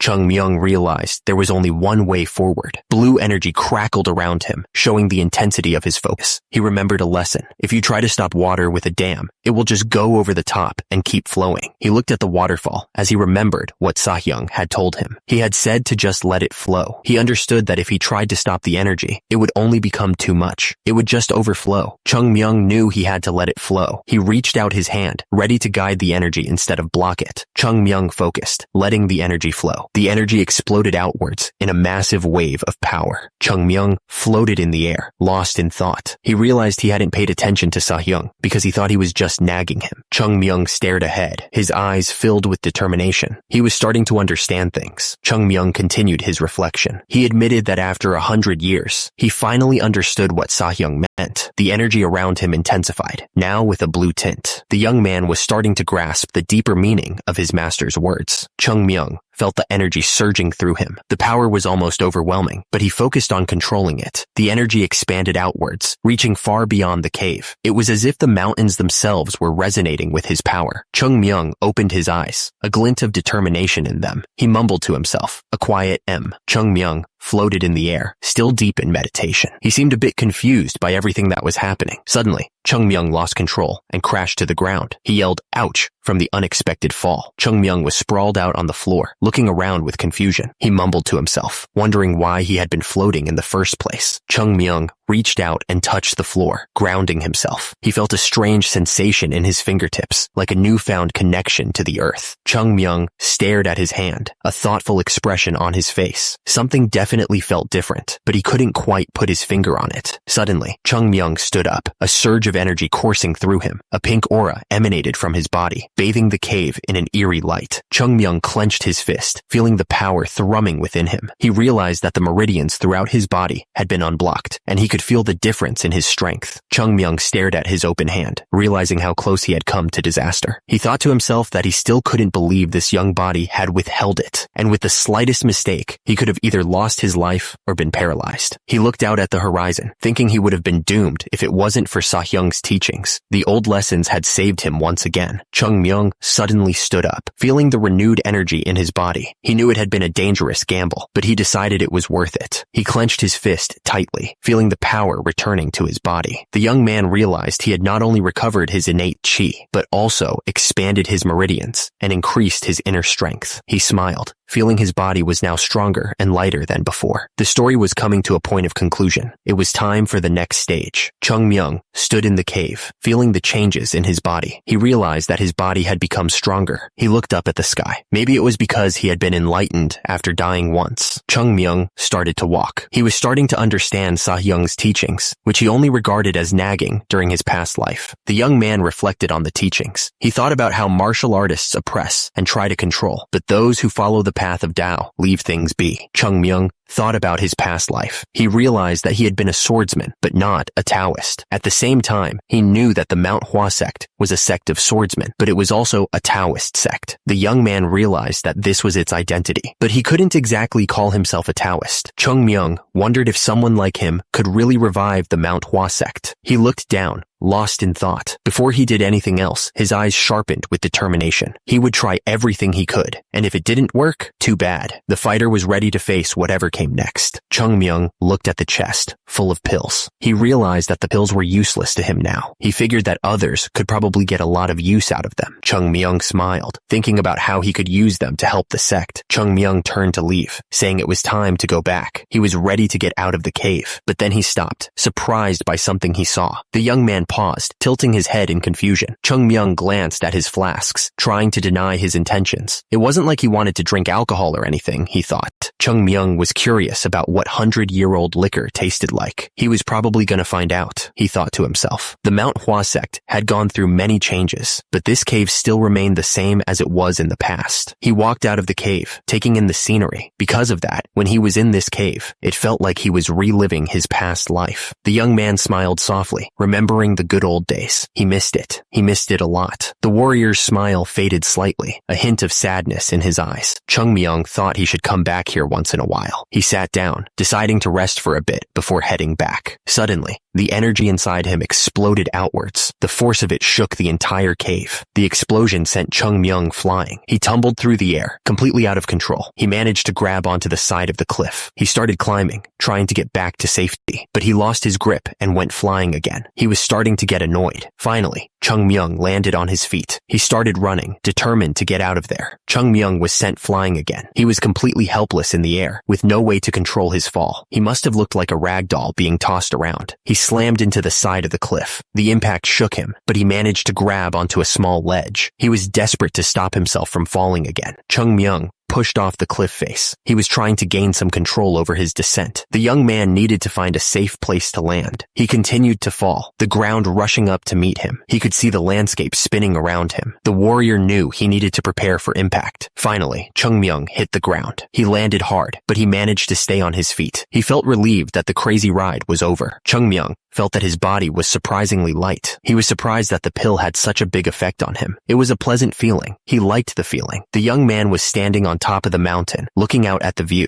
The air felt clean. The air above him felt very fresh. But Chung Myung started sniffing, confused by something. He was trying to figure out what the smell was. Chung Myung suddenly started yelling about what the hell the smell was. He couldn't believe that something like this came out of his body. The warrior was absolutely disgusted. The area was covered in ice. Someone nearby said that it was freezing cold. It sounded like they were not having a good time. Someone else was waking up nearby. He complained that his body still felt asleep and that his fatigue wasn't going away. He sounded really sleepy. The monks were standing in the courtyard. One of them asked how much longer they needed to keep this up. He sighed heavily, clearly not happy about it. Some of the monks were talking to each other. One of them asked if the other thought that someone had been acting a bit strange recently. The other monk asked what he meant by that. The monk said that the person had been looking a bit out of shape lately. Now that he thought about it, the guy hadn't shown up to their training sessions recently. They were getting worried. One of the monks wondered if the rumor was actually true. Then he asked what rumor the other guy was even talking about. He seemed pretty confused by the whole thing. The monk explained that he was talking about the rumor that someone was experiencing an inner chi overload. He told the other monk to think about it, saying that the person's body condition had been declining day after day. He looked worried. The monk continued, adding that the person had been missing out on training because it got too bad. He looked really concerned about what was happening. One of them realized that if that was true, it meant they didn't have to train. He was clearly hoping the rumor was real. The other monks were silent. One of the monks looked around nervously. He was probably thinking about what would happen if they actually got caught slacking off. One of the disciples wondered why they had been following orders without questioning them. He seemed to be thinking hard about something. He wanted to know why they never talked back to their leader. The disciple continued, asking if it was because they thought they couldn't win against him, even if they all attacked together. He looked like he was trying to convince himself of something. He was hoping they could beat him if they teamed up. Another one of the disciples thought that now that their leader wasn't at his best, things might be different. He clenched his fist, feeling a surge of hope. Maybe, just maybe, they had a chance now. The group of disciples wondered if it might be possible to defeat their leader. They looked at each other, a silent question hanging in the air. They were considering the possibility of an uprising. One of the disciples pointed out that the leader looked almost like a skeleton. He wondered if they might have a chance if they ganged up on him right now. He was trying to gauge their collective courage. Yoon Jong told Sa Young to let them be.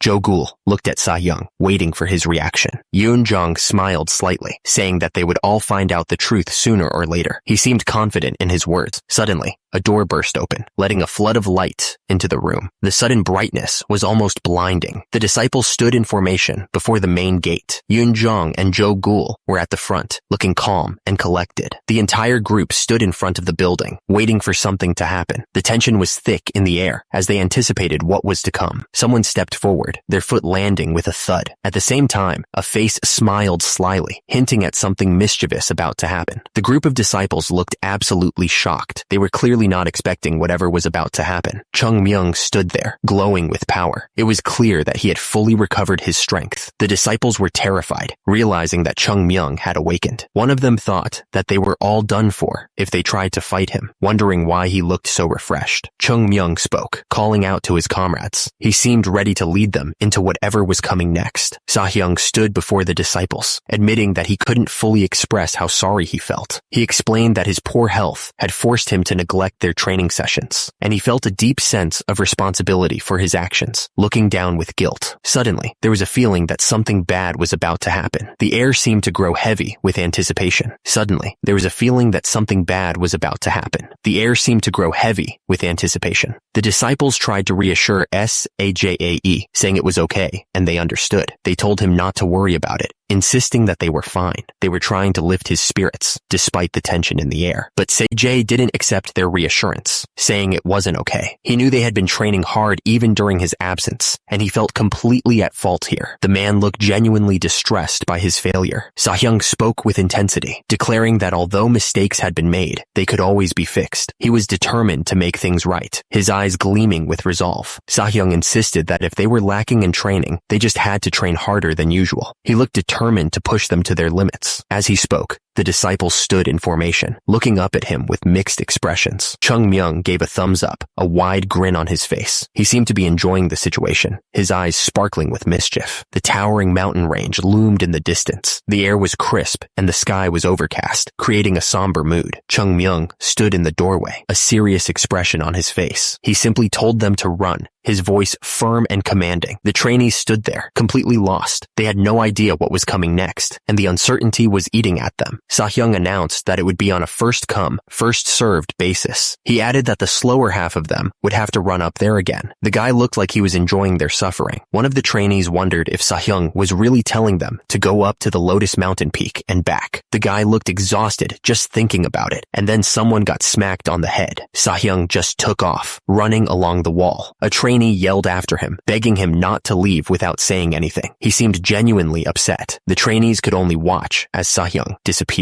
They called out his name, but it was no use. The guy was already gone. One of the trainees shouted that they should run too, and quickly. He looked really stressed about being late. The rest of the trainees looked panicked. They knew they'd have to run up there again if they didn't hurry. So, everyone started running as fast as they could. They didn't want to be left behind. Chung Myung watched them run, and he wondered if they dared to conspire against him. He thought it was cute. The young man admitted he liked their courage to even try something like that. He figured even the most obedient people have their limits. Chung Myung stared intensely, saying that if they didn't have the skills to back up their complaints, they were nothing but a disgrace. He looked like he meant every word. He continued, stating that to earn the right to speak their minds, the first and last thing they needed was skills. At the same time, the trainees were still running up the hill, trying to make it on time. Chung Myung looked at them with determination, adding that he'd gladly help them gain those skills. He seemed serious about it, but the training was still going to be brutal. The young man went on, saying that in the 1,000-year history of the martial arts world, there were countless individuals who rose to prominence all by themselves. He paused for a moment, gathering his thoughts. Chung Myung explained that a single person cannot increase an entire sect's stature. He wanted them to understand the importance of teamwork and working together. Basically, for the sect to be strong, everyone in it had to be strong. The disciples stood together, ready to face whatever came next. Chung Myung looked determined. He was ready to bring the sect back to its former glory. He vowed to restore Manhwa sect to its former glory, making it even stronger than before. The sect's buildings stood tall, waiting to be filled with life again. Chung Myung yelled that the last one to arrive wouldn't get breakfast. He called them a demon, trying to motivate them to hurry up. The sun rose over the mountains, casting a warm glow on the landscape. It was a beautiful sight, but the disciples were too busy running to notice. The training grounds were covered with bodies. The disciples lay sprawled on the ground, completely worn out from the intense training. At the same time, another disciple struggled to catch his breath. He was completely drained, his body aching from the relentless exercises. Below, another one lay face down, gasping for air. He looked like he was about to pass out from exhaustion. Another disciple struggled to his feet, looking down at his fallen comrade. He reached out a hand to help him up, a look of concern on his face. The disciple watched in disbelief. He thought to himself that it was unbelievable someone could still be standing after such a brutal training session. The disciple was starting to understand something. He realized that there was a reason Sahyung was called the Great Sahyung. The disciple looked up, thinking it wasn't just about skills. He seemed nervous, wondering what was coming next. Chung Myung stared ahead with a strong mentality. He looked like he was ready to push everyone even harder. The sandbag felt surprisingly light. The disciple wondered why it was so easy to lift all of a sudden. Chung Myung, carrying a bunch of heavy sandbags, demanded that those who finished training give him all their sandbags. He looked like he could carry even more without a problem. Chung Myung looked around at the disciples lying on the ground and asked why they were all just lying around. He seemed genuinely confused by their lack of energy. Chung Myung, carrying the heavy sandbags, couldn't believe how tired everyone was. He scoffed, saying they hadn't even done much and were already worn out. He called them monsters because of their poor endurance. Chung Myung kept going, complaining that kids these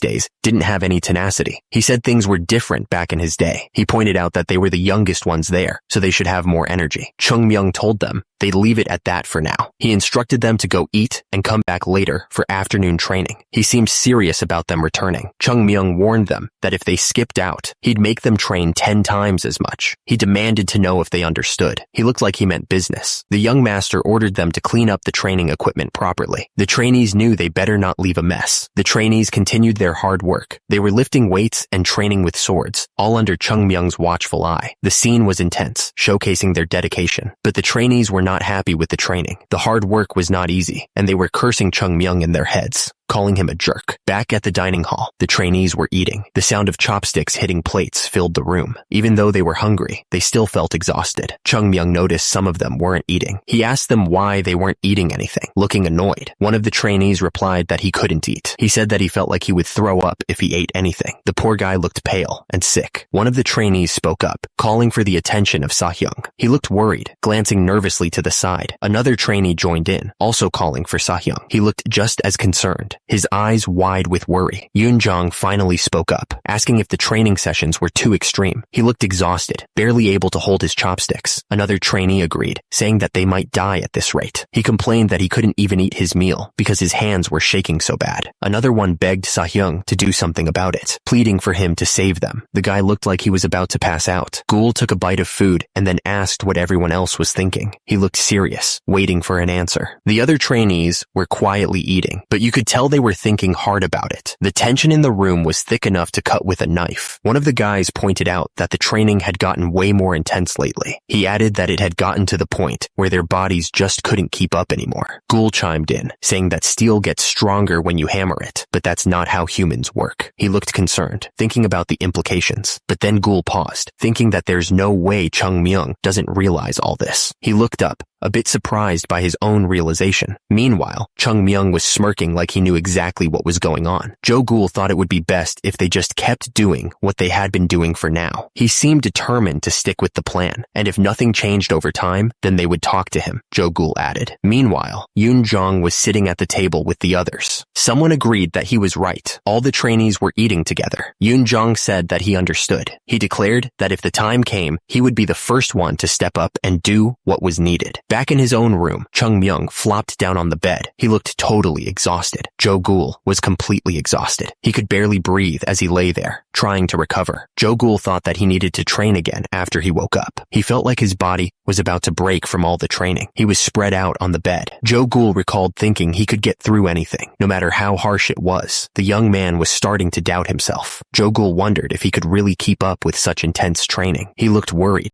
Jo Gul muttered Sayoung's name. He seemed to be relying on him. Someone was trying to wake Sayoung up. Sayoung's face filled the panel as they tried to wake him. Chung Myung told him to be quiet. Chung Myung confessed that it was hard to get one of these, but he was giving it to Sayoung because it was him. Sayoung asked what he was giving him. Sayoung looked confused. Sayoung's eyes widened, his face showing pure shock. He clearly wasn't expecting what was coming next. He stuttered, asking if it was a pill of life. He couldn't believe he was seeing such a precious item. At the same time, Chung Myung shushed him, reminding him to keep it down since they weren't alone. Chung Myung told him that he needed it. The young man looked calm and serious. Chung Myung told him to keep it a secret from everyone else. He smiled mysteriously. Below, Sayoung looked like he was about to burst with emotion. Chung Myung told Sayoung to eat it first, saying that he would help him. He looked at Sayoung with a reassuring smile. Sayoung closed his eyes, feeling a wave of shame. He thought to himself that he was ashamed for thinking of him as a demon. The man was clearly touched by the gesture. Someone placed a hand on another's shoulder, offering silent comfort. It seemed like a gesture of support and understanding. At the same time, unspoken words filled the air. The thirsty only know to be grateful when their thirst is quenched. An open wooden box sat there, waiting to be filled. The box was empty, but it had a purpose. Chung Myung had a sly smile on his face.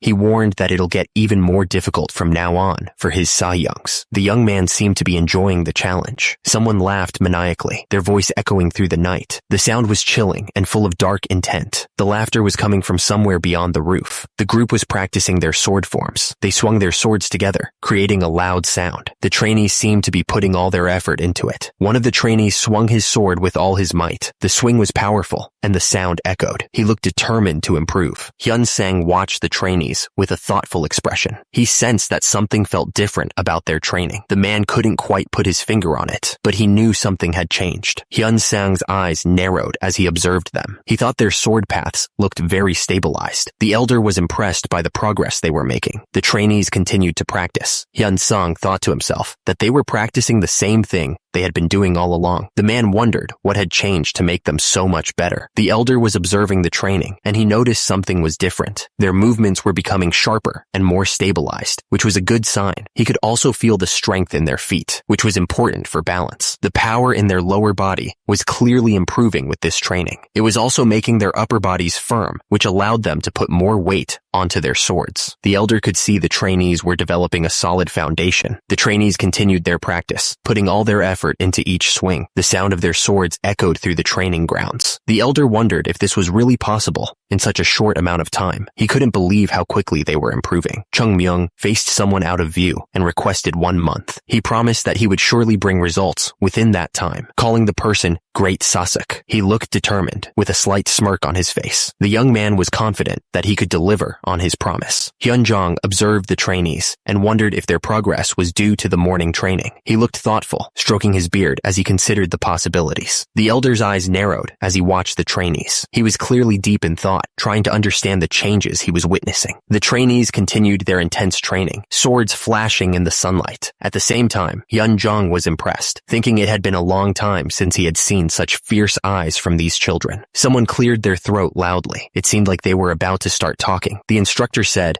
that the tips of their swords felt very lively. He seemed pleased with their progress. The speaker said that he was very satisfied to see all of them participating in training so eagerly. The students looked up at him, waiting for what he would say next. The man continued, saying that if they kept up their great work, he planned to skip all the remaining steps. He had a wide smile on his face. He then announced that he would teach them the Tai Yi flummox sword technique. The students were shocked and excited by the news. They started yelling. The disciples were chatting excitedly. They couldn't believe they were going to learn the Tai Yi flummox sword technique. They seemed extremely happy about it. One of them spoke up, saying that it must mean they had improved. He looked around at his friends, grinning from ear to ear. He was proud of their progress. The man declared that hard workers must be rewarded, and those who get rewarded will work even harder. He was confident that if such positive feedback continued, these children would grow to be the swordsmen who would represent the Manhwa sect. He seemed proud of them. Suddenly, someone called out, "Woo Gum!" The sound echoed through the area. It was unclear who they were calling for. The students looked around, asking if Yuan Gum was there. They also asked if the sect leader was present. They wanted to see if the person who was called was around. 2 men stood outside a building, and the visitor asked what brought them all the way to the White Plum Blossom boarding house. He seemed curious about their sudden appearance. The man replied that he thought there was a problem. The other guy looked confused and asked him to repeat what he said. He seemed unsure of what was happening. The visitor held up a book, explaining that it was the Equilibrium Sword Technique book that Chung Myung had found in the chest. He held it out, showing it to the other man. The man with the beard told him to turn to the last page. As the other man flipped to the back, his eyes widened in shock. The man stammered, calling out for the sect leader. He was at a loss for words, unable to believe what he was seeing. The book had a message written inside, addressed to the successor. It seemed to be important. The message continued, claiming there was nothing wrong with changing and improving the Manhwa sect's techniques. Down below, the disciples were practicing. The book stated that techniques should always be changed and improved. The group of disciples continued their training below. However, the message took a serious turn. It looked like there was a catch. The book explained that the Equilibrium sword technique was the foundation of the Manhwa sect's techniques. Changing it was like changing the entire sect itself. The man holding the book told the other to be fully aware of the facts inside. He seemed pretty serious about it. The book was filled with text. It was hard to read, but it seemed important. The man reading it looked a bit concerned. He must have found something interesting. The text spoke of equilibrium, the fundamental technique that has served as the foundation of the Manhwa sect's techniques for a long time. It seemed like a core principle. The message continued, explaining that just like how you first need to learn how to grip a sword in order to wield it, there are fundamentals to everything. It was an interesting analogy. The text explained that you need need to properly master the equilibrium sword technique to learn the others. The man practiced the technique with precision. The man asked the sect leader if they were still going to use the equilibrium sword technique since times have changed. He looked a bit worried about it. The sect leader thought about it, considering that the true equilibrium sword technique was created by everyone in the Manhwa sect because mastering the equilibrium sword technique was taking too long. He seemed deep in thought. The sect leader said that's why he was there for his opinion. He seemed to be relying on the other man's judgment. The sect leader explained that the Manhwa sect had decided to abandon the equilibrium sword technique and create the true equilibrium sword technique as the new fundamental technique. The disciples continued to practice. An open book showed ancient text, but someone questioned if their ancestors' words were just as important. It seemed like a fundamental question about respecting the past. The man stared at the book and said that the words of the ancestor are the path their successors must follow. He seemed to be emphasizing the importance of tradition. As the man walked along a path, he explained that every sect tries their best to follow the path laid out for them by their ancestors. He was pointing out what everyone already does. Someone held the book open, asking how they could possibly deny such a clear will of the ancestor. The speaker was clearly stressing the importance of following tradition. The sect leader told Ungum that he was in charge of teaching the children in the Manhwa sect. He added that he thought that he had to take account of his opinions, especially on the matter of the fundamental technique. Ungum looked at the sect leader and asked him to please tell him his honest opinion. He seemed very serious about whatever was being discussed. The book was held open, showing the ancient text. It asked if they were to follow the traditions that had been laid out for them, or should they pursue changes. The text continued. A group of disciples were training hard with their swords in the background. The sound of training echoed in the air. At the same time, the beautiful cherry blossom trees of Manhwa swayed gently in the breeze. The sect leader was listening intently to Ungum. Whatever the answer was, it would change the future of Manhwa. Ungum was looking down at the book. He explained that the reason they created the true equilibrium sword technique was because they didn't have much time at the Manhwa sect. Ungum continued, explaining that they didn't have enough time to gradually train the disciples. As a result, the disciples were forced to train harder to catch up. He added that the sect could have collapsed at any moment. The sect leader agreed with him, nodding slowly. Ungum looked up, his expression serious. He said that he wanted to ask something important. Ungum asked the sect leader if he thought the Manhwa sect even had a future at this point. The question hung heavy in the air.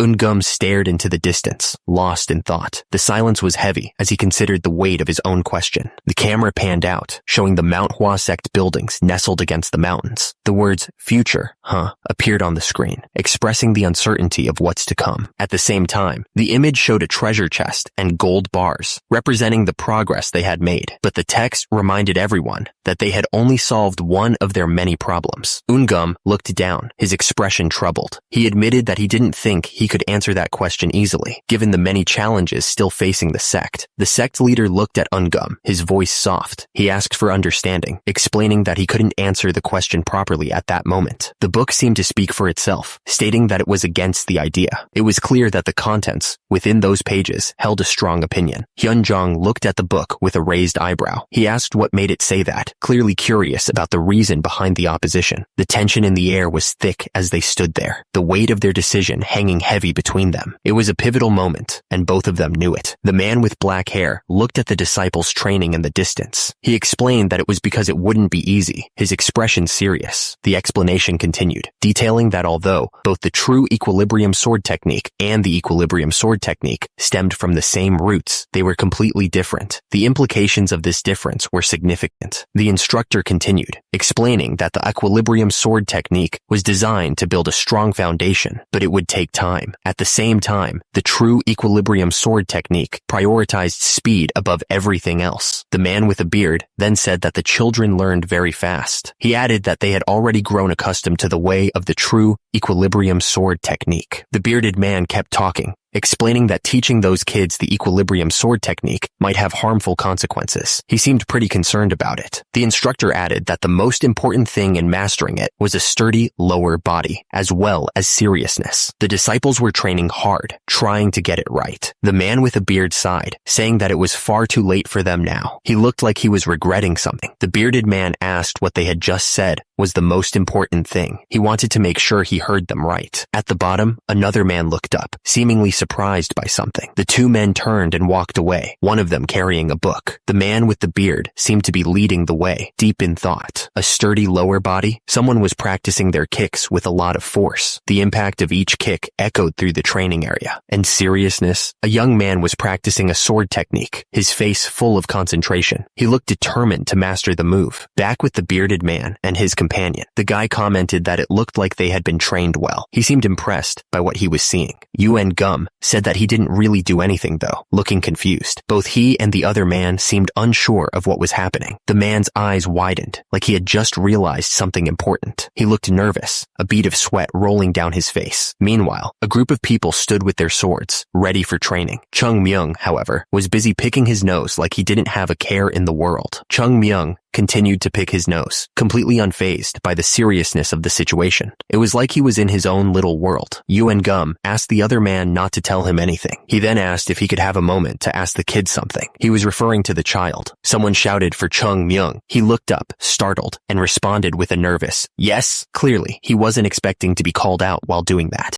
The sect leader asked him to come over, saying he had something to ask. Chung Myung, looking even more nervous, replied with a meek, "Yes, sir." The sect leader asked, "Slow and high, or fast and certain?" It was a strange question, and it hung in the air, waiting for an answer. The sect leader continued, asking which of those two options Chung Myung thought was right for the Manhwa sect. The young disciple looked like he was really thinking about it. The tension was building as everyone waited for Chung Myung to give his answer. It was clear that his words would carry a lot of weight. Chung Myung declared that going higher was the right choice. He pointed upwards to make his point. The two older men watched him carefully, waiting for him to elaborate. The sect leader looked surprised and asked why he would say that. He seemed genuinely curious about what was going through Chung Myung's head. The man waited patiently for an explanation. Chung Myung replied that it was because they were the Manhwa sect. He looked confident as he said it. The young disciple seemed to believe in what he was saying. The sect leader responded with a, "Oh, oh." He seemed intrigued by the answer. The older man's eyes narrowed slightly as he processed the information. The scene shifted to the entrance of the Manhwa sect, emphasizing the pride everyone felt for it. It was clear that this pride was a core part of their identity. Chung Myung stood there, looking up at the ceiling. The text said that the ideal that had existed in the Manhwa sect a long time ago came out of the youngest disciple's mouth. The sect leader listened carefully to the young man. He thought to himself, because it was the Manhwa sect, huh? Chung Myung looked directly at the sect leader. He explained that if it was any other sect, the latter would be the right choice, but not for the Manhwa sect. Chung Myung continued, speaking with conviction. He said that in order to gain the honor of the past and spread the name of the Manhwa sect once again, they must not compromise with reality. Yuan Gum watched Chung Myung closely. He realized that the young disciple was seeing through the hidden meanings in his words and answering him accordingly. Chung Myung stood before the group, making his point clear. He asked if they were saying that they must not make compromises because they are the Manhwa sect, and then affirmed that this is what he thinks. The sect leader stared at the young disciple, processing what he had said. He seemed to be lost in thought, considering the weight of the words. The sect leader finally spoke, telling him that he may return to his position. The roof of the building was shown in the bottom panel. Chung Myung walked away as the group watched him leave. The atmosphere was heavy with unspoken thoughts and the weight of the decision. One of the men commented that it was embarrassing, wasn't it? The other man admitted that it was. The sect leader stared intensely, saying that he couldn't believe they were hearing such words from a child. He seemed deeply affected by the young one's conviction. Chung Myung turned his back to the group, walking away with his sword. He was thinking that it was because they are the Manhwa sect. The sect leader continued talking, saying that it might be possible for him to say such things because he is still just a child. He looked thoughtful as he spoke. One of the sect elders added that because he's a child, he isn't swayed by reality. He seemed to admire the boy's innocence. Chung Myung continued to walk away, lost in his own thoughts. He knew that although it may be difficult, he had to try.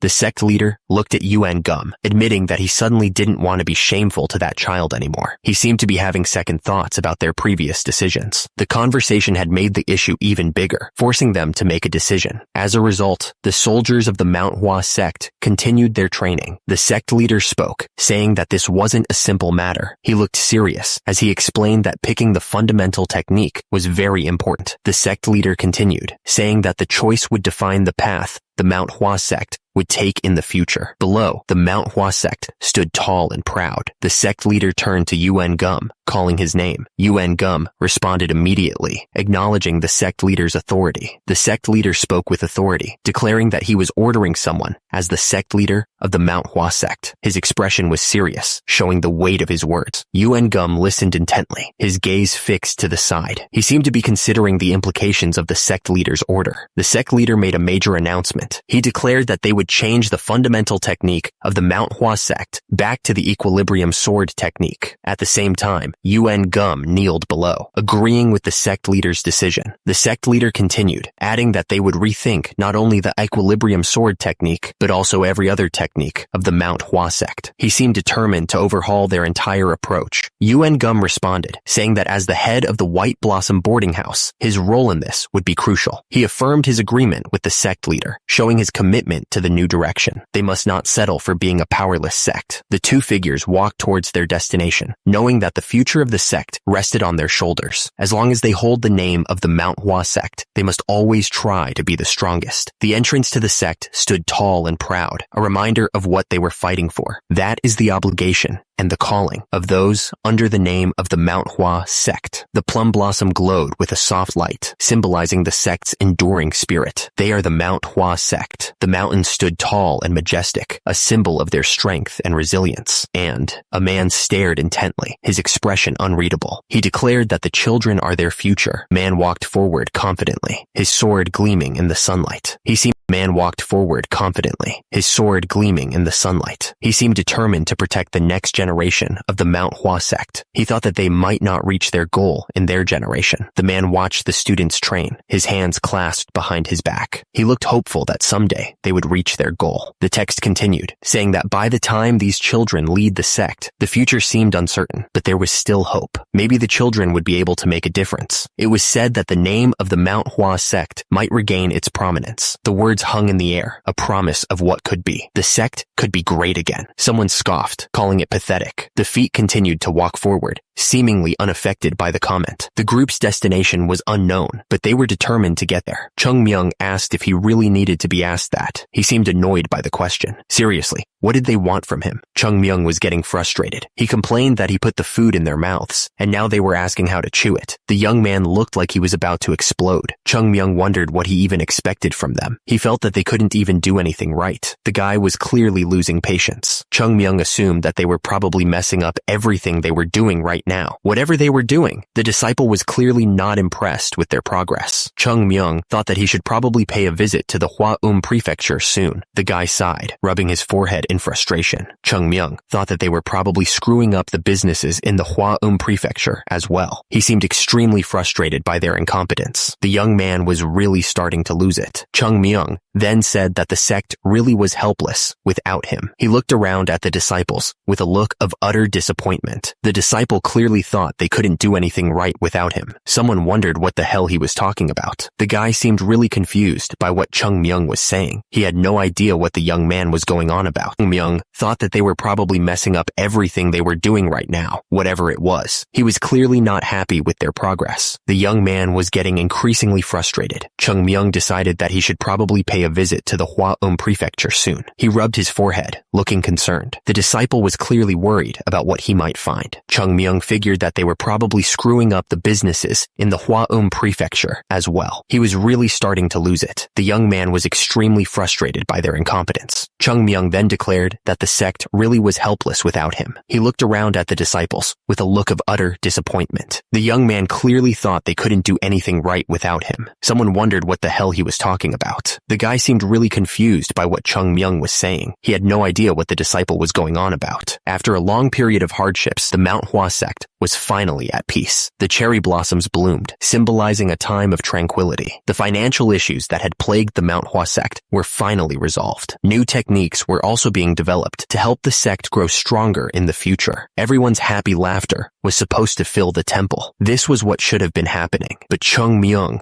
wasn't buying it. He thought to himself, kiss my ass. The place was total chaos. Chung Myung decided he needed to have a little chat with Sahyung. He looked around at the scene with frustration. Sahyung looked at Chung Myung and asked if he had heard that he was the youngest son of a pretty prominent merchant family. He seemed curious about his background. The question caught Chung Myung off guard. Sah-young continued, asking if he was like the son of a great business of the continent. The question made Chung Myung's eyes widen in surprise. He looked like he didn't know how to respond. Chung Myung denied it, saying, "A great business, my ass." He explained that he was just the son of a small merchant family. The young man didn't seem too impressed with the idea. Sah-young told him that he should at least have the eyes to be able to see through what's going on. He added that although all the youngest sons of prominent families are problem children, they secretly hide a special talent, or something like that. Chung Myung was confused by this. Chung Myung, looking completely lost, asked what Sah-young was even talking about. He decided to drop the subject. The young man was clearly not following the conversation. The two workers sat there, looking off to the side. The air was thick with anticipation, like something was about to go down. Suddenly, someone started yelling about the tea being too bitter. He demanded barley tea and wanted to see the manager right away. The guy was clearly not happy with the service. He asked what was the reason for the mess. He explained that the problem was the people who used to run the place. The speaker clarified that he meant those scammers. The group of people behind him seemed to agree. The speaker continued, saying that the scammers at least had a good reputation from their employees. He added that most of them left when the scammers were chased out of here. The man listening was confused, repeating that they had a good reputation. He clarified that rather than a good reputation, they seemed to have brought their personal connections there. Since most of them were their families or relatives, they just left after a while. The man listening was surprised, exclaiming, "What a family." He then asked if this was because of the employees. Chung Myung was sitting there and asked if there was more to the story. He seemed genuinely curious about what was going on. He paused for a moment, thinking about how to explain it. The young man looked like he was choosing his words carefully. The speaker explained that the higher-ups of the Manhwa sect were the problem. He added that they didn't have the skills to run a business. The speaker continued, saying that the Manhwa sect didn't have the ability to manage the business. He compared it to putting a pearl necklace on a pig. Suddenly, someone yelled that he had asked for barley tea, not oolong. He told Sah-young to stop screaming like he was supposed to know everything. Sah-young was yelling, saying that he'd never handled expensive teas before, so how was he supposed to tell the difference? He then asked if the other person was implying that he had handled them before, sounding extremely frustrated. The other man looked concerned, stating that running a business wasn't an easy task. He seemed to be realizing the weight of the situation. He continued, explaining that they needed to carefully pick and choose every single item and material. The man was trying to get across the importance of making the right decisions. He elaborated that if they chose materials that were too good, they wouldn't make a profit. The speaker was explaining the need to balance quality and cost, but if they chose cheap ones, they wouldn't attract customers, he said. It was clear that finding the right balance was proving to be a real challenge for the two men. The man holding a coin said that if they hired people to take care of things, they would take all the profit. He looked troubled by the thought of losing all their money. Below, another man listened quietly. Chung Myung asked what if they started learning how to run a business right now. He looked annoyed, as if the idea was ridiculous. The man asked if Chung Myung would really teach 40-year-old guys martial arts techniques if he were asked to do so, before answering himself that of course he wouldn't. He seemed to be making a point about the absurdity of the situation. The man continued, saying that wasn't all. They would run into problems even when trying to buy items. He sounded completely exasperated by the whole thing. Below, the two men sat together, looking defeated. The man wondered what the sellers would do if some naive Taoist came to buy the items. He then wondered why he was doing this again. Below, he answered that they would probably rip them off. The man with reddish curly hair said that wasn't all. They'd probably leech off everything they had. He looked completely defeated by the thought of that happening. The man with reddish curly hair said that this wouldn't work. He looked extremely worried about the situation. The man with reddish curly hair continued, saying that this was bound to fail from the start. He seemed to have completely lost hope at this point. Chung Myung stared ahead, lost in thought. The young man seemed to be processing everything he had just heard. The man looked up at the sky and said that he finally realized Sayong Jangmun's greatness. He seemed to have had a complete change of heart. The man was thinking about how the businesses were operating effortlessly when he was around. He looked extremely sad and tired. The guy was so frustrated that he exclaimed he'd rather die than suffer like this. He looked absolutely miserable. Chung Myung demanded to know what the solution was. He immediately said that he didn't know, asking if the other person was even listening to him. The man said that if he really had the ability to solve this kind of thing, he would have already become a successful businessman. He added that not even his father could solve this. The man asked if the situation was really that serious. He then said that there was nothing they could do. Chung Myung was thinking that if they wanted to run a big business like this, most items needed to have a traditional background, but that just wasn't the case place here. He then thought that things would be better if only Elder Huang was doing well. The man with the gray beard was listening to him. Chung Myung looked confused and asked who Elder Huang was. Jo Gul answered that he was a great merchant. Chung Myung looked at him, confused. Jo Gul added that he was one of the great merchants who was active in the Shanxi province. Jo Gul explained that Elder Huang didn't just deal with stuff from around here. He also traded goods from the East Sea, Unnam, and even the western regions. The disciple added that Elder Huang had been the Manhwa Sect's sponsor for a long time. He was pretty famous around here. It was because of him that the Manhwa Sect was still standing. Chung Myung wondered what the guy even saw in them. They didn't have anything noteworthy, not even the disciples. Jo Gul noticed the look on Chung Myung's face. He asked what was up. The young man looked away and said it was nothing. The disciple continued, saying he didn't know what Elder Huang saw in the Manhwa Sect, but he'd heard that he sponsored not just them, but a bunch of different places. The disciple sighed. He said that if Elder Huang was here, there wouldn't be any problems. They'd be able to get advice and help from him. Jo Gul pointed out that the problem could be solved if they just asked that man for help. He seemed pretty confident that Elder Huang could sort things out, but Yu Seol quickly shut that down. She looked worried, probably knowing something he didn't. Jo Gul explained that Elder Huang had been on the sickbed for the past year. He added that there was even a rumor that he was unconscious. That was bad news. The news seemed to hit Chung Myung. He just responded with a simple, "Oh." Yu Seol suddenly called out, looking around for Chung Myung. She needed to find him right away. Chung Myung suddenly spoke up, letting them know he was right there. He had been listening to the conversation the whole time. The others hadn't noticed him at all. One of the men addressed Chung Myung, telling him that they should respectfully greet the great Sasuk. The guy seemed pretty serious about this greeting. It was probably important. The man paused, about to say something else. He looked a little nervous, like he was having second thoughts. What was he going to say? The man asked Chung Myung if he could visit Manhwa. He seemed to think it was a simple request. Chung Myung was clearly taken aback by the suggestion. Chung Myung thought to himself that he was being sent back to that harsh mountain like it was a walk in the park. He wondered if the guy even had any shame asking him that. There were plenty of strong people there, so why ask him? Chung Myung pointed out that he was the youngest, so naturally, his body and body lightning technique were the weakest. He also added that the other guy wasn't doing anything to help. The man listening looked a little embarrassed by that. Chung Myung laughed, but the other man responded that he did sweep the front yard a little. He didn't seem too proud of that accomplishment. He looked like he was trying to avoid eye contact. The broom lay on the floor, looking pretty useless. It seemed like whoever had been sweeping had given up pretty quickly. The broken handle suggested it wasn't the first time. The man held out a letter, explaining that he just needed someone to deliver it to either the sect leader or the finance and economy agency. He added that since it was urgent, they shouldn't delay it any longer. He looked pretty serious about it. The man emphasized that since it was from the Unha Merchant Guild, they needed to treat it with caution. He seemed really concerned about the letter's importance. He didn't want anything to go wrong. The man explained that the Unha Merchant Guild was the merchant alliance that Elder Huang belonged to. Chung Myung looked surprised and asked what that meant. He was clearly trying to understand the importance of this. Chung Myung's eyes widened in surprise. He seemed to realize the gravity of the situation.